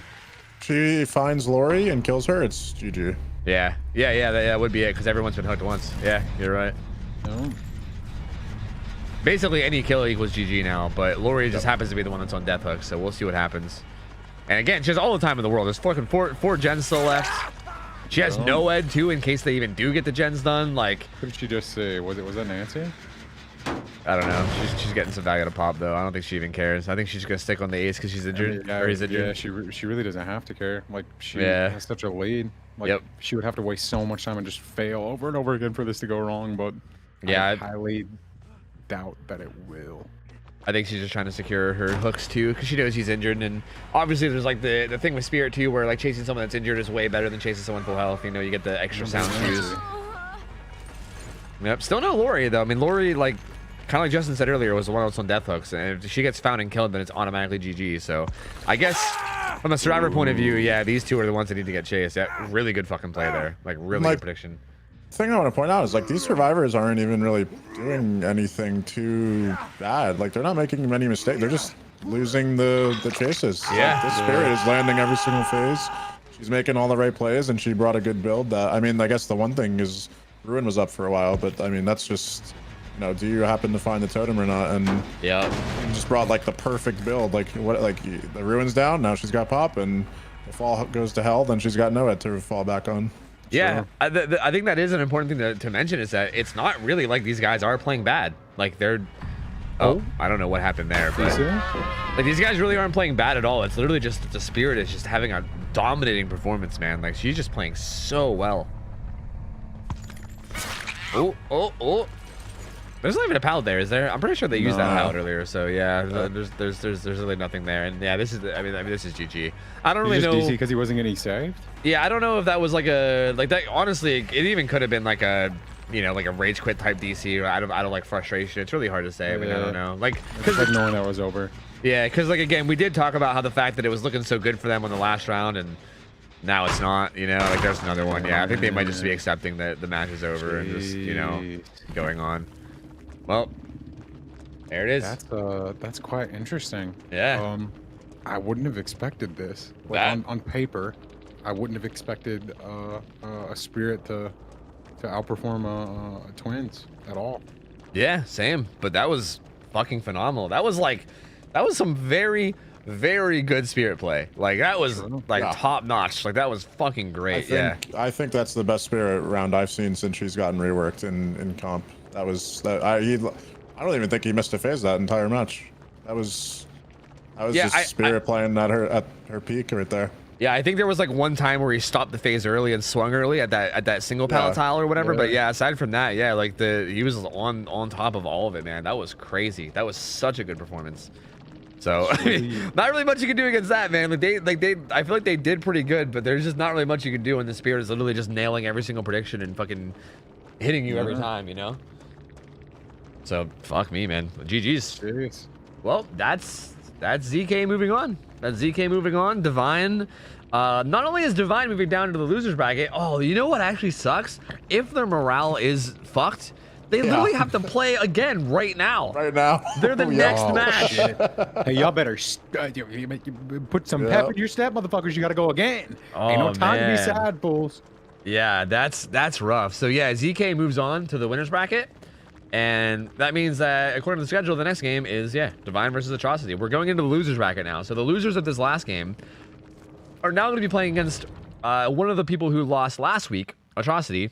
And they're going to be going, this is the first match where a team will be fully eliminated from the tournament. Ooh. So whoever loses this game is actually out. Like they're gone. And worth mentioning, and I guess a nice little segue.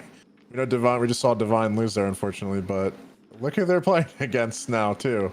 It looks like they're going against the nurse. For the first time. Yeah. Is that what it is? This is it. Oh, no. And they picked Oni, so they don't even have an S tier this time around. Oh, yeah, this is... I'm very curious to see how they respond in this one with their backs against the wall. Oh, wait, so how premature did they pick their losers killer if they got down there? Like they picked this along with like they were basically asked to pick, but both those last two teams, ZK and Divine, they were both asked to pick a killer for round one, and then they were both said, hey, if you lose, what killer do you want to play against Atrocity in the losers bracket if you lose? They both picked Oni, so it was actually pretty easy. So it was like it ended up being Oni for both of them, but yeah, it was kind of an interesting thing where like both sides, like both teams had to pick in advance just in case they lost. So I mean, regardless, why the hell did y'all pick Oni, bro? You already done lost. Hell, you done lost with the Twins. To be fair, okay, but before we get too caught up on this like nurse versus Oni thing, I do want to say that I think, let me just double check real quick. Atrocity is the lowest seeded team in this tournament, right? And like, don't get me wrong, I'm not trying to say that like they're bad. Everyone in this tournament are skilled players, right? Like every single person in this tournament are skilled players that are capable. So I'm not trying to, I don't hope this doesn't come off the wrong way, but like, I would say if Oni stood if Oni stood a chance against anybody, and Oni is one of those killers, right? Where if you make a mistake, he can snowball like really, really hard. True. So, okay, I see where you're in. Like, now. Yeah, like I again, like these guys, again, they're not bad players. They could completely shut down.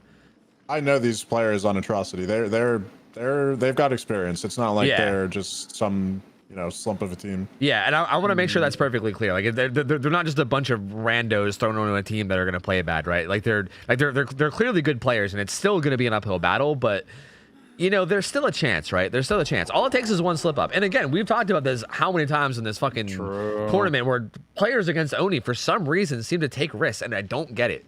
So like, hopefully Atrocity knows better, and hopefully they know not to take any risks, because again, that's all it takes, right? If they go for one risky play and like let the Oni get a hit, then it's all gonna fucking go downhill from there. Well, what killer are we seeing first? I think we're actually gonna be seeing. I think we're seeing Nurse. Yeah, we're seeing first, Nurse. yeah. Yeah, we're seeing. Thank God. Yeah, we're seeing Nurse first. Yeah. I'm glad we're seeing the Nurse first. I'm glad for the team that picked Oni. I'm glad they're seeing the Nurse first as well, to be honest. Yeah. So this will be interesting. This will be very, very interesting. Mm-hmm. I want to see how this goes. Fuck. That's all I have to say. I just want to see how this actually plays out. Number one, it's actually much more intense, because whoever loses this loses it all. Yeah, it is rough. Like if they lose, they're fucking gonzo, right? This is the first match that's like this so far, so it's very, very interesting. It's actually on the line now, right? Like if you lose in the winners bracket, you're like, well, that sucks, but hey, we're still in it, right? Like, we can still keep going. That's still scary though. Like regardless of like them, seeing which seed the Atrocity is and so on and so forth, just to be safe, I still would have picked. Well, again though, like they already used an S tier. Like, are they going to use another S tier? Like, what happens? And then they use both, right? Like, what are they going to use next round? Again, at some point, you got to use your. True. I guess, but like, what are they going to use next round? At least they like make it to the next round. I'm not really sure. Like, it's just rough. Period. Yeah, like, I don't think there's like a easy way to look at it. I think it's just rough. Yeah. It's just you just gotta play the damn game and do well. Yeah. While we have some time before we get into the lobby, they're setting up their builds now. Different from last tournament, we saw Nurse on, I believe, was Father Campbell's chapel last tournament. She's now going to be on Groaning Storehouse, which. Interesting. I know Nightlight's in the chat, and I'm sure he's going to talk about this in 20 minutes, but Groaning Storehouse, we saw Demogorgon played on that, and that's already rough enough for an M1 killer. Nurse obviously has, the mobility, she has the downing potential, that's why she's considered the best killer in the game by far. But, oh man, I mean, Groaning Storehouse, the layout of it is just so rough for killer, where you have to chase in those deep alleys or corners, whatever you want to call it. We call them, deep 7 and deep 5, if you consider like kind of the top corner of main building 12. That's where all the chases are going to be taken, because if you go, it's basically like dying in the corner times like 2. Yeah, you that's true. Go all the way back there, and that gen's already done potentially. She's got to go all the way back across the side of. Or across the map to get to the other side of the map to try to defend her gens. That's interesting. So is that map picked because it's like kind of like, I shouldn't say weak, but like it's kind of like good against Nurse? Is that why it's picked? Yeah, kind of the same theory as like Blight, right? Like, okay, well, if she's going to be having fast chases and she's got the mobility, let's put her on a tougher map so that she's going to have to work for her 4K, right? Yeah, that's kind of interesting. As opposed to like Coal Tower, where it's like, well, she can kind of just stay around main building, blink to a gen with one blink, and kill someone in 10 seconds, right? So yeah. She's gonna have to work for this, and given it's Nurse, so depends on how quickly she can get a first chase down, and maybe she's able to secure a kill early. But that's the thing, though. I feel like on Groaning Storehouse, it's one of the easier maps to like secure an early down, because the spawn, like the survivor spawns, are usually like pretty obvious. Yeah, they're pretty predictable on that map. At least one person is gonna like damn near always spawn in one of those alleys, like damn near always. Yep. So it's kind of, I don't know. Yeah, and just be interesting. Yeah, and just to round out the balance talk, she's not allowed deadlock or no way out as expected on the top tier killers. Those perks are just kind of insane. So and be able to have that. Survivors are allowed everything, right? Except for like the globally banned stuff. Is there even? Yeah, except for the globally banned stuff, they're allowed everything, I believe. Well, other than flashbang, which is kind of like the equivalent to a firecracker somewhat, but there's no firecracker allowed, so I'm not gonna have that counterplay. But that's literally, other than our our universally banned perks, that's all they have. But she's also, in case you're wondering about what add-ons, you're not going to see her with some crazy range add-ons. She's basically if you don't take a double recharge, you're kind of just throwing. So, no ultra rare add-ons, no purple add-ons, and no green range. Obviously, the choice here is double recharge, which is still pretty strong for her. Interesting. Yeah, that's definitely interesting for sure. I'm scared. Yeah. For this nurse. I don't want this nurse to not do well. I mean, I don't want to see it. So, like, the interesting thing about this, and it's kind of hard to understand unless you're really in there and understand kind of the match flow. But Nurse is one of those killers on basically in the comp pool of map selections. I'd say like the majority of them, the good majority of them, she controls the pace of the game. As long as she's hitting her blinks, as long as she's getting fast downs, she dictates the entire pace of the game. But on a map like Running Storehouse, it's, you know, it has the layout where the survivors can kind of flip the switch and they can kind of control it on their own depending on how they spread out. So, like I said, if you know, expect them to run in those deep alleys or whatever you want to call them, those deep corners of the maps where they can kind of just waste their time, even if they don't have a particularly long chase.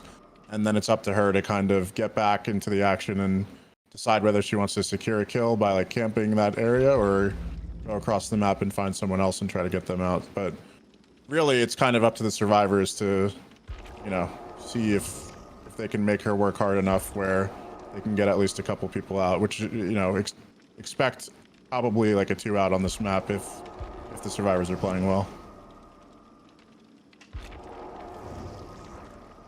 Yeah, for sure. We kind of had some lobby issues, and the lobby issues might have been me forgetting to spectate. Maybe. I'm not going to confirm or deny it, but we're getting everyone back in lobby. I don't know what happened. The lobby like kind of crashed. I don't know if that was my fault or not, but the nurse's res was too stretched and they had to restart. I'm not kidding. That's the reason. I believe it. I actually believe it. You can't make this up, dude. I'm not kidding. Yeah. Wait, trying to cheat the rules. Yeah, if you guys don't know, there's actually a limit to how much you can stretch your res. There's like a minimum aspect ratio or whatever. You can't go below it. Oh, that's hilarious, dude. Dude, the minimum aspect ratio is pretty big. Isn't it like even like a little bit less than 1x1 too? Yes. Man, that motherfucker was on mega stretch, dude. So I'm assuming they're like sharing the screen and y'all opened it up and said, whoa.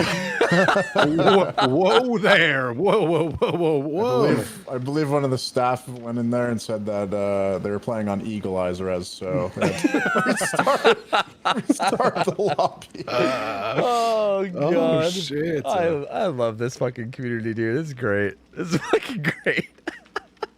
I can't wait for 20 minutes to see what Chaz has to say about that. That's going to be hilarious.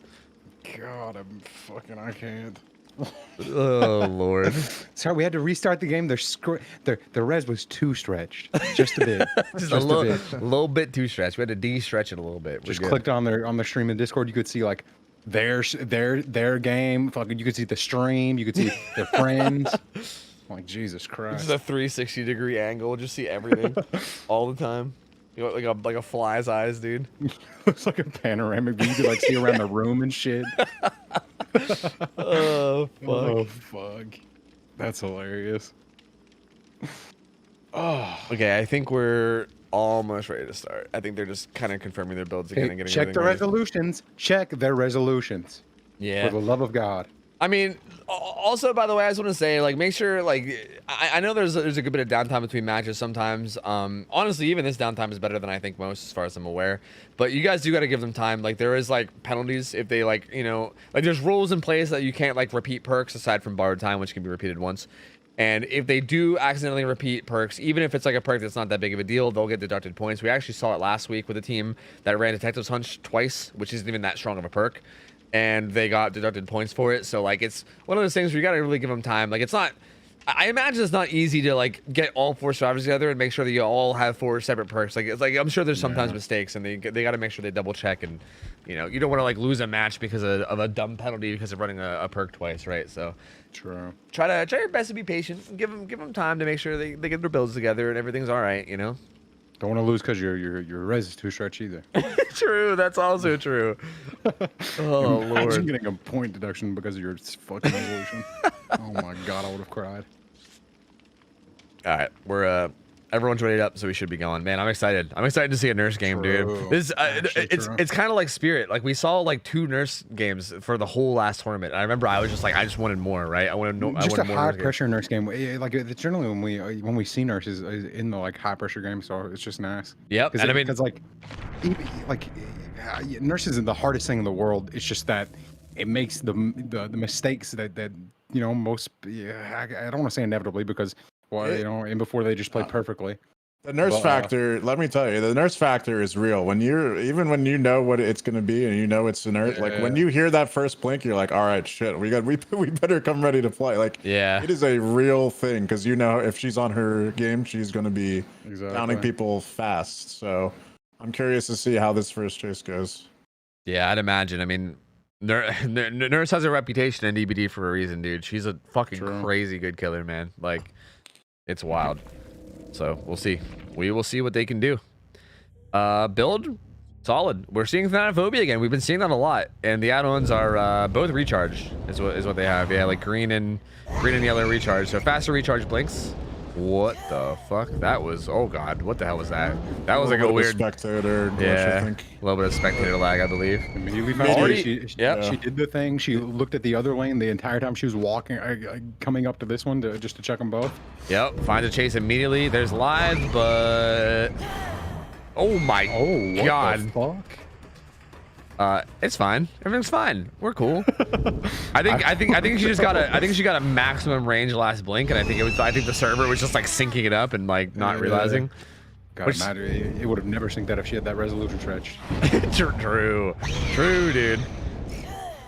All right, finds a survivor. God damn, the recharge time. Holy shit. Yeah, it's basically like old Nurse almost. Like it's essentially like it's almost no recharge at all. I mean, there still is, but. Oh, it's a good juke. No hit yet. I mean, so far so good for the survivors. It's at least good blink. Okay, yeah, kind of a, you know, honestly, okay. I was gonna say this, and I didn't want to like say it, but now I might. I wonder if like, I think changing the res might actually take a little bit of adjustment. Like I imagine it feels different, 100%. Right? Yeah, so like, they're like absolutely used to playing whatever resolution that was. Oh, for sure. Yeah, there might be a little bit of like an adjustment period where they're kind of getting used to it. What the hell happened there, son? I think that was one of those like bug spots where Nurse can't blink. Which hey, should be going away next patch, hopefully. That's unfortunate, dude. Really, this is a really rough start for Nurse, man. This is, and she found somebody literally immediately in the beginning of this game. Yeah. She sees 2 people over here. That gen's almost done. This gen's getting some progress. This is a rough start, man. Almost gone. This is actually concerning. Yeah. 2 things to point out. I mean, every time she finds someone, look where they're running, right? All the way back in those corners where she's got to go waste time over there, and. That's also where her corrupt was, so they're gonna have those gens that they can split out later for the match. Yep. Here goes Adam running back there. Even hits her with a little bit of a juke. Jeez. And she just can't really get anything going, dude. She's just struggling to get started. That's the first hit of the match, and the gen just came in as Nurse. It's rough, man. I'm going to remember this, and when the Oni gets a hit in fucking 2 seconds in, I'm going to scream. Dude, I'm going to absolutely scream very loudly. I mean, well, here it is. I mean, she gets it down. Dude, Jesus 3 gens popped. And kind of like Justin said, this is like tucked into the corner, into like the deep corners where you got to travel the whole way back into the map now. That's rough. That's a rough start. She has pop, but 3 gens just popped. There probably isn't even I'd be surprised if there's even a gen that has that much progress to even hit with pop anyway. This one has a little bit, but that's, yeah. She's gonna go ahead and hit it with pop, but it is not even full pop value, but it is something at least, and she's got to start getting some downs like ASAP, like yesterday. She needs these downs. This Nancy knew that she had enough distance, so she just held W. Didn't have to worry about it at all. Trying to get vision now. And I believe Nancy's just trying to deny vision. Oh, man. She didn't commit. Yep. Didn't she? Yeah. That was rough. She also blinked a little bit too close to the pallet. If you blink a little bit further away, you can kind of avoid that stun situation, but unfortunately doesn't. Gets the hit on her though, but oh no. Yeah. Here's something that I want to say. When you're in this position as Nurse, this shit is like, it's like tilting that snowballs, dude. Like if you start fucking up blinks a lot, 100%. it's so hard to like get your rhythm back, dude. And it's even more demoralizing because you know you're playing a nurse and you know what she's capable of. Yeah. So when you're failing and literally doing the thing that shouldn't be happening whatsoever, and you're not dominating as it's to be expected with a nurse, it makes you feel like garbage. dude, yeah, even me just playing games on my fucking stream, I couldn't imagine being in a tournament. You know what I mean? Like it's definitely rough. So like that could also be a part of what's going on here too. Hopefully they can get it together. There's the flashlight play, canceling the second blink. Oh my god. Again, I'll quickly explain just because I know not everybody might not know about it, but if you hold a flashlight on the nurse, she literally cannot even charge her blink. So if you shine your flashlight where you know she's gonna land, she can't charge her follow-up blink, which is what she did right there. And then she also dead hearted away, which, yeah, this is just, I mean, gets the down there. That was a really good position first blink, and then gets the down there. But like, man, it's fucking rough now. Like I kind of want to see like what the progress. Last gen's done. Oh my god. Last gen's done, dude. At this point, There's it's like a chance that something good could happen, but I don't know what it's gonna be. at this point you got to make the decision to cut your losses or risk finding a fresh hook. But I mean, it's a rough game. Yeah, I feel like again, you are nurse, so I feel like finding a And fresh there's a hook. deliverance right away. Yep. I feel like you're probably, she sees a scratch mark. She's probably gonna try to go for a fresh hook. I mean, you're a nurse with Noah. Do you know what I mean? This isn't even a fresh hook, is it? This is the guy that was. No, this is the first hook. Yeah. It was just some spectator bugs. It's like, yeah, I don't know. I thought it was some secret technique. No, it's just 100% spectator bugs. See, that's not even a fresh hook. That's unfortunate. Like This literally was the hard, only though. person that she doesn't want to find was this guy, and she found him, which is unfortunate. Jeez. Yeah, I imagine these other three are just gonna go. I think they were all there. Yeah. Yep, they're gonna go. That's a crazy good result against Nurse. That is such a good result against Nurse. And that is a very rough result as Nurse. I don't even know what to say. Yeah. I actually don't know. Same. I'm kind of at a loss right now. I'm honestly at a bit of a loss. That was a really rough game, man. That was really rough. And again, you hate to see that on in the losers finals game, or sorry, in the losers bracket game, where this might be their last chance, right? Like, that's, yeah. I mean, they got what, a single kill, and then one of their survivor had one hook state, and that's all that it was. So They do at least have a chance. It's Oni. All they have to do yeah, true. is not give the Oni free hits for True. no fucking reason. Yeah, just now play will fucking that safe. happen? Survey says no. Yeah, Based based all on the other games that we've seen Oni in. However, yeah, there's a chance. based on past experiences, I don't fucking know, dude. Yeah, it's been, the only games have been weird, dude. Like they've been weird, and I don't know. I guess we'll see. Like I guess you could say that if there is a killer that, like I feel like, and you can correct me if I'm wrong, Justin. I feel like Oni is the type of killer where I feel like it's not very like unreasonable to have like a crazy bad result, just as much as it's not unreasonable to have for like you know, for him to have a crazy good result if they like just like make a dumb mistake early. You know what I mean? Like I feel like it's honestly pretty possible to probably shut him down really well if they play super smart. But I mean, it depends a little bit on the RNG. Like he is on Coal Tower, so you know, Coal Tower is notorious for being super small, but it also, you know, can spawn some pretty nasty RNG, double pallets, and you know, feeding into a long wall jungle gym into Shack or whatever it may be. But again, like Ralph and you both have been pointing out this entire time, like there's no excuse for getting hit by a powerless Oni. Like you should, unless you're like on the most unsafe pallet in the game, there's like literally no excuse. Just pre-drop it. There's no reason to greed. There's no reason to think you're not going to get hit. It's one of those things where the survivors, like the first chase basically has to buy enough time for almost 4 gens to pop. Like that's how, if you're playing literally just like safe and the Oni's not like committing to every single chase, like there's no reason why we shouldn't get at least 3 gens done by the time he gets his power at the very earliest. So I'm curious to see if we're finally going to see a team be able to not take a hit on 5 gens. Like if there's one Oni. team to not take a hit, it's got to be this one in fucking losers bracket. yeah, right. It Like has there- to be. Yeah, like there's no way. Right? There's no way they go for risky plays. Like they literally are in the losers bracket. If they lose this game, they're out of the tournament entirely. They just had a pretty rough result on their killer side. Like if there's any time to ever play safe, this has got to be it, right? There's no reason to take any risks. There's no reason. But I feel like if there's any time for them to fuck up, it's probably in this game with all of this on the line, Yeah. with this much pressure. True. After that nurse game, like I feel like there's a good chance. Or maybe, maybe they'll have a different mentality. Maybe they'll be like, hey, maybe we should play risky because we need to get like a lot of use out of pallets in order to get a good enough result to match their result. I hope not. I hope not. I don't think that's the mentality that they would probably have. But I mean, I don't know. We'll see. We'll see. We'll see if the Oni curse continues, and if it does, I'm gonna be yelling. I'm gonna be yelling and screaming, dude. If you guys are trying to nap while watching the stream, I'm sorry, because I'm gonna be angry. But we'll see. Oh God, I don't know. That was a very crazy nurse game. Like that was so unfortunate. Yeah. So unfortunate. Yeah, it really was. That really hurt my soul. Yeah, it was pretty much what sucks too is even after the bad start, like everything unfortunate that could have happened did. The one person that the second hook was Deliverance, which is literally like the earliest Deliverance that could possibly exist, right? Because they can't Deliverance first hook, obviously. They need to unhook to charge it. So like the first possible hook that could have been Deliverance was Deliverance. The person they found whenever they were trying to find a fresh health state was the only person that wasn't a fresh health state. Like it was just so much like little unluckiness. I mean, you could maybe say that it was calculated by the survivors taking aggro or something. I don't know, but I feel like it was mostly just unlucky. And it was so unfortunate, man. Like on top of the rough start, you know what I mean?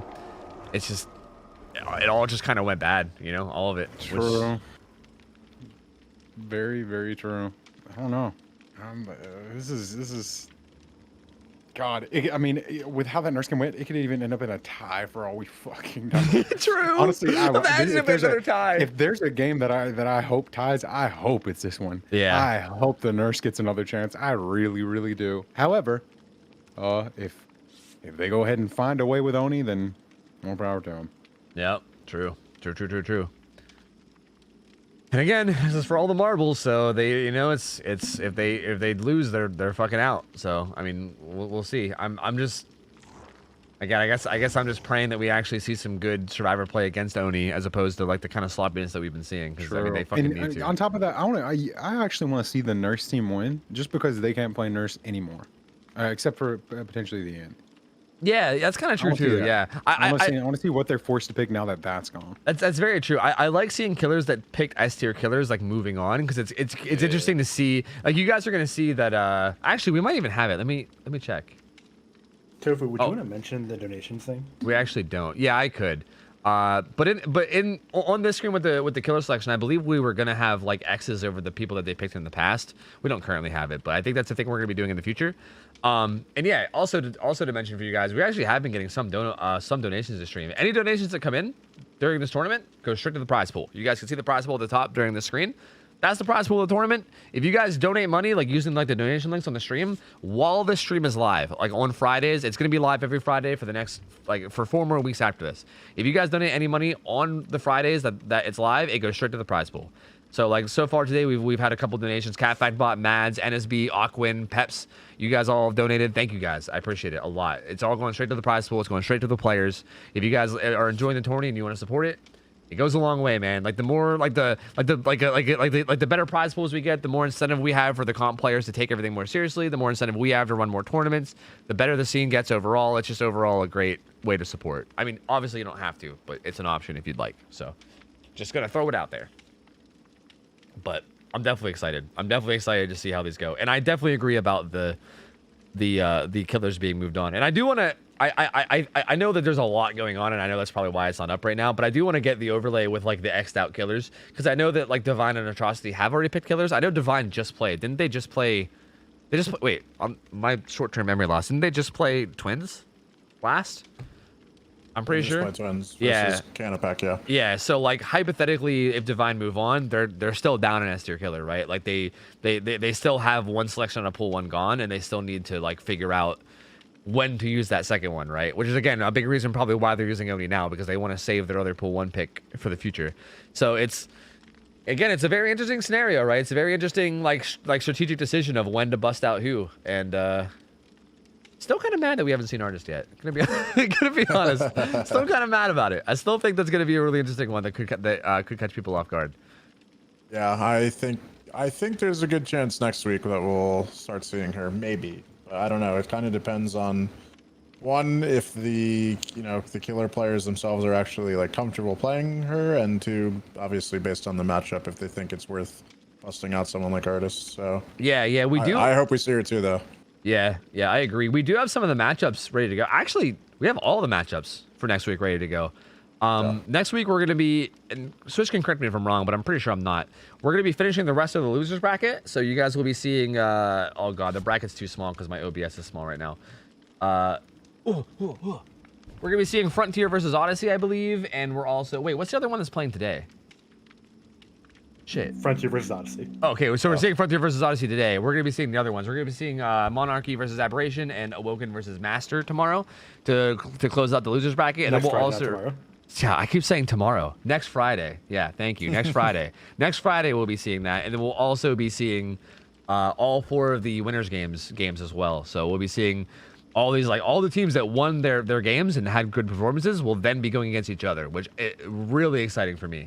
Really exciting. And like that's where I think we might see some pretty like interesting matchups. You know what I mean? Because there's going to be a lot of like close matches, a lot of really good teams going against other really good teams, and you never know what's going to happen there. You know what I mean? Like that's I don't know. That like that's exciting, and that's where I'm hoping we're going to see, like, I don't know, some Spirit, or not Spirit, some artist, maybe. True. Or or Spirit. Why not? Maybe some S tiers. I'm down for either or. A lot of those teams that moved on from round 1, they moved on without using pool 1 killers. Like they moved on with like, I know some moved on with like Plague, and there was like I think there was some Onis. Like there was a lot of killers that weren't like pool 1 they got moved on with. So they have them still available. So you never know. You never know.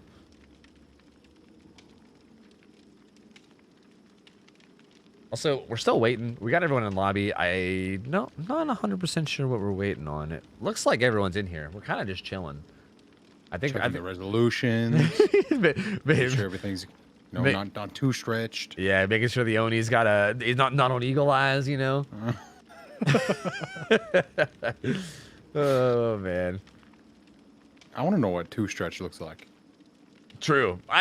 Do you? I've seen some clips. I've definitely seen some clips of it. Like I've seen some like meme clips of people running like, and like I've seen reses that were so big that I couldn't even tell like what map they were playing. Like they're just running around, and I'm like, where are you? Well, I mean, I assume like they didn't have like, it wasn't a meme. Like they were serious with their resolution, but it was still technically too stretched. I don't know what the fuck that entails. Like, was it that obvious? Like they clicked the stream like, okay, your resolution it's just too much. Yeah, like, is it that obvious, or like how is it? But like I've seen like the meme shit, but like clearly they were actually going to use whatever resolution this was. Yeah. I mean they were. So I'm extremely curious, and I'm assuming it was like, it's obvious to the point to where someone can just click it and be like, okay, that's a bit too stretched. I think Justin just said in chat. He just said in live chat, so like 20 minutes. Chat that like fucking, well, wait, he said it now, but he's talking to people that are watching it 20 minutes ago. Either way, he said it was, I think he said it was 800 by 1080, which is, yeah, that's 100, I guess, X pixels below what we allow is the limit is 910 by 1080. Yeah. Interesting. That's fucking wild, how dude. How the fuck can y'all even tell, bro? Like, I don't know. We got this done. Yeah, I mean, I don't know. I've played on 1x1 before, and yeah, it does give you an advantage. But we have resolution experts can't play here that in anymore. the Swish Doors tournament, friends. They can tell a resolution a mile away. There comes a point where it just gets disorienting, and I don't know. Some of these guys play on like even way lower than that, so I don't know how they do it, but that shit's crazy, dude. Like like honestly, I've tried 1x1, and it actually like feels nice. Like I get why people play on it. Like it feels nice like having that extra FOV. But yes, like dude, like some of those clips I see of people that are running like like even lower than 1x1, that shit's like how? Like how do you even do it? Like what? I don't know how they do it. Period. I really don't. Yeah. I can't stand it. I can't stand looking at it. It bothers me. It really does. Yeah, it's fucking crazy, dude. By the way, the delay is a bathroom thing. Oh, got you. Hey, listen, man. Sometimes you get anxiety poops. I get it. I mean, Divine has been playing for like 2 hours now, so. That's true. Yeah, they've been playing 2 matches. Actually, yeah. Well, yeah, they tied, right? So yeah, Yeah, they played. This is like their 6th match in a row. Yeah. So yeah, that's fair. Like their 6th game of Dead by Daylight in a row. That's pretty fair. Yeah. Yeah, we can give them a minute, no rush. And like they're literally playing for their tournament lives, so like Yeah. even though they're in a pretty good spot, you know, like it's looking like they just need like a semi decent performance to move on. Still, give them time. You know, give them time. Give them time. All right, we're ready to dub. I think we're ready to game. Going in now. I think we are ready to game. Oh, I'm nervous for him. You already know he had to go. Let that evacuate because there's gonna be some clinching in this game. There's gonna be some clinching. You know, I respect him. I mean, bro, I'm like legitimately nervous. Like I'm anticipating Same. like how quickly this Oni gets a hit, and I'm ready to like stand up in my chair and fucking yell. Like I'm going to be upset. I'm going to be upset. I'm going to be too. I will legitimately be upset. It never makes any fucking sense whatsoever. Yeah. Like every single time we've seen it happen, but maybe this game will be the anomaly. Yeah. I will preface by saying Julian has been playing Oni specifically on Cold Tower recently, so he's definitely going to be pretty warmed up for this, but maybe the survivors are going to impress us all finally. Yeah. Son, I was about to say, I don't care how many times you played on Cold Tower, how many times you prepared for it to play on Cold Tower. These motherfuckers should be playing and prepared to not get hit, though. Like, dude, I feel like there's like an acceptable, like, I feel like if the Oni plays perfectly, I feel like they can get a hit, like, without taking too long, just through good play. But, dude, like, the matches we've seen in the past were, like, they weren't even that. It was literally just, like, just really bad misplays. Also, the build here is interesting. He has brutal strength. That is very interesting. So maybe he's actually expecting them to play properly. Yeah, I mean, So he knows it's going to be Palace City. yeah, I'm assuming that's what it is. He's expecting just pre-throws, so he's just trying to shred through them quickly. Interesting. And then Corrupt, Ruin, No Way Out. It's pretty. I mean, those are all pretty standard. Ruin, standalone Ruin is kind of interesting. Usually, I feel like you usually see Ruin pop or Ruin Undying, but it's just standalone Ruin, which is kind of interesting. I wonder. Well, let's see. I know how long it took to get that first hit in the nurse game. I know it was 100 years. No. Oh, He if could he'd have committed there. I swear to God, he would have gotten it. No! No! God damn it, Son. man! How? Every time! How do they get hits instantly every time? I don't understand it. What the fuck? I'm so tilted. I'm so tilted. I don't know if I can keep casting. I don't know if I can. I'm tilted. It doesn't make any sense. We talked it up so much. If he would have got that down, I swear to God. And he almost got it. He did, yeah. That was really fucking close. But dude, he's just gonna get his power now at 5 gens. He's gonna have his power at 5 fucking gens. I don't understand how this happens, people. He got an easier hit on a character that can't blink through walls versus the character that could. I mean, like, to be fair, like, it was a good mind game. Like, it was. Like, I mean, like again, credit to Julian. It was a really good mind game on the tile. But like, again, they shouldn't even be taking those risks. No, exactly. Like, just use the pallet. Sense. Yeah, like, just use the pallet. Fuck it. Oh no, dude. Let's see what he can even do with the power. Yeah. Ooh. Oh. I mean, look, if they somehow, like, he has Lion Fang, by the way, which makes his power last longer. And also the other one makes him drop more blood. Or no, that's the speed one, actually. I think that's the speed one. Yep. No. Yep. Why was she? Yeah, I don't. I was about to say if they can manage to, like, last his entire power without giving him a down while also healing up the ace, then that would starve him of orbs. And they could just kind of get a full reset. But that was the only way they can do it. And now they're done. There's no full reset. It's done. He's going to have his power pretty much until the game is over, just over and over again. Like, it's going to be too hard to get everybody back to full health. And yeah, like, this ace is now dropping a bunch. When she gets unhooked after like the 10-second delay or whatever it is, she's going to be dropping a bunch. And yep, he's going to get his power from this, and he's going to have another chance to get more. And he's just going to run back to hook. Or just patrol in general? Yeah, I'm not sure. I mean, I think he's going to assume that they're not going to stay at hook, so he's probably... Yeah, true. Oh, not like this. Oh, man. Oh, dude. Oh.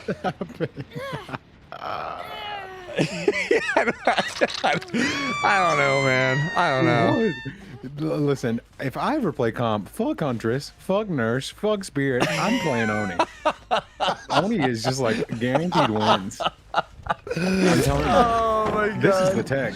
Whatever smart team saved Oni for fucking like later on in the bracket, you're a god. You're the smartest competitive players I've ever seen in my life. Because this is absurd.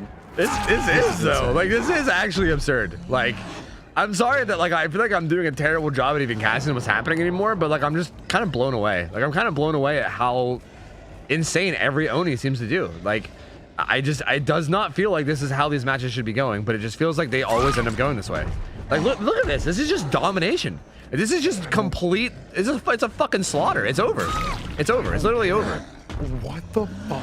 Like, do they even have Unbreakable? Is Unbreakable even allowed against this killer? They don't. It's on the person on the hook already, so no. Oh yeah. How does this happen? Yeah, this was the strongest result out of any killer all day. Literally. Yeah. We saw nurses, we saw twins, we saw spears. This is the best result out of any killer all day. Wow. I'm at a loss. I'm honestly at a loss. I don't know what to say because I don't understand it. Is it like... I don't know. It literally all it takes for this motherfucker is to get one free hit in the beginning and he's set. Yeah. Every single time. Yep. Because dude, all these Onis always manage to find a free hit early. Always. It's crazy. Yeah. It is actually insane. Yeah, I mean that jungle gym, they vaulted the window and they hovered around the window side and they decided to like loop that window rather than just going straight to the pallet. And I think that again, like. We say the same thing every single time, and I'm just gonna say it again. Like, why loop? Like, he's given the nodders now, rightfully so. I mean, that was an amazing performance. True, I mean, fucking celebrate, Julian. Go nuts, dude. Like, that was crazy. I mean, again, kudos to Julian too. I mean, all because someone loops the pallet doesn't mean that you're guaranteed to get a hit. He had a crazy good mind game. Like, he played the pallet like amazingly, and he used his power. Like, he won the game for sure. Like, yeah, like he was given his power and shit like that. Sure, whatever, but. He still had to, actually like perform well and do well, and he absolutely did. Yeah, like clearly. Yeah, dude's definitely a cracked Oni, but I still just feel like at that first jungle gym that they got chased at, like they didn't go straight to the pallet. They instead used the window. They tried to greed and like play the tile and kind of extend it a little bit longer before they use the pallet just to get more value. And it's just why, man? This happens every time, you know? I don't know. I don't know. I don't know what to say. I really don't. That's just crazy. It's actually insane. Well, I don't know. You know, I guess the nurse player doesn't have to feel so bad about their rough game now because I don't think it fucking mattered. I don't think they were going to beat that performance no matter what. That was ridiculous, dude. True. Yeah, literally. Like, that was actually absurd. I don't like it's almost a perfect game. Almost. Like, if they got one gen done. If they didn't get that one gen done, it would have literally been a perfect game. And with the survivors getting 0 points. So, jeez. Goddamn. Jesus Christ. GG's to Atrocity. Yeah, Atrocity. I see. They are the first team that are knocked out of the tournament. Yep. This is the first match that is completed in the losers bracket, which means Atrocity is the first team to actually be fully eliminated and they're fully out of the tourney. So, GG's to them. I mean, it was fun watching them. They had good games. It was enjoyable, and you know. There's always next tournament, you know? There's always next tournament. Very true. Yeah. Well, that's that. I'm mad that game was that fast, number one. And we already know number two because holy shit. Yeah, I feel drained. Gonna live it down. I feel like emotionally like drained. I honestly like. How many times are we gonna see this happen? You know what I mean? Like, I just don't. I mean, it's just particularly frustrating. Like, that was at a jungle gym, and like, yeah. I mean, it was a good mind game, but like, why are you even trying to go the other way in the first place? Yeah. Just play the pallet, drop it, and run away. That's all you have to do. I mean, he's got brutal strength to help him out with that, but like. Yeah, but at the very least, you're gonna buy time to get to another tile or another pallet. I mean, yeah, and you're gonna get gens done, right? Like, if you just play every tile safe, you're gonna get like probably like over half the objectives done before you even give them like the first initial hit, and then at that point you can probably manage it from there, right? Like, why did the ace play it so risky? All he literally had to do when he was on that side is throw down the pallet and then watch the other side because he knew he wasn't coming from in front of him. Yeah. Fuck it. Like I understand. Like we also have like we're commentating and spectating, so we literally get to watch them make their decisions as they make them, and we're not like we're in the middle of the game or whatever. So I sort of understand like And partially, I don't know. It's just insane. It's just every fucking Oni game, every single time. Dude, I know it's God, it's driving me nuts. I'm gonna not linger on it. Okay, I'm moving on. All right, next game. If I linger on this, I'm never gonna get over it. Okay, next game is Odyssey versus Frontier, which is exciting. I'm excited. I'm pumped for this one. This is our final match of the day, by the way. So, let's go to killer selections. What do we got? Pyramid Head versus Billy. Pyramid Head and Billy. I think this is our first Pyramid. Have we seen? No, we haven't. Not this tournament yet. No. Yeah. So I'm actually gonna look at his balancing. He's gonna be on Rancid Abattoir. This is his pretty standard map for him. He's not allowed his ultra rare or very rare add-ons, so most likely going to be running double reach. I mean, those pretty good add-ons for him. Survivors, a lot of the same perks that are banned versus like the mid-tier killers. Some of the healing perks, body knowledge, desperate measures, and self-care leader banned. Also dead hard deliverance banned. Pretty standard balancing for Pyramid Head here. But I think Odyssey is going to be playing Survivor first, if I'm not mistaken. And we're going to see a Billy first, which obviously we've seen a couple times already today. Yeah. I believe you are correct about that. Let me look at the teams list real quick to see. But I believe you're correct about that, yes. Yeah, this is a Frontier killer. So yes, it will be Odyssey on Survivor first. So it'll be Billy. Billy will be our first match, and Pyramid will be our second one. I mean, this should be nice. I know a lot of people like watching Billy. A lot of people like playing against Billy. I mean, I know a lot of the players on Odyssey love Billy. So this should be an interesting game, a very interesting game. Oh, I like the touch, by the way, of when a team gets eliminated from the tourney, you gray them out of the teams list. That's a neat touch. I like it. I dig it. Thank you. Cool. Hey, and cool. Hey, look at you. We still don't have red X's on the killers they picked, though. But it's okay. It's okay. I forgive you. Yeah, man. I'm excited. I'm excited for this one. I'm real pumped. This will be again our second double elimination losers bracket game. So again, the team that loses this completely gonzo out of the tourney. This is for all the marbles, which again is very interesting because like they both picked those like pool 2 killers again. You know what I mean? What I was about to say. Yeah. I don't understand, especially in losers. I don't understand saving them.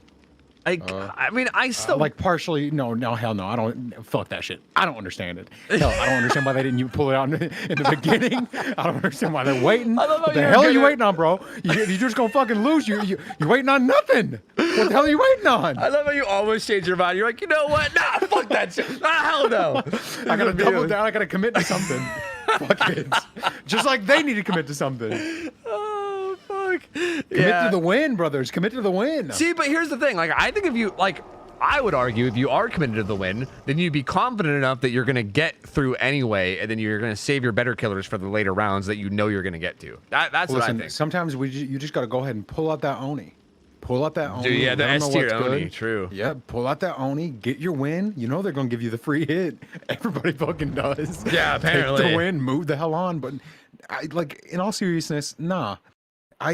You planted the seed with me. You converted me fucking at the beginning of this damn tournament. I don't know why these people didn't like go ahead and pull out like the big stuff against the higher seeded people. Like they should have immediately. First game against whoever the fuck is the highest seed, I would have pulled out Nurse. Yeah, you literally are gonna have to beat them eventually, right? Like you have to beat the good teams eventually. So like if you're playing against them, fucking bust, like go all out. You know what I mean? That's how I see it. And later if you meet them again, they pull out that Nurse, just pull out your Oni, show them what's good. Yeah, true. But then again, like we don't necessarily know. Like maybe some of these teams, like maybe their killers are like really confident in their like true non-S tier killers. Like for instance, Jolien seemed like he was a really fucking good Oni, right? Like maybe he's just very confident in Oni, you know what I mean? Or like maybe vice versa, you know? Because again, there are these settings that are set up to make these killers able to perform better. So like, true. If you like fancy that you're like if you think you're like a fucking cracked out Pyramid Head, right? Like if you just are really confident in it, then you know, maybe you think that's your best bet. Maybe you're like, hey, man, like... Maybe, but there's only so much you can be confident in. Like, you can't be too confident in your cracked out. And it's like, yeah, I'm so confident that I'm going to get a free hit in the beginning, and they're going to give me my power so I can do whatever the fuck I want to do. Like, you can't be confident in that.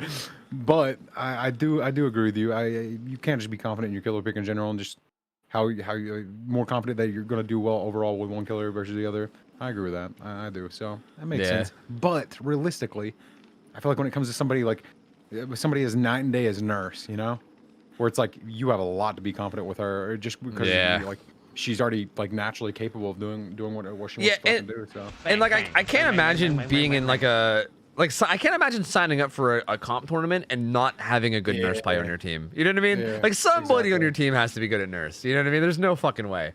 There's no way that I would never be able to sign up for a comp tournament and be like, dude, no one here knows how to play Nurse correctly. Like, we're all just like okay at her. Like, there's no way, dude. Like, you're only signing up if you got a good Nurse player. Also, we got donations coming in for the prize pool, dude. Thank you guys, by the way. Appreciate you guys. 2 different $10 donations coming through.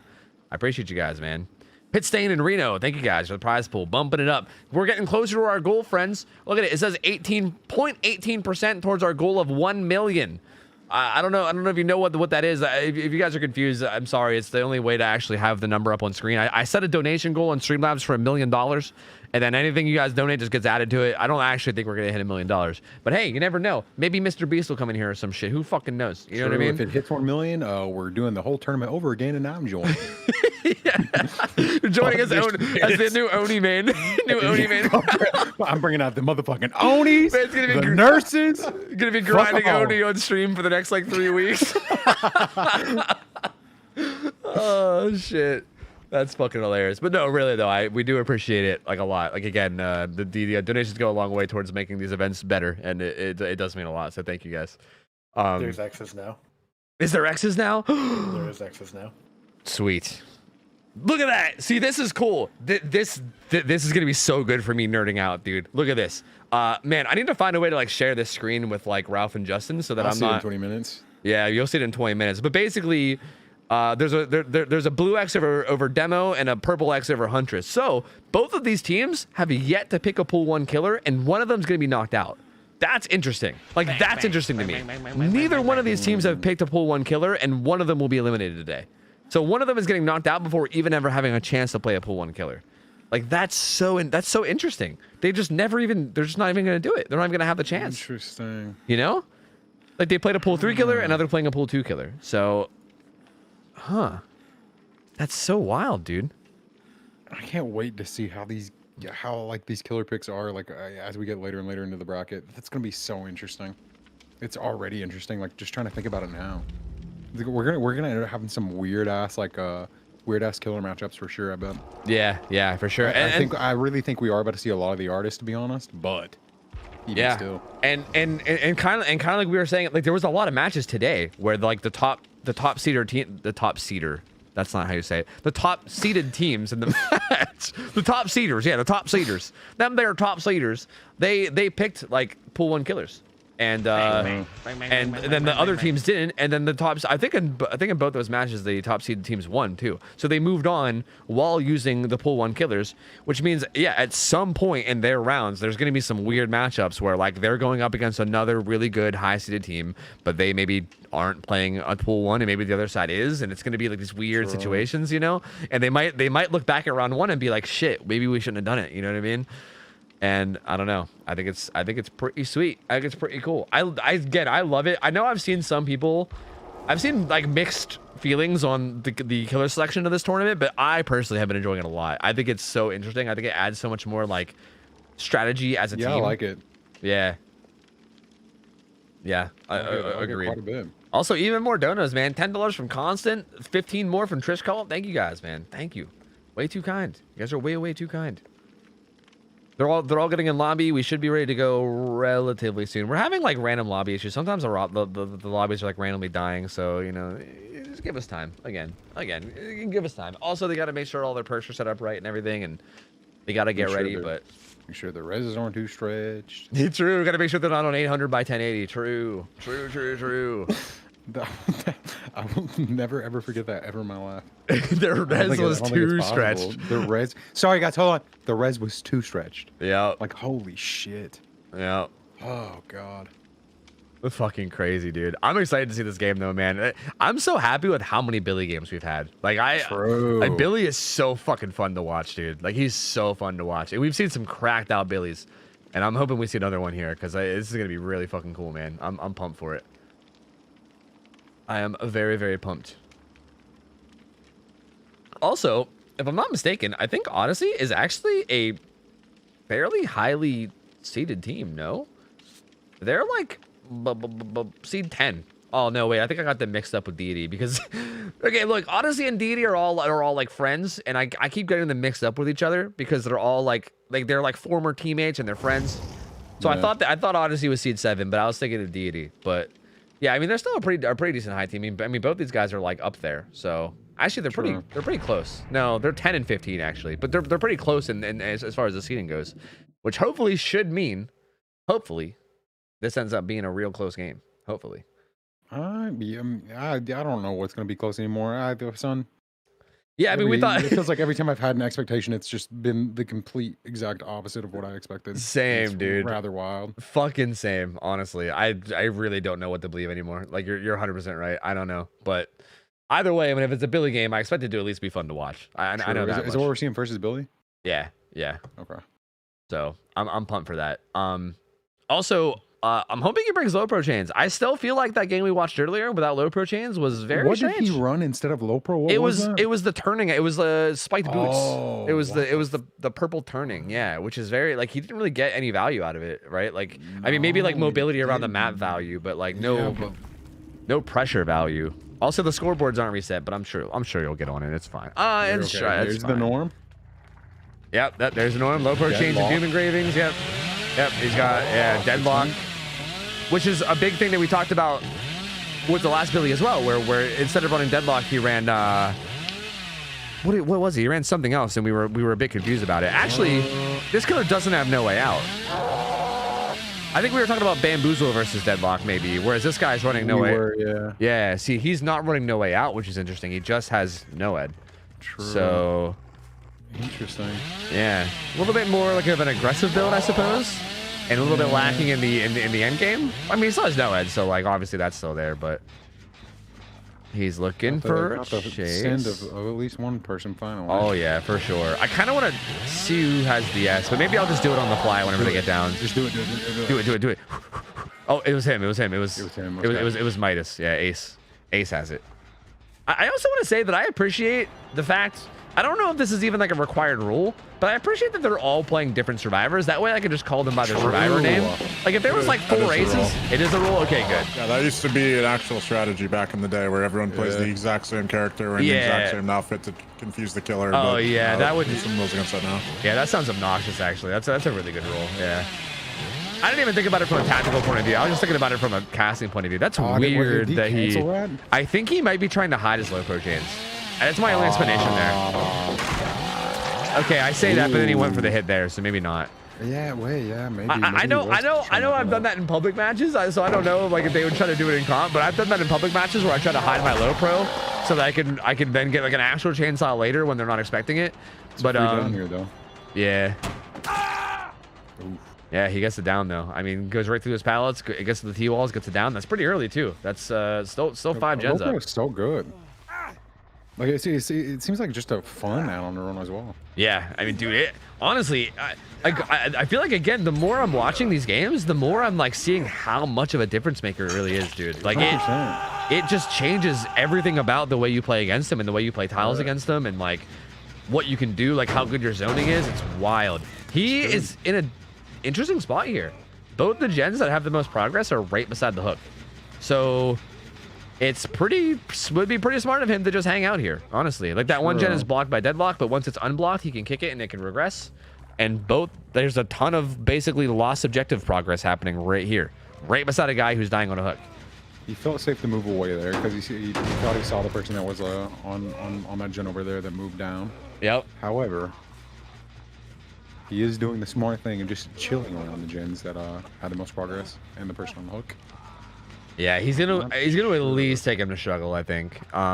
This is the dude with the decisive strike, so that's a very interesting little fun fact is that he does have DS, which might come in useful at some point. I don't know if he saw the scratch marks or if he just ignored them, but there were scratch marks on the other side of that hook. They popped another gen that reblocked that one again. Okay, he went to struggle. Face. I think what I was gonna say. I think once he goes to struggle, he's gonna leave and start to try to pressure gens a little bit. He thought someone was there, but they weren't. He's not gonna go too. I think he's only gonna go away if he can guarantee know where someone is. He's like, he took a little peek. Did he not see that guy? He might have, because I definitely did too. But he's probably just gonna do this. I'm assuming he's gonna do the same thing. Just walk away and have the same like. Yeah, he might just try to timing read. He might just try to force his full kill now. Like honestly, like at this point, it might just be too much of a. Yeah, it's so committed now, right? Like he already bled out like over half of like the second bar, so he might as well just do it at this point. Honestly, he doesn't have no way out or anything either, so I'd say why not? Yeah. What's actually kind of this is actually a weird thing, but deadlock is actually kind of hurting him right now. It's dumb, but. The gens don't regress while they're blocked. They don't regress. Like they're like the regression pauses, and he was standing in between these two gens the whole time watching them regress. But every time that they finish a gen across the map, the regression on that gen would stop. So like if deadlock didn't exist on his build, that gen would probably be regressed a lot more. It's a really weird like. That is like the only situation that we'll probably ever see where deadlock actually hurts you while you're like securing a kill like that. But yeah, it kind of hurt him there. Like he didn't get as much regression as he could have gotten, and they kind of just did gens around the map. But we at least know that was like they were only on one gen at a time because that one kept getting blocked. Yeah, for sure. Yeah, so it's still like was unfortunate, but at least like somewhat good information from that. Yeah, true. It was info. Like he knew that there wasn't another gen around the map that's almost done, but. Honestly, it probably would have been more info if another gen was getting done because he would have known where to go. So, exactly. Yeah, I mean, it's tough, man. Like that's like we talk up deadlock a lot. It is a really good perk, but that was like probably one of the worst deadlock situations I've ever seen. Like that was a really rough place to have it. And there's another gen getting done. They only need one more. Oh shit. This is a hard title. This is a hard one to curve. It's very circular. These like circular ones with a lot of like, especially when there's a lot of like protruding things, right? Like a lot of like trees and rocks that are like protruding out. They make it really hard. She's gonna eat the low pro hit and run away. That was smart. She literally ran at the Billy just to eat the hit and get further into the map because he was kind of in the way of the rest of the map. Exactly. Should be free down here now, though. Yeah, no pallet or anything. Yeah. No dead hard. Yep. Let's take a quick look at the gen progress. Yep, it's done. And no one's going to activate. This guy's probably going to go pop the gate. They're probably going to expect no way out. And then they're going to be like, whoa, no way out. Crazy. Actually, they might already know. They might have already scouted everything else, so maybe they already know. They'll probably be expecting no way out, I would assume. But that's kind of the situation now. It's like, do they go for this or not? I guess. Well, I guess we'll see what the Billy does. They had the pallet here, but let's see if she plays it safe. She did, but he might. This is not that safe. This is really not that safe, especially with the extra speed boost from Noed. Even without the speed boost from Noed, just a regular full post-X killer can get a hit on this tile. If he holds it W, he gets a hit. Yeah. Oh, it's just a coin flip basically. Every time she gets to the pallet, it's a coin flip. She was winning the coin flips though. That was a really good play from Meg. But yeah, if she lost one of those coin flips, like if he predicted a fake or if he predicted a vault correctly, just like that, there's another coin flip that she lost that one though, you know. And which that's a fresh hook, so that's really good for him. He's gonna try to stop that gate from opening. They went on it. The logical play here for them was to just like open the gate and maybe secure the 2 out, but oh, that was really clutch. Although he can still chainsaw him, but yeah, maybe he got a pretty good start. He's gonna waste a lot of time here getting this chainsaw. Yeah. And he better not fuck it up.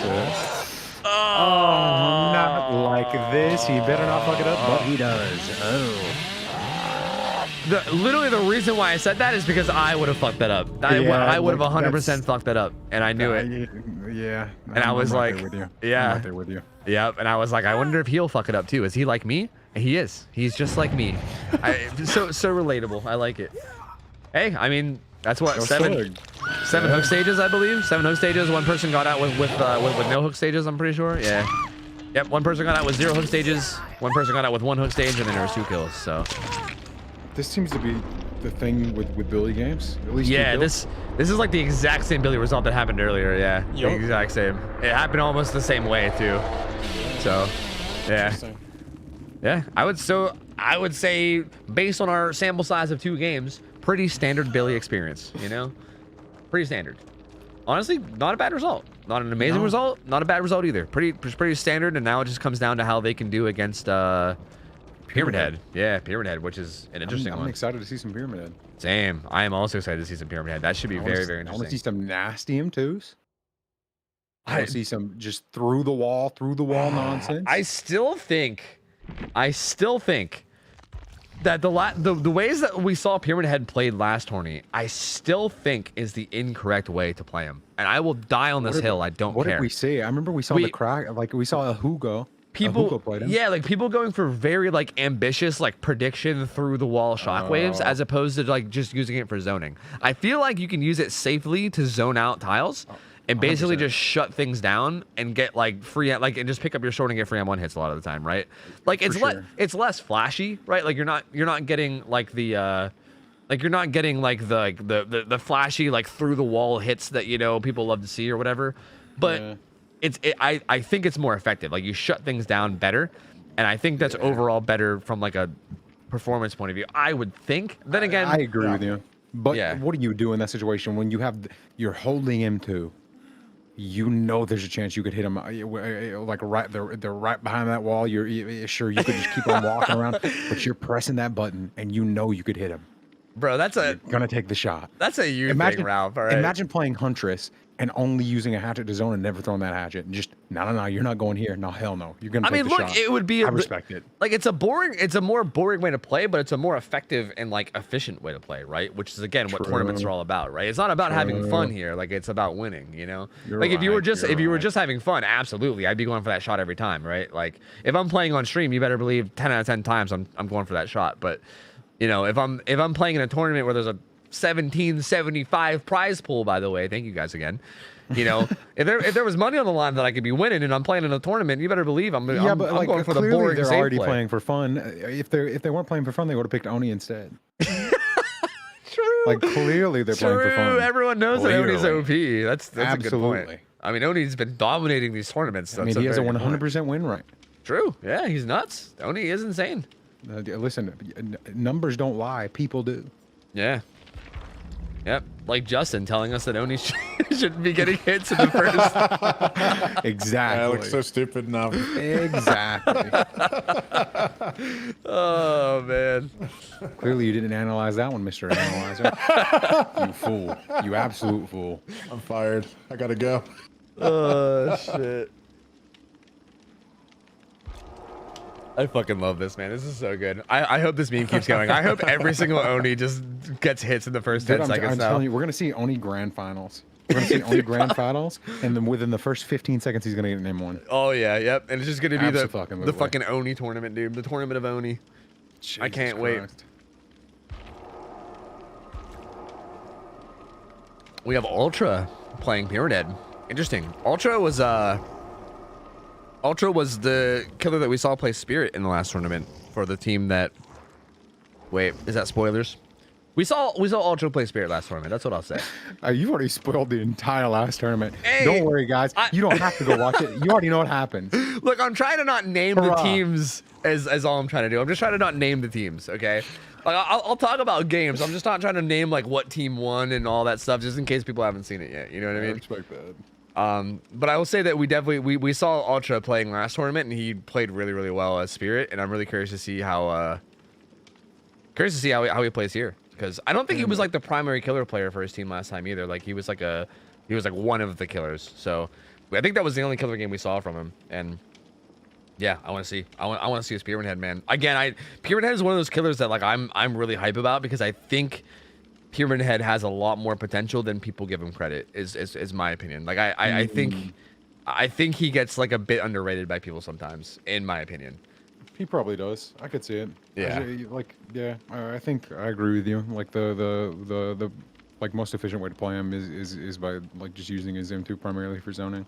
Yep. Like I think if you're good enough at like zoning and just shutting down everything with his power and like really just securing hits every single time, then the fuck do you do against him? You know what I mean? It's tough. Very, very tough. True. Still not better than Oni, but yeah, true. Bro, I can't with this, dude. I can't. It's never gonna fucking end, dude. No, it's not. It's not going to end. I don't know. I'm interested to see what perks he runs. I'm interested to see add-ons. Well, is the standard just like running range add-ons? Probably. Yeah. it should Range. be. If you don't do that, then you can opt for like. I've seen some people use the tablet or the oppressor add-on, which basically allows you to drag your sword for longer, to make it like pretty simple.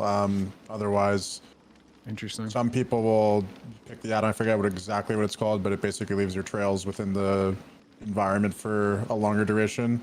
I personally think, objectively speaking, the double range is Probably. probably the best and safest bet. But I agree. other options are there other than his ultra rare and very rare add-ons. So, Assuming we're probably going to see some pretty standard perks. I can't imagine anything crazy. What perks are banned on him or banned against him, if anything? Nothing other than our universally banned perks. So he's open to anything. Expect probably the same corrupt, no way out, no ed, and then whatever flex perk he wants to run. Interesting. And then the survivors have botany knowledge, dead hard, deliverance, desperate measures, leader, self-care, kind of like the average mid-tier killer perks that are typically banned. Obviously, in addition to all of our globally banned perks. So curious to see how this one goes. I do agree with Tofu's opinion or whatever judgment about the fact that use basically I basically equivalent every time a pyramid head goes for those trick shots through the wall, whatever, those blind shots. It just adds up so much time if you miss them, and it's super risky. Even if you do end up getting one, like how much time did you waste in the process of getting that survivor down? It's just oftentimes the survivors are going to be playing safe and pre-dropping, so it's better if you at least get them tormented and just zone with them until you guarantee it's safer down, as opposed to going for those risky shots. Yeah, that's kind of how I feel about it too. Which is, again, that's why like the last tournament confused me so much, because I felt like everyone was just going for super risky shots, and I just was sitting there like grabbing my hair and just being like, what the fuck am I watching? You know what I mean? Like, I mean, again, like it's weird too, because sometimes it pays off, and then you look like a god. It's one of those things, right? Where like if you happen to like, it's a big risk, and if it pays off, you look like a fucking god gamer. But then if it doesn't pay off, you're just like, well, what the fuck was this guy doing? You know what I mean? That's just one range. Yeah, that's one range, and then all those add-ons look the same. I couldn't even tell you what the other one is. The other one is. I could barely even tell. I'm assuming it's gonna be either one of the ones that Justin said. I'm sure. I'm gonna do I'll confirm. I'm gonna do a quick DS check. It's Nia, although obviously he can get around DS if he gets him with the torment, but it is Nia that has it, just in case it comes into play. Hasn't found anybody yet. Yeah, not yet. But he do be searching. Interesting perk builds. Wait, I didn't even look at his perks. Rancor? Was it only certain killers that you weren't allowed to run Rancor and Noed on? Because I thought that was a thing. Yes, it's only certain killers. There's no restrictions on Pyramid Head. Okay, that's interesting. Yeah, this is another thing about Pyramid Head that I kind of wanted to talk about, but I wanted to see if it even mattered first. If you like are going towards a pallet like that, if you just hit the shockwave as the stun hits you, it'll like still send out the shockwave and still hit them. It's crazy. It's crazy, which is another reason why his zoning is so good, bro. Yeah, this found his hits. Huh? This satisfies me. This makes me happy. This makes me a happy boy. Yes, I am satisfied with this Pyramid Head gameplay. Yes. Oh, okay. Well, he knows where like 104 gamers are. Yeah. Just to confirm, that is the tablet of the presser, which increases his power duration, like how long he can drag his sword by 2 seconds, which doesn't seem like a lot, but when you're running out of tile and he's zoning you, it can make the difference between getting a hit or not. Yeah, you're just like, when's this fucker got to pick up his sword already, man? Holy shit, he just still has it on the ground. Yeah, that shit can get really crazy, honestly. So. But with the pallet thing, Tofu, you can achieve the same thing with Hunters too. Can you really? Like if you release the hatchet as you get stunned? Does it? Yeah, it'll go through and without get hit. Huh, that's interesting. I don't think I've ever even tried it. So this plays. He didn't even need to. Yeah, he didn't even need to sort it. And she got tormented, which is actually kind of a big deal. That's like a big way to get around, everything. If the range add-ons, basement's there, so he can't go for a hit there. Okay. Just holding W regardless. Oh, get the twofer. Oh. He tried to go for the twofer. He attempted the twofer, but hey, now he gets like a almost free chase on Nia. little too aggressive, a little bit too aggressive, but that's kind of a little mind game there, right? Like it's tough. Like you kind of sometimes you got to react and predict. And the Nia did play it really smart. She came back to throw the pallet.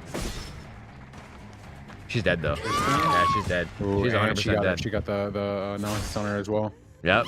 Instantly caged across the map. So. Jeez. And then also, yeah, so Claudette still has Torment as well. So now if that person gets unhooked, like they don't have to worry about borrowed time. They don't have to worry about DS. It's just a free, like if he wants to then just throw him right back up on the hook, it's just free, which is nice. Immediately finding Claudette as well. She was a little bit too close for comfort, brothers.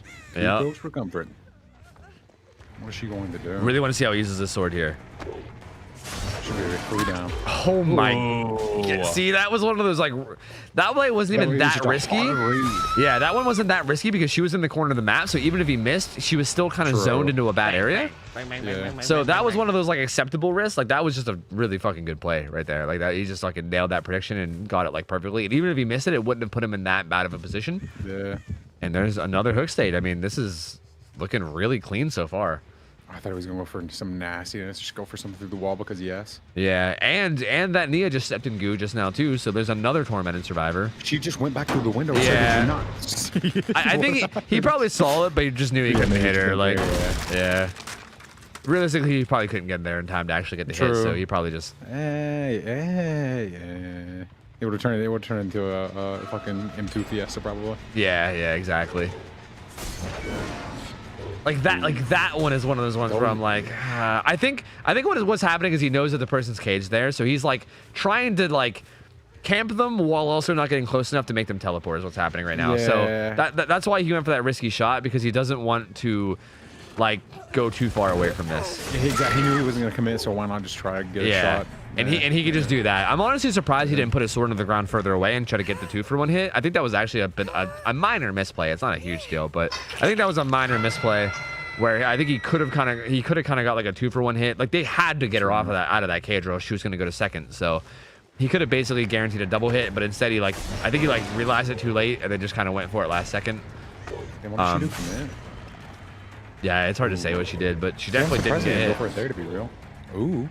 See, like these, like I don't like these. I don't. He's getting too comfortable. He's getting too comfortable. I agree. He's not playing safe enough. And like she could have held W away there and went to Shack. I mean, she didn't even need to. She ended up getting the palace stuff anyway. But like, when you do that kind of stuff, it just opens up the survivors to just get the fuck out of there, right? And it's just not ideal.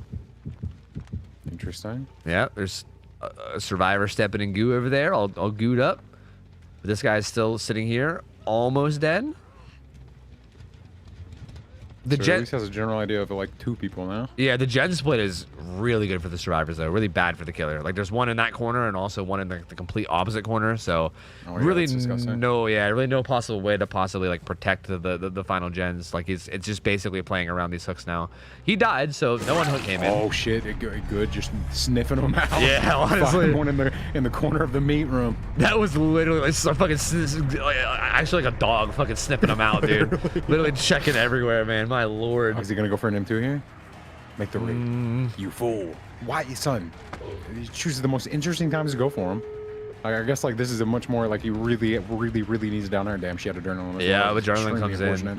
Although Noed and Rancor are here, and as far as I'm aware, did the Rancor survivor get hooked? As far as I'm aware, like if you Rancor Mori somebody, it just counts as full hook states. Like it's the same thing as them just dying on hook all states. So like if he can manage to find Nia, like that can be a pretty big deal. I'm pretty sure she's been hooked, yeah? Yeah, I think she might have. I'm waiting. Okay, he got this down. Let me go check. Yeah, she has been hooked once. So it's not like it wouldn't be like a fresh hook kill, but it would still be a pretty sped up, you know, a way to get a bunch of points. So gross. I hate that bug. Yeah, same. It's very annoying. I agree. He's gonna be able to get her on the hook. Did they change Raycor? Why doesn't he see Nia? Or am I stupid?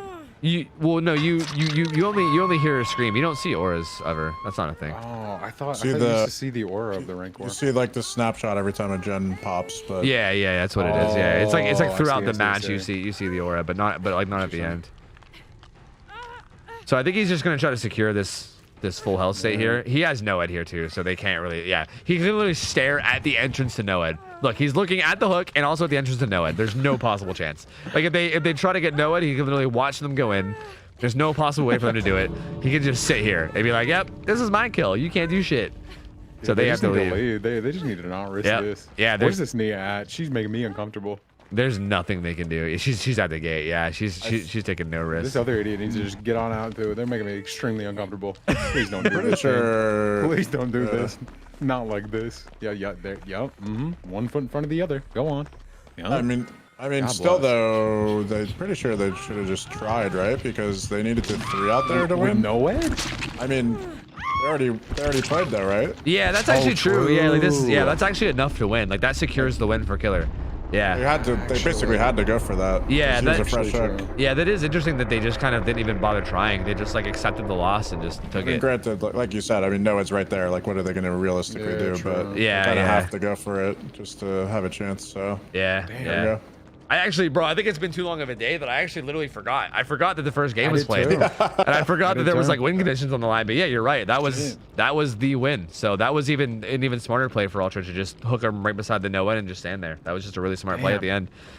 Yeah, I mean, at that point, like, really, what could they have done? If they tried to go for it, they would have died. But yeah, they probably should have, rather than just accepting defeat. So, I mean, hey, well played though. That was close. That was super close. I mean, one hook state was the deciding factor between the two teams.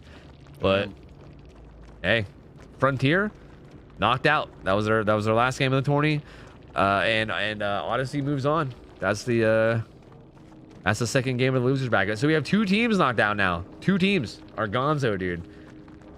Atrocity and Frontier are gonzo. Motherfucking gonzo. But hey, those are a good set of games, dude. That was our last game of the day.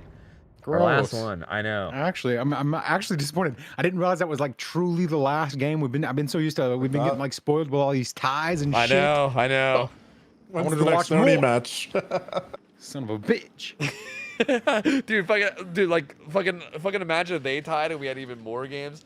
But hey, God, I want more. I know, same. Hey, next week, Fuck. Dude. Next week. Next True, week we'll next have week. more.